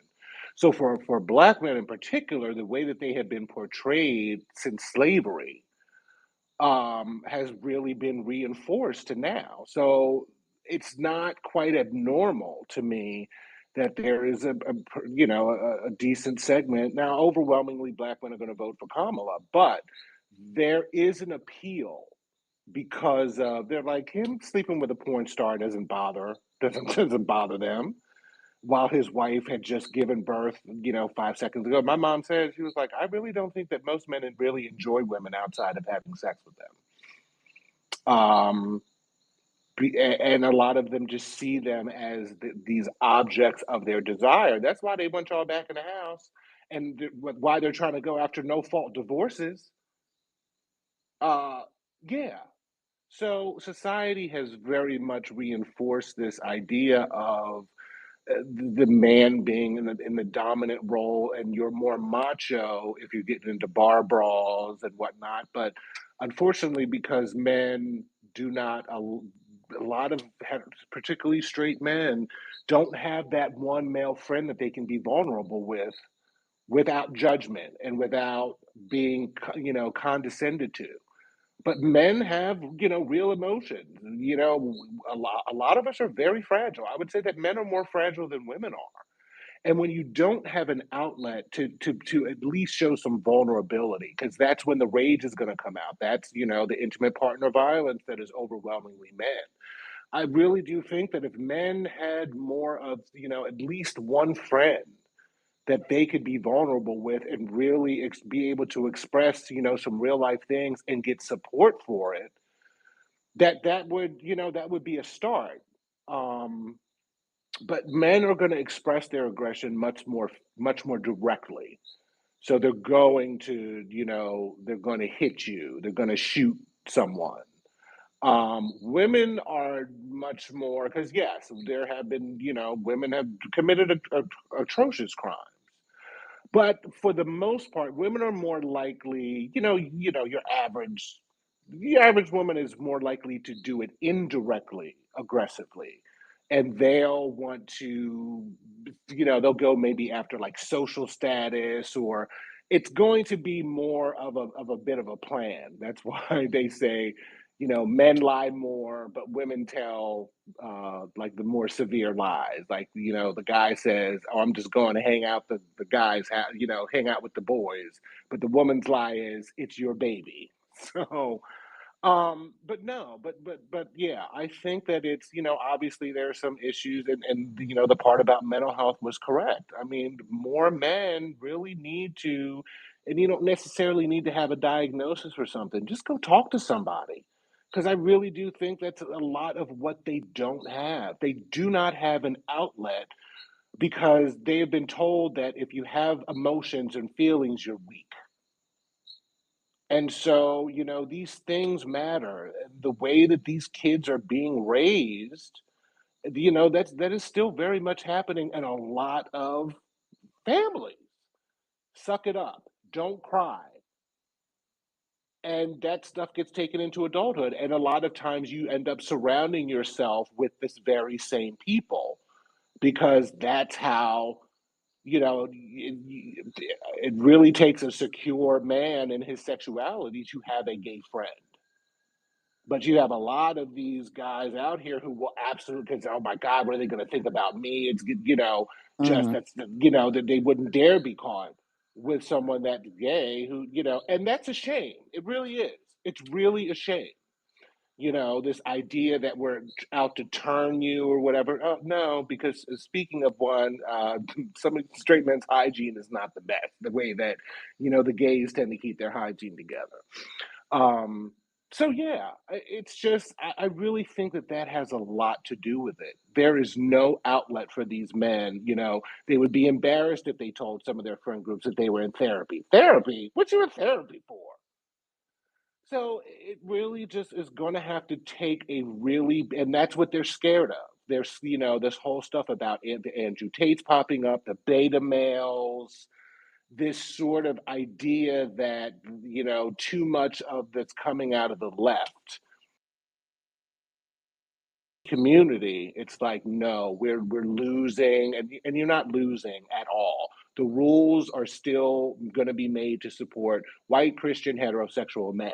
You're not losing anything, okay? But the slightest bit of change, and they're freaking out. And so until that changes, honestly, until men either start getting therapy or start at least having a friend that you can be vulnerable with and share. I mean, men have got real emotions, and they're dealing with a lot of really serious things, financial issues, um marriage issues, so things that they need to be able to get off their chest as well. But I just feel that there's not many outlets for them when the idea is more so, how is this going to make me look to my friends, to my family, who also take a hand in reinforcing that with the gender norms. How is that going to make? That's the overarching thing, Right. and that's really sad. That's really sad. Well, you hit two things on the head, and Sierra, I keep seeing you coming back up and on. Like, you're definitely I've invited you because I know you want to speak about mental health and gun control. So I just wanted to recognize you because I keep seeing you come on the speaker, I go back down to listener. I know you're trying to say something. I do, and again, it can be controversial. I really don't fucking care. It's my opinion, right? We all have them like assholes. What I find interesting, there's two things that I find really interesting about what you're saying, okay, is that men don't have that outlet. Like, you're right. Like, they're taught to hold back your tears, whatever. And this comes from a very antiquated time where it's like, toughen up, son. And just like women have daddy issues, maybe they date older men. Like, it doesn't really matter. Men have those issues. But again, women tend to, like, we're going to talk about it with our friends.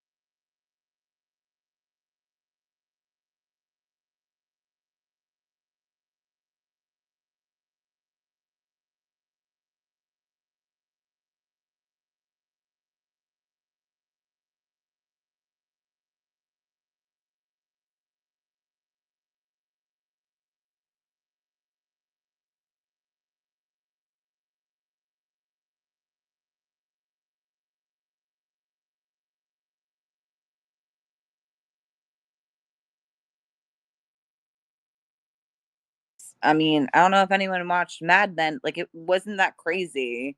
Where women just kind of sucked it up. You took the marriage vow. You thought, oh,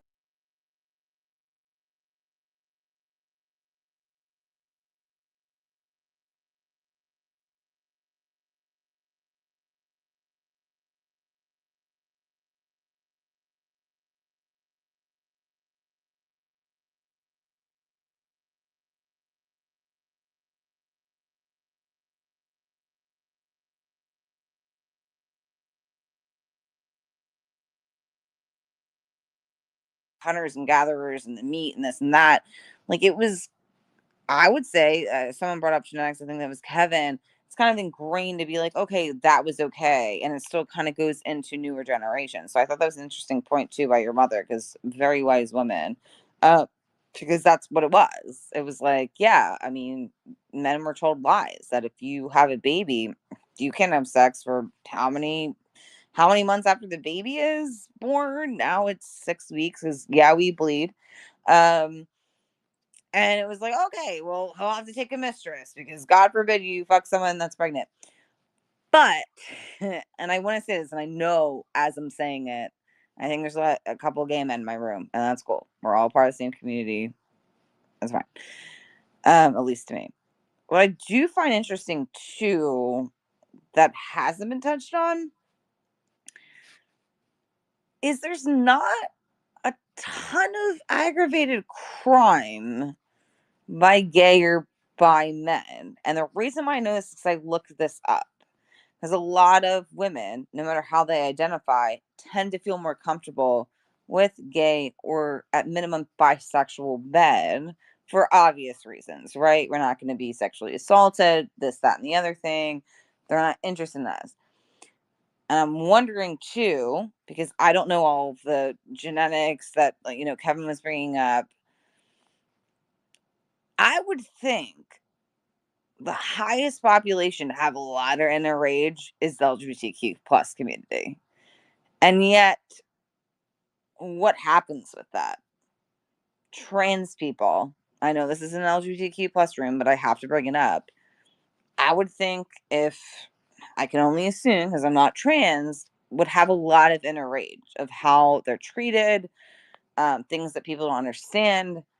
Then you get to lesbian, gay, bisexual. I mean, there's a lot of things there that should make people, in theory, act out, or they're closeted, right?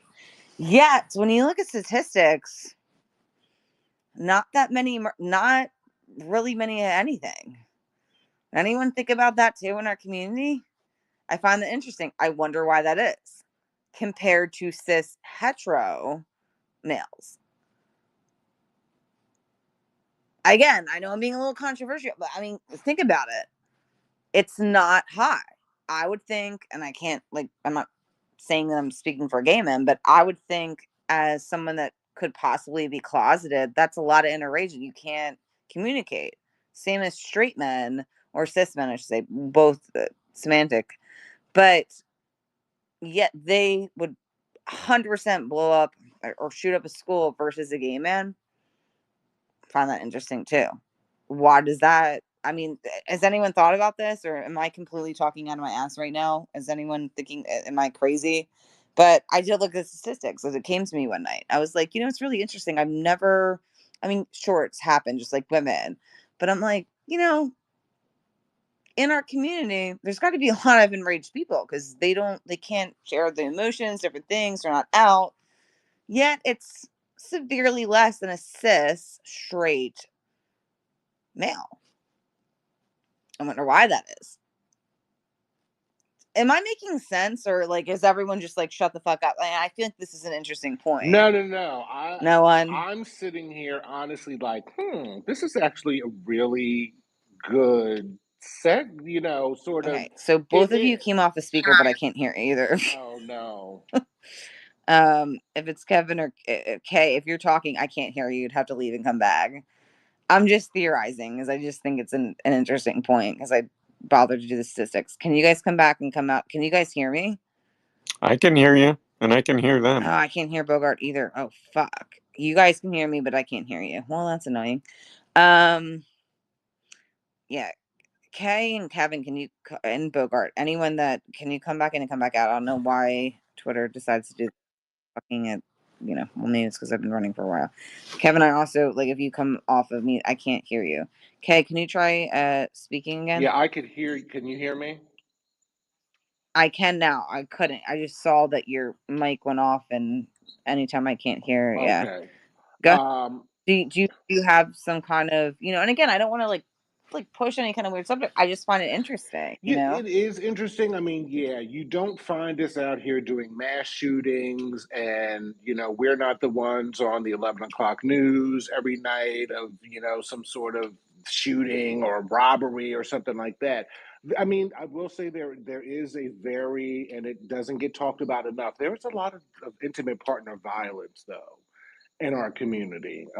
There is quite a bit of that, but more the extreme crimes, no. And I think it is an interesting question, and I'm sitting here thinking about it. And there's a few things that are going in my mind just in terms of if you are LGBTQ plus and out, that kind of becomes the main like you're trying to make sure that you're able to survive, and I think that we have to sort of, even when we're in the workplace environment, unless you are in a place that is surround that is either an LGBTQ plus organization, or just a place where if you're in like DC, or just some place where there's some other people in the community, there's a lot of code switching that has to happen for us on a daily basis. And so I just think that the focus is just more on that, and the issues that come with being part of the community. There's like, I ain't got time to be thinking about shooting up no mall. I got this to deal with right here. So I think that could be a part of it. It's probably much more layered than that, but that's just sort of the first thing that came to mind. It's like, yeah, we do have anger, justified anger about a lot of things, but that's just not the road. Like, that's not what we're yeah, and for whatever reason, we're not thinking, oh, because you're right. It's like, why don't you see more gay people shooting up religious schools? Why don't you see more of them going to the church and shooting up churches? And the church has been very, even in the black community, the way the black church has been, you don't see black gays going up in the church, shooting up the church, talking about, you said I was going to hell and you all turned your backs on me. So it's a very interesting question, but those are my sort of initial thoughts on it. Well, thank you. Yeah, and the reason why I asked it, and I hope everyone can hear me, is because it just came to me one night. I was like, who does? And I thought of my own community, and I'm like, huh. So a lot of people that would have been enraged or is a community that technically isn't that's struggling. Like there are people, I guess, today that can come out and it's accepted. However, we know that it's not a lot of times. So in history, you're seeing all this. It kind of like sparked this thought. I was like, the last time I've ever heard of a quote unquote gay or LGBTQ shooter would be the first. And yet they're a community that's even now being blasted. And I find it a little interesting because if you have as a male that would be cis, but I mean, you can even do I mean, either way, to have that internal struggle that you can't be yourself, that's a lot of rage there. But I don't see it happening. They don't. I mean, I'm not saying that no one has done this. Obviously, the same thing as women. Of course, there's been women selling whatever. But with cis males, even though, and to your point, Kay, they've been taught like, hey, we can't cry, we can't do this. But you would think a larger community, because there's plenty of everyone that falls in LGBTQ, but specifically talking about gay men. Really interesting, I guess, subject. Why is it? Because they could easily be like, you know what, fuck this, I can't be myself, whatever. I'm just gonna take my rage out on this office building. But you don't hear about it like the way you hear about straight men or cis and straight men. I just thought it was worth a conversation point. And it doesn't have to make sense, but there might be something there. Is there something that our community, like in empathy, has that they're not going to take their frustrations out because they know that struggle versus straight or cis men?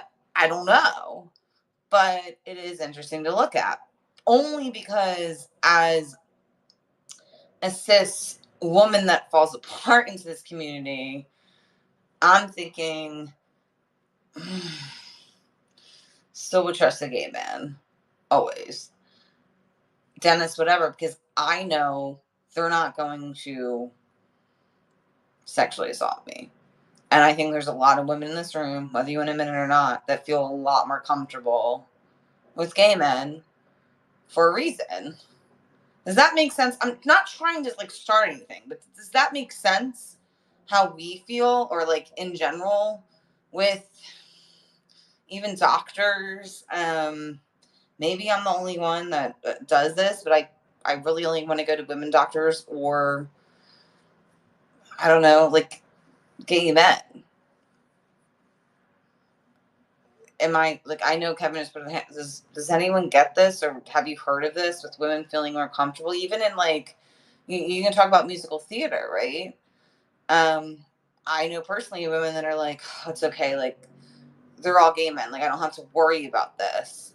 That's a big thing to say that most, women might not always admit because regardless, there's not that fear. Anyway, I'm just hoping that I make sense. It's true. It's true. My Yeah. my female friends tell me that a lot about that. About oh, I love having gay friends because I don't have to worry that you're trying to get in my pants or trying to wonder if you have an ulterior motive. See, they're just like it's just too much mental, stress trying to figure, straight men out with gay men. Uh, when you take that away, like that is the most thing that would because again, you know, the things that you all have to worry about on a daily basis of what men may do to you is crazy. And the older that I get, I understand what it just the privilege of being a man is. Being able to jog, at 11 o'clock at night in not a well lit area, and I'm not really concerned. But I certainly would not advise a woman to do that. So there's absolutely, yeah, I don't know why you're thinking that but you're absolutely spot on as far as I can, as far as I agree with pretty much everything that you said. That is how women feel because they have to be. because you see it on the news, in true crime documentary stories, these men out of nowhere, just, killing their damn partners, or, a simple walk, home, that you've made every day, and then you vanish, and then they find you, like, yeah, like the way that you all have to. And it's so funny because every young female that goes off to college, that, as I've gotten older, when I give them their graduation card with the gift inside, there's a whole list of things on the blank part of the card about, this is what you do when you go to college. Make sure you have a buddy system. Do not accept a drink from someone if you did not see them make it, preferably something that is unopened. So I go through this whole, litany of things because I'm just so concerned about their safety, because of how often they are victims to just men's violence. So no, I think that you're very spot on. Well, thanks. And again, I didn't want to say this as like some kind of stigma, but I just, as a cis woman that has talked to a lot of women, and, it was just always this kind of relief, especially in musical theater, different things they were in. They're like, oh, I don't have to worry, he's gay. And it was just like, I don't have to worry about